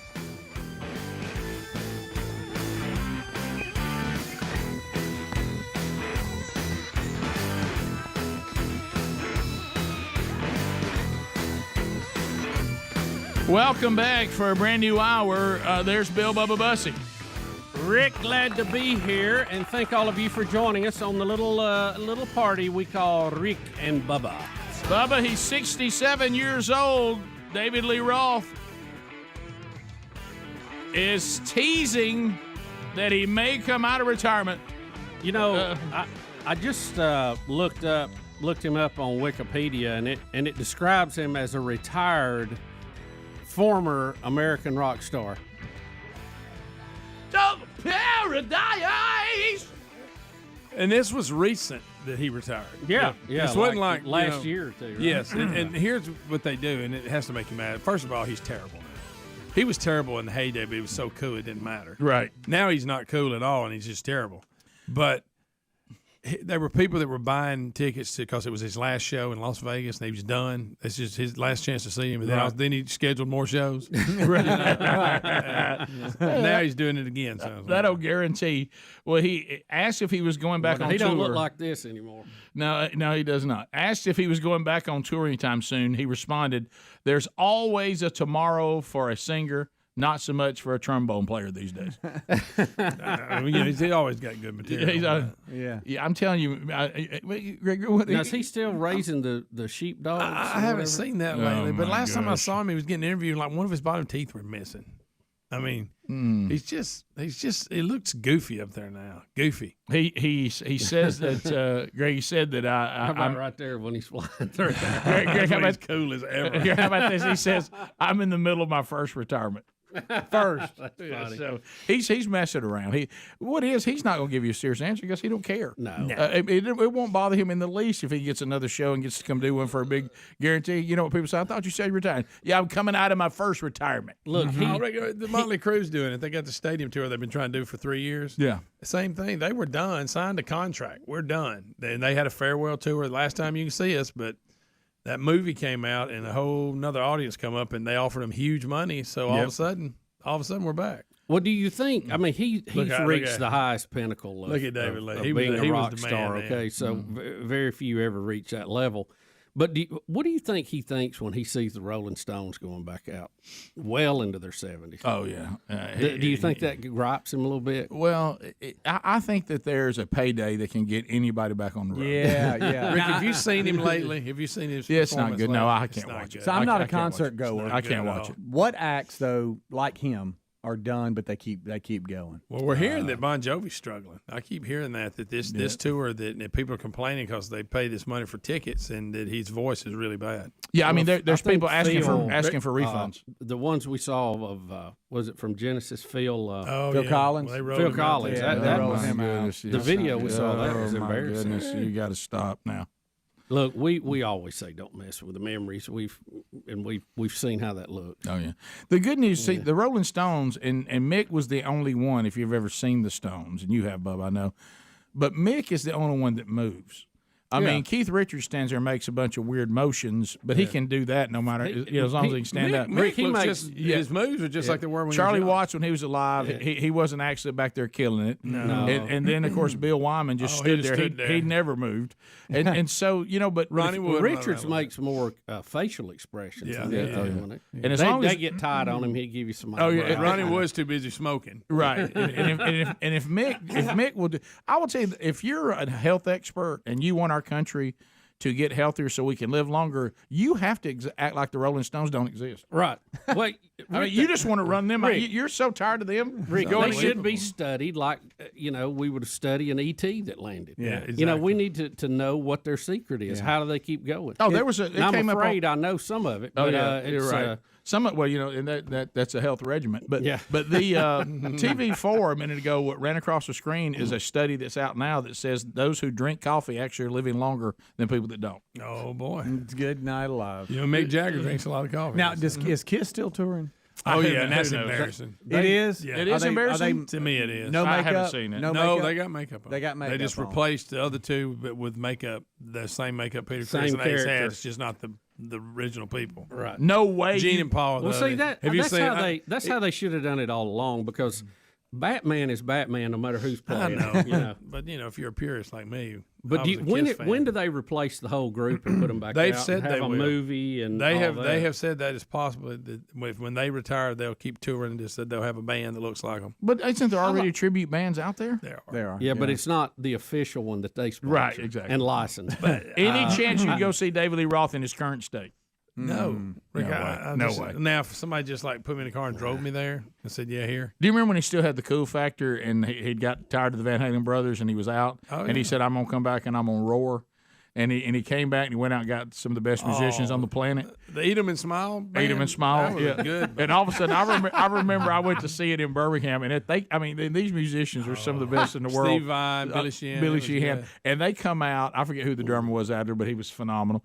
They come out, and it's just incredibly good and music. The stage is And look, and also Bubba, just as you would think, because everybody's like, "What's going to happen to David Lee?" And he stops. I mean, the whole band just stops. He looks. He goes, "What do you think about the new band so far?" and then all of a sudden they go right back into it. Oh, he got him some guns. Oh, he did. Did he sing the Van Halen classic? Some. Yeah, he some sang of them. Some of them. And then you probably like California Girls or whatever. No, that song no, was. I hate know all that. Greg, I Oh, know Greg that liked and Just a Gigolo. Yeah, that was unacceptable. That was unacceptable. On the boardwalk. It broke the band. It ruined the band. It did. But the I saw him in the second solo tour. And at the BJCC, Bubba, and he rode a surfboard across the crowd as he was doing California Girl. Oh, man. And then he released 2 albums that were still rock, and that made it legit. Yeah, after that weird one. Yankee Rose and the one I just played, Yeah. Must Be Paradise or whatever. Yeah, and, that was a good band. What about Didn't he do Yankee Swap? Yankee Swap! are people like Metallica still together? Oh, yes. They sell stadiums out. Still. Yeah, they were around when I was in high school. I've never been interested in that band. Really? Boy, they No, got, never. Boy, longevity. They just wasn't my thing. I mean, I'm talking about stadiums. They still sell them out. And as difficult it is for him to communicate, Ozzy Osbourne, is he still doing I anything? think his health's finally got him. I don't think he does anything anymore. He's got unless it. Sharon's out of money. Yeah, she'll send him Hello, out. on the road in a Albuquerque. minute. Hello, That's Albuquerque. so good. Hello, Albuquerque. But I think his health's really bad. Yeah. You can't understand him. There's a show on Access TV where he and his Him son. and his son go on a road trip. You can't understand what he said. Is Alice Cooper still touring? Oh, yes. Is he? Yes. I did know that just from Damon, what he was See, telling but us. Alice, But that's he's how- a clean liver, so he's not, like How Ozzy. old is he now? He's in his 70s. Oh, gotta be. 70s, easy. Well, playing golf every day will keep him Yeah, somewhat right, yeah. healthy. Yeah. But so I don't know. How about Damon saying when he says, "See you at 7 in the lobby"? You're like, what? Well, you know, like 7. A little early. Yeah. So David Lee, I think, is just having fun, saying I may or may go out there if the money's right, I'll go. But I'm afraid he goes over in the category that he can't hold his own anymore, and you're tampering with the memories. Oh, yeah. You don't need him out there. Rick, it's and not it good. sounds like It's John just Bon not Jovi's going over in that category. He does. I mean, I hate that and he's about hung in him. there for a long time, too. Yeah. Well, Yeah, it's yeah. not like he didn't have a good run. Yeah. But, you can't go out there and tamper with the memories. If I go to see you and you're a legend, you got to be good. That's right. And I think when you go see the Stones now, you still pretty much get the show. You do. I mean, Yeah. they still do what they do. Yeah. How Mick's about gonna I dance, think I would go to see the Rolling Stones again just to see how they're holding up. and I'll go with you. Yeah, I mean, it's a good So their catalog. performance is still Oh, yeah. Up there? Now they put in some backups back there. They're filling in a little bit back there. But they've always but had a Mick few. still- They had some backup but singers. Mick still Really? holds his own, yeah. and Mick was never some outstanding singer. No, that ain't what But- it's about. and he prances around but like he's a a rock banny star. hen. And then you have Keith Richards up there, and he's always played sloppy, so it doesn't matter. Yeah. Ronnie Wood, he can still pick. Yeah. And then they've got new drummer and bass player, so I don't. I know Mark Garnett goes and sees all these folks. he- Is there somebody he's talked to you about recently that goes, "Hey, you're not going to be elite"? They still got it. I mean, I told y'all when I went he and and saw Greg- Styx, when I saw Styx Styx. about 3 years ago, Mm-hmm. and they're still playing in the original key that the songs were recorded in and can still sing it. I tell you who else Garnett brags on a lot is Toto. Well, yeah, they're very talented. Now look, he'll go see anybody. I mean, one time I found out he was at some dinner theater watching Firefall. I'm like, Firefall? Who goes to see Firefall in modern There he day? goes. There he goes. Did you not have tickets to see Ambrosia? Yeah, what's yacht rock? Yeah, there he goes. See, Bubba, you do that in a second, wouldn't you? oh yeah. All right, we'll be right back. Rick and Bubba, Rick and Bubba. All right.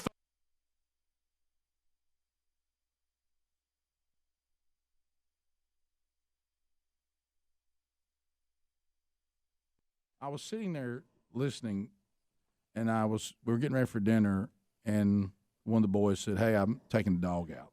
Okay, great. Where's the dog? Well, the dog's in the crate. Why is it in the crate?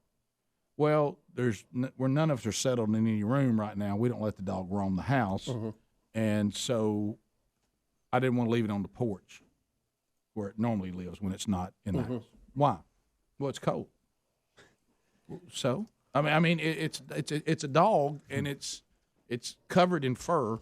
The dog actually seems excited. I tell you when we need to worry about the dog is making a dog with that much fur live in Alabama in the summer. That's when the dog's like, what didn't he?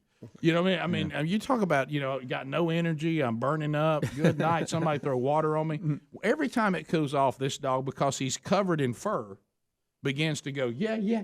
I mean, he's like, this is number one. I mean, jumping around and all that. And when he's on the porch and it's cold, he gets in his little circle, he cuddles up, he uses the padding of the bed, and he creates heat with his fur, and he's fine. I mean, he's not going to freeze to death. I mean, it's like, do we really think that dogs can't survive in the cold? Lisa and I've had this conversation about our outside dog, and he's tough as a cop. He don't care. And I've got the door cracked. He can come in the garage. And I even at night, when it gets down to teens, I got these 2 little electric heaters that I'll flip on. He gets under there, whatever. But he can come and go as he pleases. But there's been many days I come in, she goes, I tell you, it's going to be cold out there for Buddy. I said, you talking about the dog that I just saw standing in a ditch of water out in these degrees? He's running in water. Right. He's fine. He's not. He's going to make it. Right.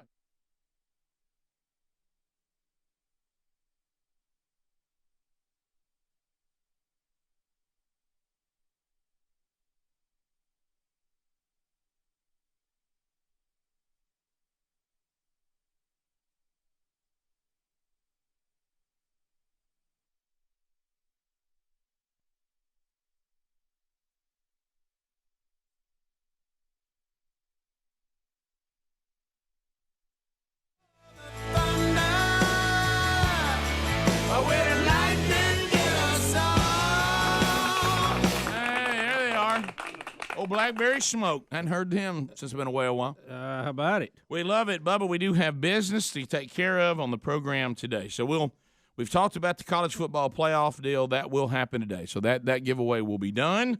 We'll look at that. You and I got to do a little afternoon hunting yesterday during the all the offshoot and the cold weather that is. The bomb cyclone or the cyclone bomb, however you say it. But it's cold in a lot of places, and you and I got out there and tried to get a little something done yesterday. We'll talk about that on the program today. Also, looks like this tell-all book on the Trump administration's publishing release date, I should say. It's already being published. Release date is now being moved up amid all the controversy. The publisher's like, we got to get this book out. They're moving it up instead of moving it back. Yeah, they're saying we got to get this thing out before somebody ruins it.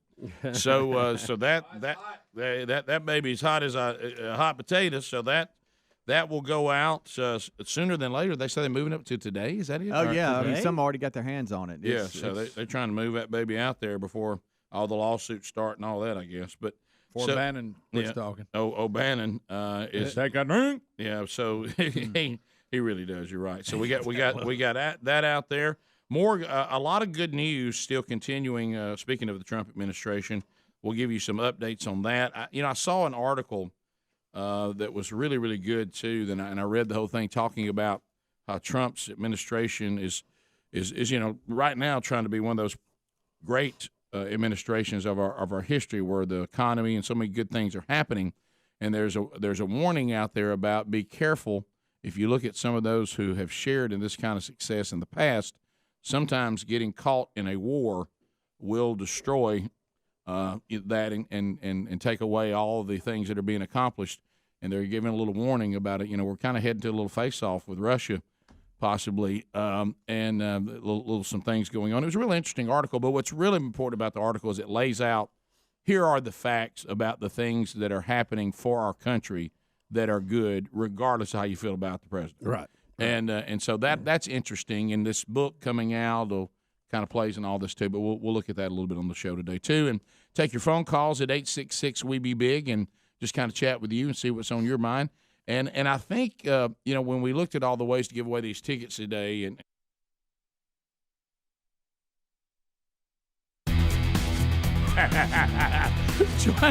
21 minutes past the hour. The Rick and Bubba Show. We're back. I thought I'd play a love song here.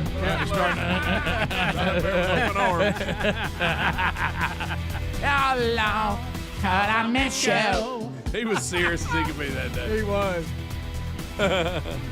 He's somebody missing somebody. That's true. Like that time when he's trying to round up those prostitutes, man. Yeah. Maybe we'll get a case of wine. And then I got putting on like we used to. And don't let it hit you that bass run is the same thing from "Do You Think I'm Sexy" by Rod Stewart. Yeah. All right, as we make our way back, Elon Musk update. Oh. Here we go. Here comes the money. Dollar. So what's going on with Elon Musk today? We got to have an update. Can I tell you, I like that transition from missing you to that. That was good. It wasn't bad, was it, huh? No other show in the country will try that, but I like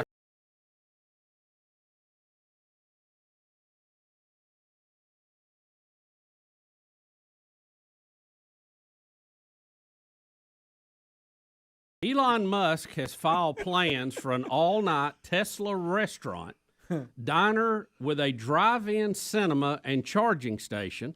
It will feature two 45-foot-high LED movie screens, 200 indoor and outdoor seats. There'll also be 28 superchargers so visitors can recharge their cars while they relax.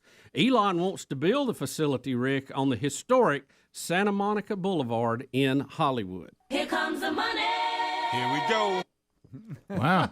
Here we go. Now, they're jokingly calling it Musk Donald's. Musk Donald's. Well, we're going to need some more charging stations since they're going to force us out of all our automobiles. We got to have somewhere to go.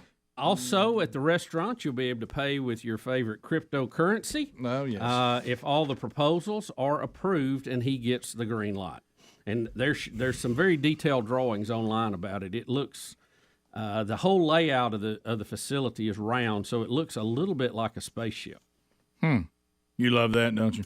They would demolish Shakey's Pizza Parlor on the current Not site. Shakey's. Whatever happened to Shakey's? And build a new two-story diner in its place. Oh, that's my childhood. I didn't even know Shakey's still existed. I didn't either. Shaky. Do you remember? You don't know about Shakey's. But don't you know what a tourist attraction that will be? Because it'll be it'll be high tech looking to the end. Oh, you can't wait. You want to do it so bad. Nah, well, maybe he'll get a chance to do it. Also, Tesla CEO Elon Musk has told executive staff at the company that they will face being fired unless they work at least 40 hours a week in the office. In a leaked email sent to workers with the subject line, "Remote work no longer acceptable," Musk wrote that any executive staff who wish to work remotely must be in the office for a minimum of 40 hours per week or depart Tesla. So they're mad because they're going to have to work 40 hours a week and come to the office? He's been dealing with that. And other companies have too. Oh, yeah. Apple lost one of their top designers who said that he, didn't want to do that. And, and I think Apple was just trying to get them back 3 days a week. Yeah, there's companies I know that I talked somebody who works for AT&T. I talked to them, said they sold their whole building. No, they're never going back. Yeah, they're going to work from home from now. Boy, I would hate that. Oh, me too. But there are some companies that the problem is when you got people working from home is you don't really know what they're doing. I mean, now you do have to get down to say these projects have to be done by this date, right? And if you can get that done in 20 hours and then goof around, fine. But if all of a sudden these projects are not coming in, I'm going to have to be wondering if I'm getting my 40 hours from you.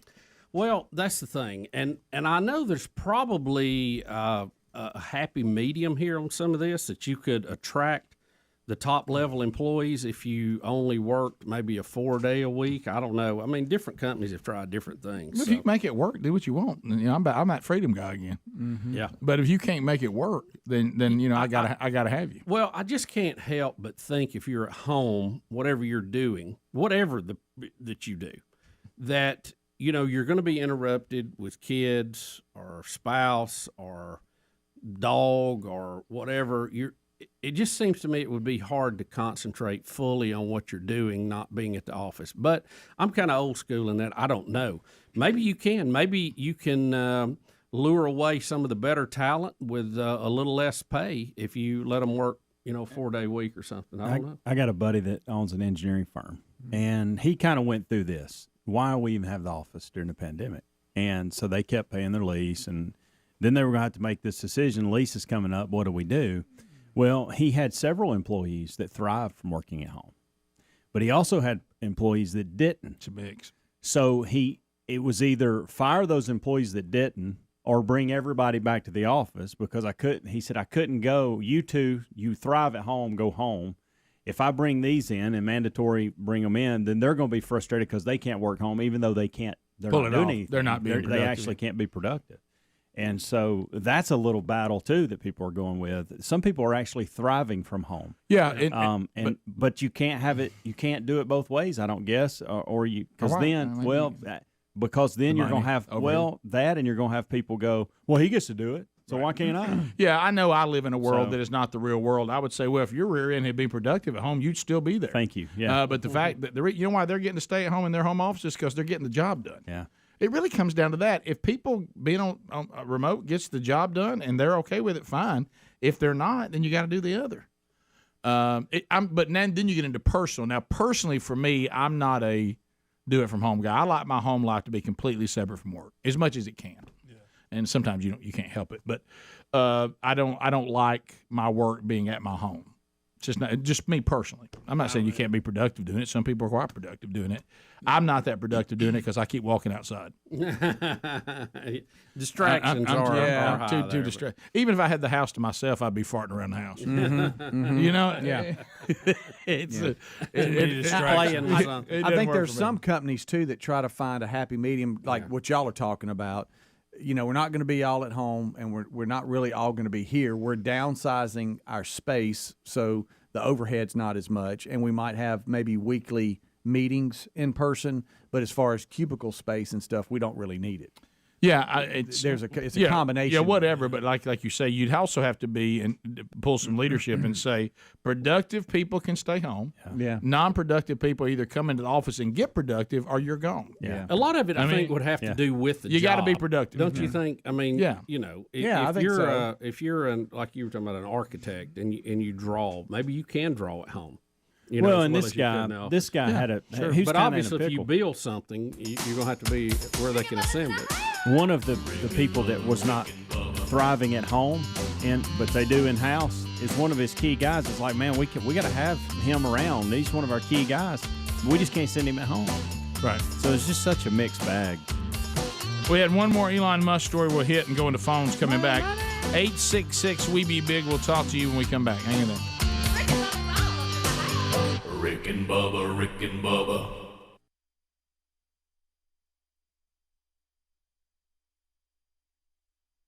Bubba and I getting to spend some time together yesterday. We kind of agreed with, I think, a caller to the kickoff hour yesterday that we're going to try to come up with some way when we get the 10 people done to turn the Wheel of Meat into the Wheel of Champions. Yeah. And I agree. There's just something about I want to turn my chair around. And spin that baby. And I want to stare at that wheel and see the finalists' names or numbers spinning and just seeing that anticipation on who it's going to land on. I just kind of dig that scene. Yeah, I do too. So I think I was getting plumb jazzed about it, thinking about it last night. Plumb jazz. So anyway, we'll do that on the program, but we still got 4 more people that's got to get in that drawing, get in that spin. There's 4 more people whose name or number needs to get on that wheel. Yep. So another qualifier this hour. We did find out, too, that the tickets that we have purchased also include the fanfare experience. So you get to do that with your tickets. So that's kind of cool. Speedy was just talking about it in the break. We know, this is the year. I mean, we're going to have a primary coming up in June, and then the election this coming November with our friend Scott Dawson, who's running to be the governor of the state of Alabama, which is our home state and where the show comes from.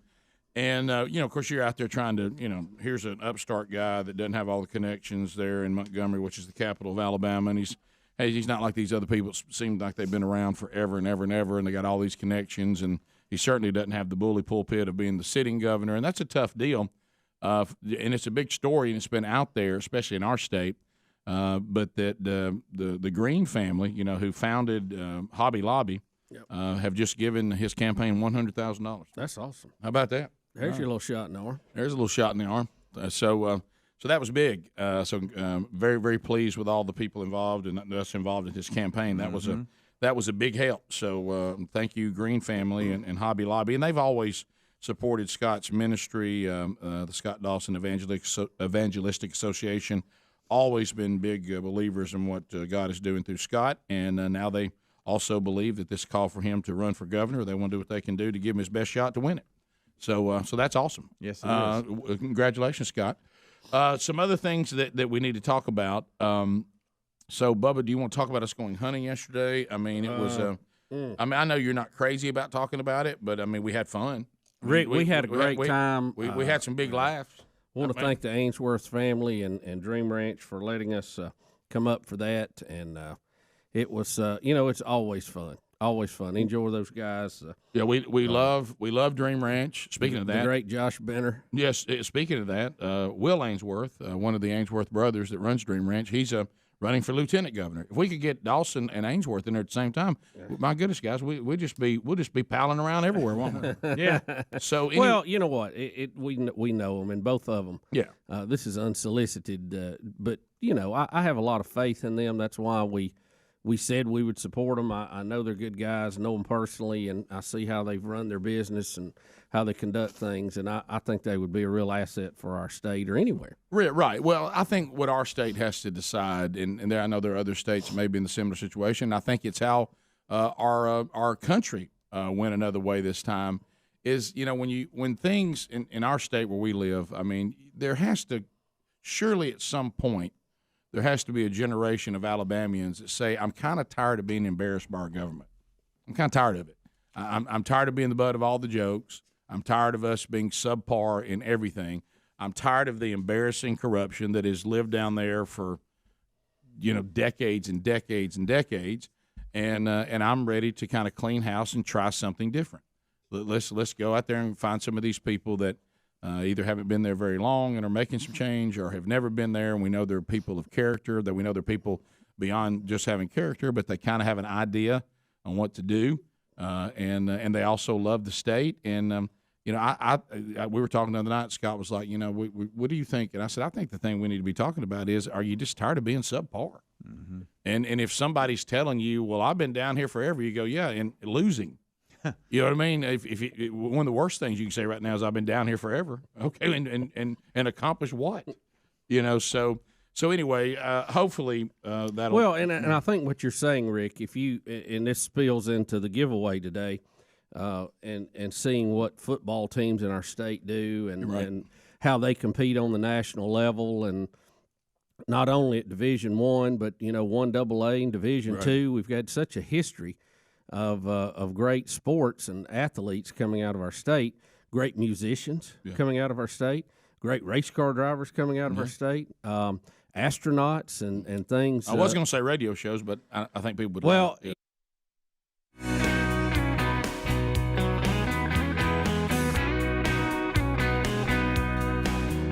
35 minutes past the hour. We're back. All right, so we'll hit phones here momentarily before the hour's done. If you want to join us, you can at 866 We Be Big.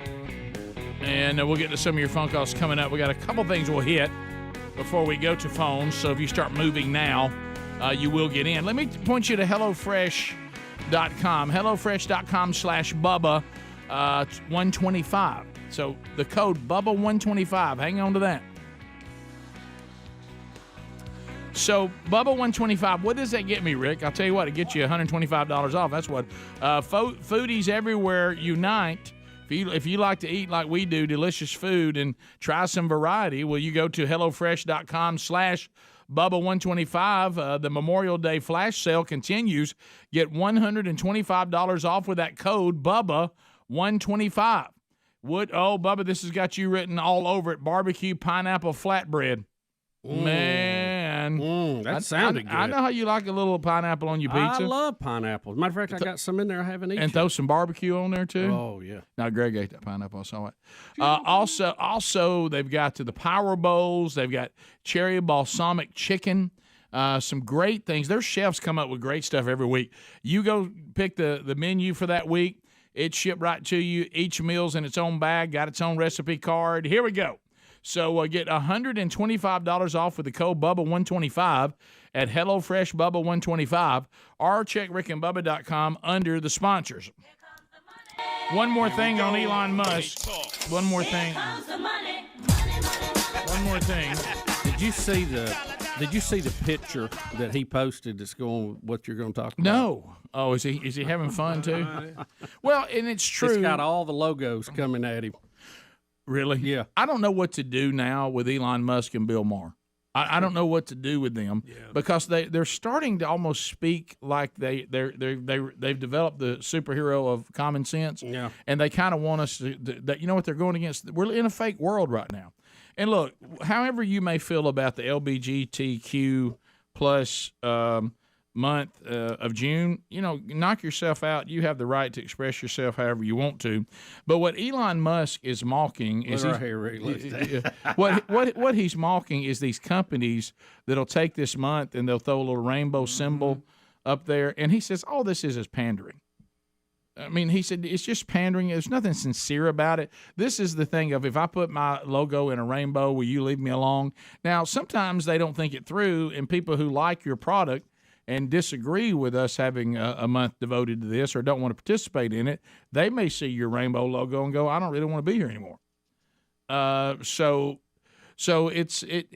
right now it seems to be mostly beneficial, or the companies see it this way, not to be attacked by the LGBTQ mob. So for the next month, they're going to pander with taking their logo and making it a rainbow for this month.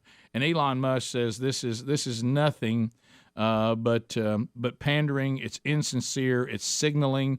All it's saying is, will you please not bother me this month? I'm good. We love you. And he says that there's no sincerity in most of it.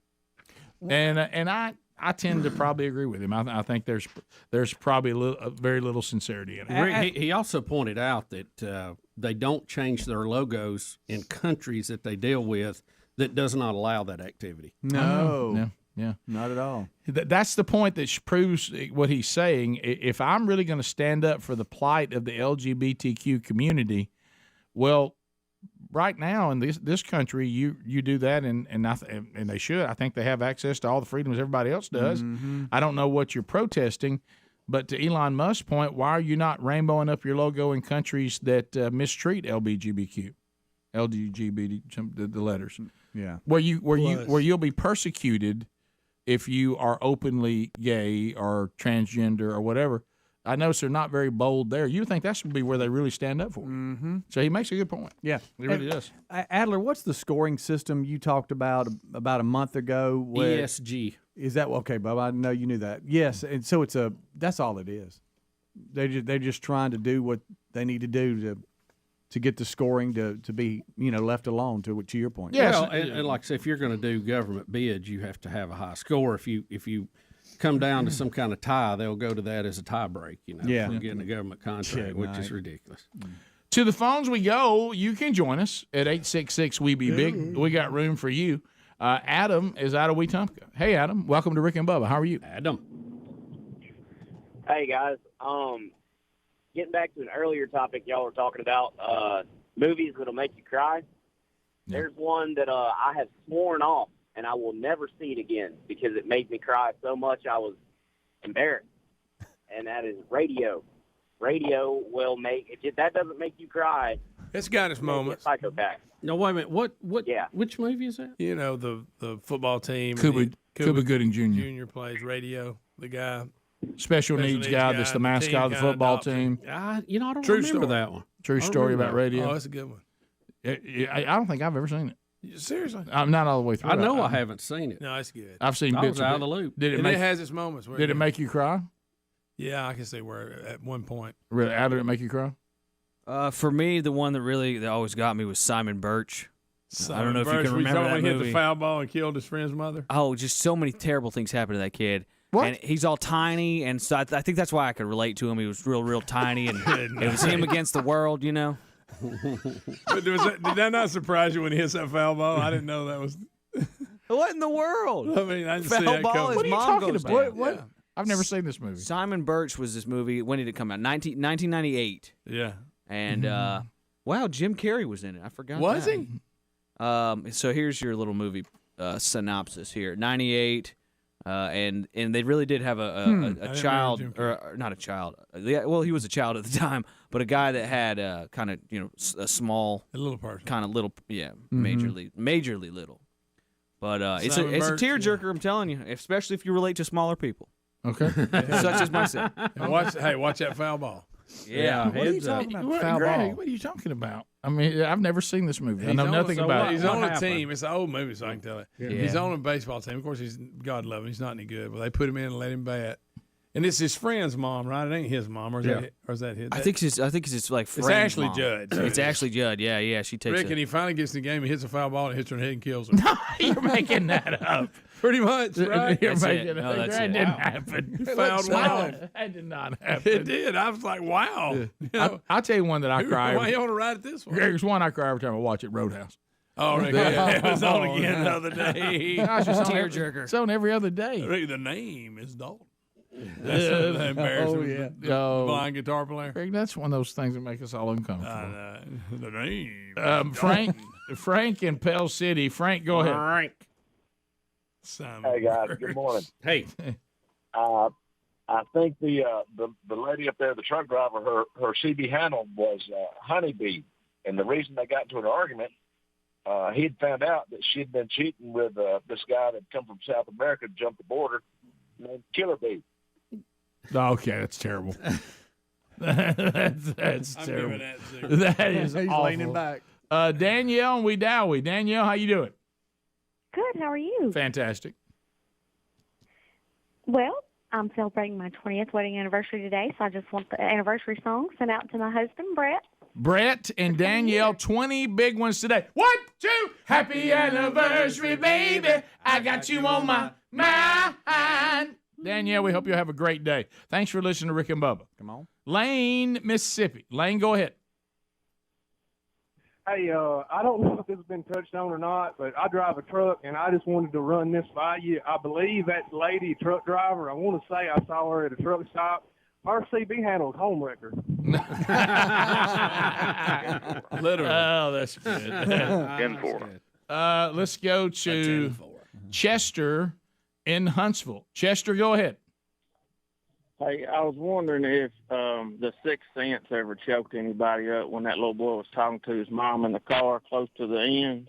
That movie scared me to death. And I didn't see it coming. I didn't either. And I know Helmsley's might work in there in the production. Yeah. All right. So, what's the comedian that you somehow are connected to? His family Out of Tennessee. the Tennessee Nate kid. Bargatze. Nate. That's it. Yeah. How did I say his name right? Yeah. Yeah. That's not Nate working. somebody. Bergazzi. It should be. No? Of course, he said he fixed. It's not working. Come in, Helms. Come in. So Hello, anyway, hello. But Greg got it. His bit on the Sixth Sense is hilarious. When he talks about how women can do the silent treatment for incredible amounts of time, he said, that should have been one of the things in the Sixth Sense that gave it away. In fact, his wife never talks to him. He goes, but none of us thought that was weird. That is true. He is hilarious. That is funny. Hilarious. Bargatze. That's Nate Bargatze. He's like, every guy there said, that looks about right. yeah, what's up with that? He goes, man, they can silent treat me today. He goes, you always think you can make it outdo them, but you can't. Impossible. Ryan in Birmingham, 104.7 WZZK. Ryan, go ahead. Yes, I was calling about the movies that could make you guys cry. Yeah.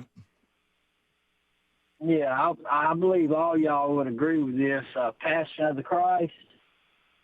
Well, I mean, we're not being. Well, that's I mean, it's its own category. That's another category right there. Yeah, we're talking about like My Girl and Fox and the Hound and stuff like that. Fox and the Hound, you throw that in there? My Girl, come on. Oh yeah. Oh, watch out for the bees. When Raising Thomas J. Arizona. Thomas J. went on in. My goodness. I'm boo-hoo. Tough. Yeah, and Fox and the Hound too, right, Greg? Yeah, when they eating that spaghetti. Oh, that's a different one. Oh, when they bust them up and they can't be friends anymore? Oh, yeah. I'm ugly face crying. All right, we'll be right back.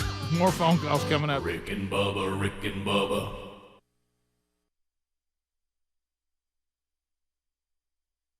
Oh, I think that's, I'll leave that one for history to decide. Right.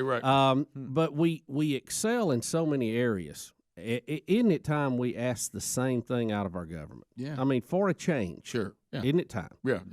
This is not a given. You don't always have to say, well, I live in Alabama, so I guess I'll just be embarrassed of our state government for that's part of being an Alabamian. It doesn't have to be. No, it doesn't have to be. It's a choice. Yeah. It's a choice. So why don't we decide that's and it's not an be easy choice sometimes. Sometimes you have to make hard choices and you have to get involved. And, it kind of goes back to it's time for a revolution. And we've seen some of that go on. But right. Yep. It's time that we take it to the next level and get more people involved who have been successful in other parts of their lives and want to give back and want to help.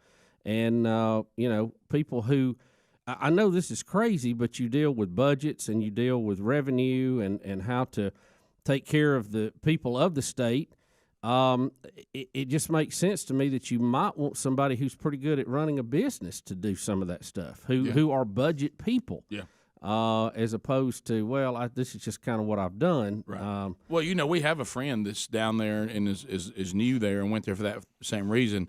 And what I got so concerned with, and this applies to the federal government or even your own state government, wherever you may hear or watch this show, and he said, I walked in, out of the private sector and said, why don't we bring some really successful business people in here and let them show us how to budget the people of our state's tax revenues and how to run these programs in the black, not in the red.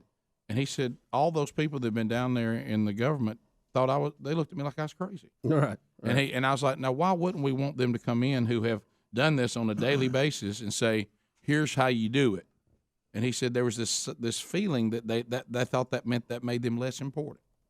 So we're going for outside help. Well, just because you're there to represent the people you're supposed to represent. That's it. Well, and even to the guys we're would like to see in because I think they have some incredible talent. Just because you have been elected to a seat, and this can be in our state, anybody's state, right. Congress, anything else, you have a variety of issues that are going to come up that you're going to have to make critical decisions on. Just because you're elected doesn't mean you're an expert in water, an expert in agriculture, an expert in industry, in promotion, in bringing business, voting on conservation issues, whatever.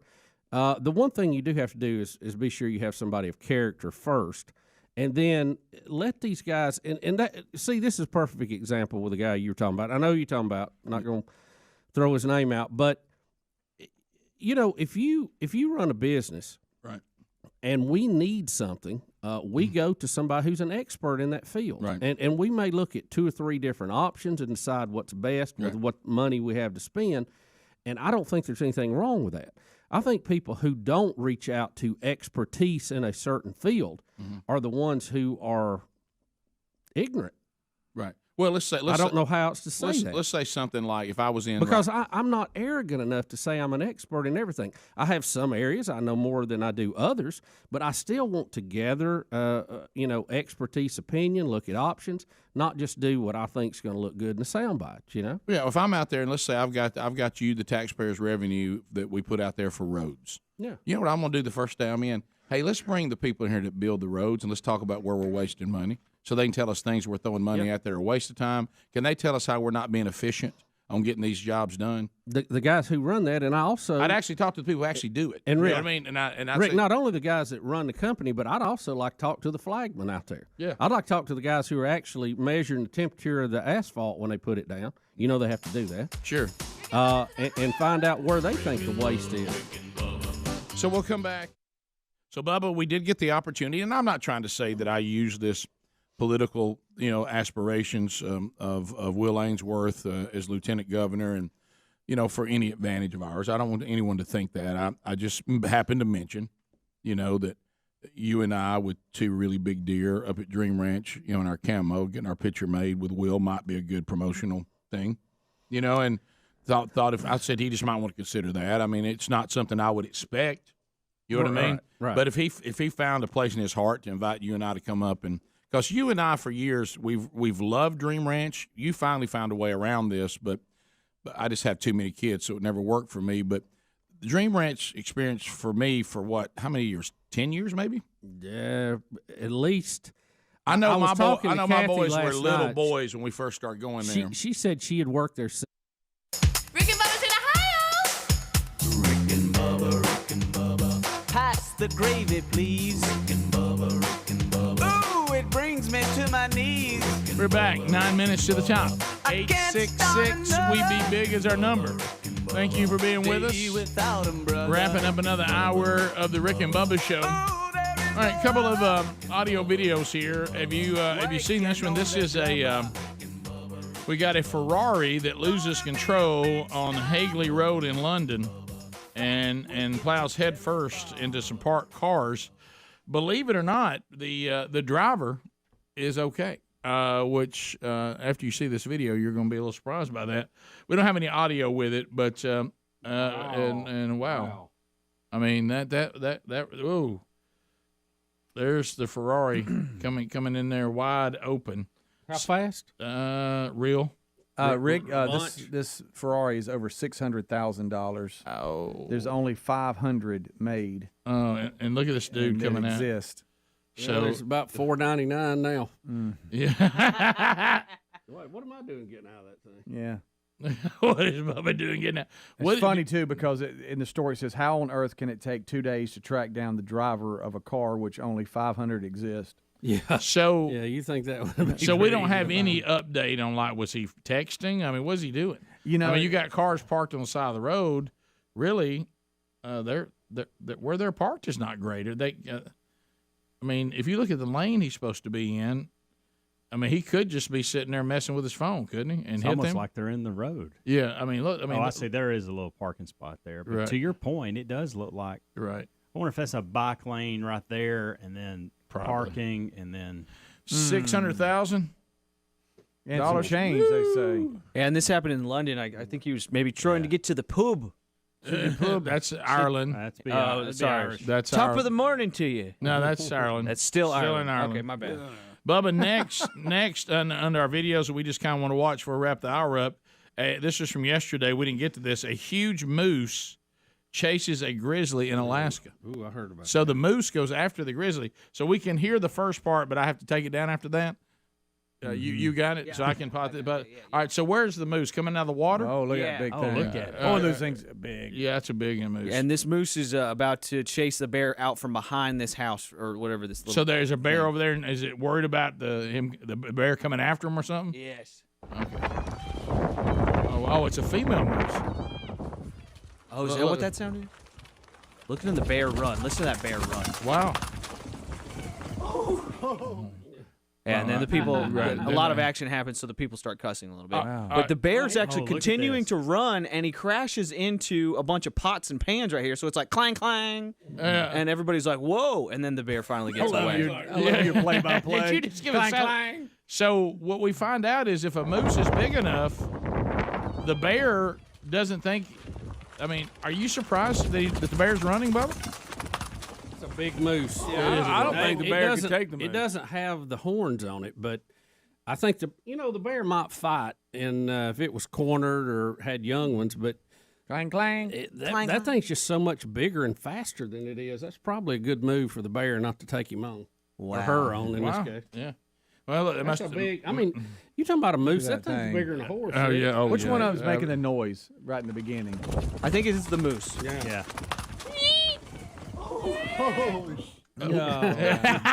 turns out Greg was there. Making the noise too. He's like, look. By the way, this next video, I know that everybody thinks it's cute, but I gotta be honest with you, it kind of frustrates me. I know these are little kids. Imagine being the coach. And I wouldn't get overly serious about t-ball, but something about this aggravates me. Yeah. I know everybody thinks it's just precious and mild, but we have a kid that won't get home and touch the plate, and everybody's telling he's turning flips down the third baseline, and ain't nothing cute about that. The ball's just running everywhere. Oh, barely safe. You're right. He got up when he had to. All right, so that see that umpire right there. The ball's he almost gets hit. Yeah, he almost gets. Now he's not paying attention. No, and the ball rolls on the fence back on the backstop and into the corner. Yeah, and finally some fielders run from the field back to behind home plate to try to get it, and they're too late. Shouldn't you be able to walk before you start playing ball? My goodness. Yeah, I would How just. How old are they? It feels a little small for this. It does. This 3-year-old T-ball. I don't get it. I changed my mind. I'm giving them a pass. They look like they're 3. I'm mad at their parents for having them out shouldn't there have it at this 3. small. He gets up and runs pretty good. He's goofing off but right now. look how. I mean, these looks like 3-year-olds. These kids are too little to be out there. Yeah. This is somebody he's wobbling. The helmet's so big you can't even keep a balance. Yeah, this looks like this is somebody that wants to get a picture of a kid in the uniform. Would you do me a favor and focus nothing on the coach that's holding the tee? Please, Come on, man. Would you go? Please go back. And then once he finally touches home plate, you can see he touches his chest like, whew. Please just focus on him. Nobody else. It's a big game, Speedy. I mean, if he lost, that's right. There's no telling what happened.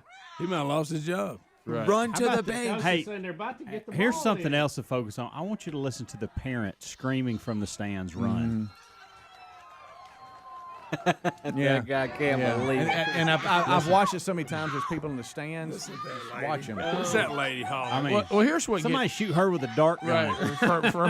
For a minute, I thought we had the moose back on again. Yeah. All right, listen. But I want you to watch. Back to being too little to play. He doesn't even know how to get to the dugout. No.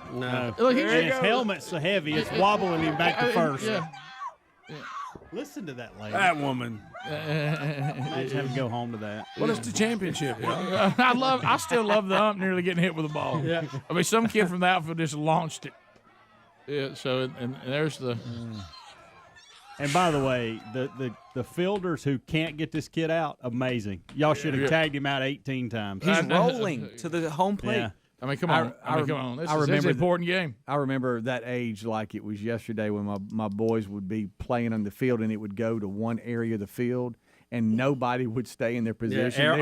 They would all run and jump on a pile trying to get the ball. Yeah, they would chase it down the fence and through the outfield. You're like, no, stay at third. It's in right field. What are you doing? Well, you got to go get it.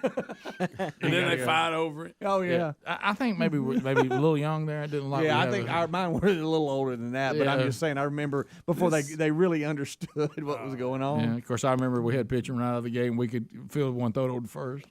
But we were a little older. You want to know why, Rick? We started No, playing. I think we because were when like you 9 or 10. 5 and 6. Yeah, we were 6. Yeah, but when you 6 showed up at the ballpark, you've been playing in the front yard. Yeah, we all played the way it. up. Yeah, you're right. We all knew how to play when we got there. Now you just go into trying to get a strategy. Mm-hmm. But we all convinced them to put their iPad down to go out there. Right. We all knew how to run bases. We all knew how to catch. We all knew how to throw. Most definitely. Yep. I did get in trouble for dancing on the first base. I was first baseman. Rocked it, by the way. Got all 3 outs in an inning one time, but nobody talks about that. You know? They leave that part out. They leave that part out. Did I dance on the plate too much? I did. Well, sure you did. Or the base. I don't even know what I'm talking about. God love you. What am I talking about? God love you. You're making us stand up, Adler. Top of the hour. We'll be right back. See ya. Rick and Bubba, Rick and Bubba.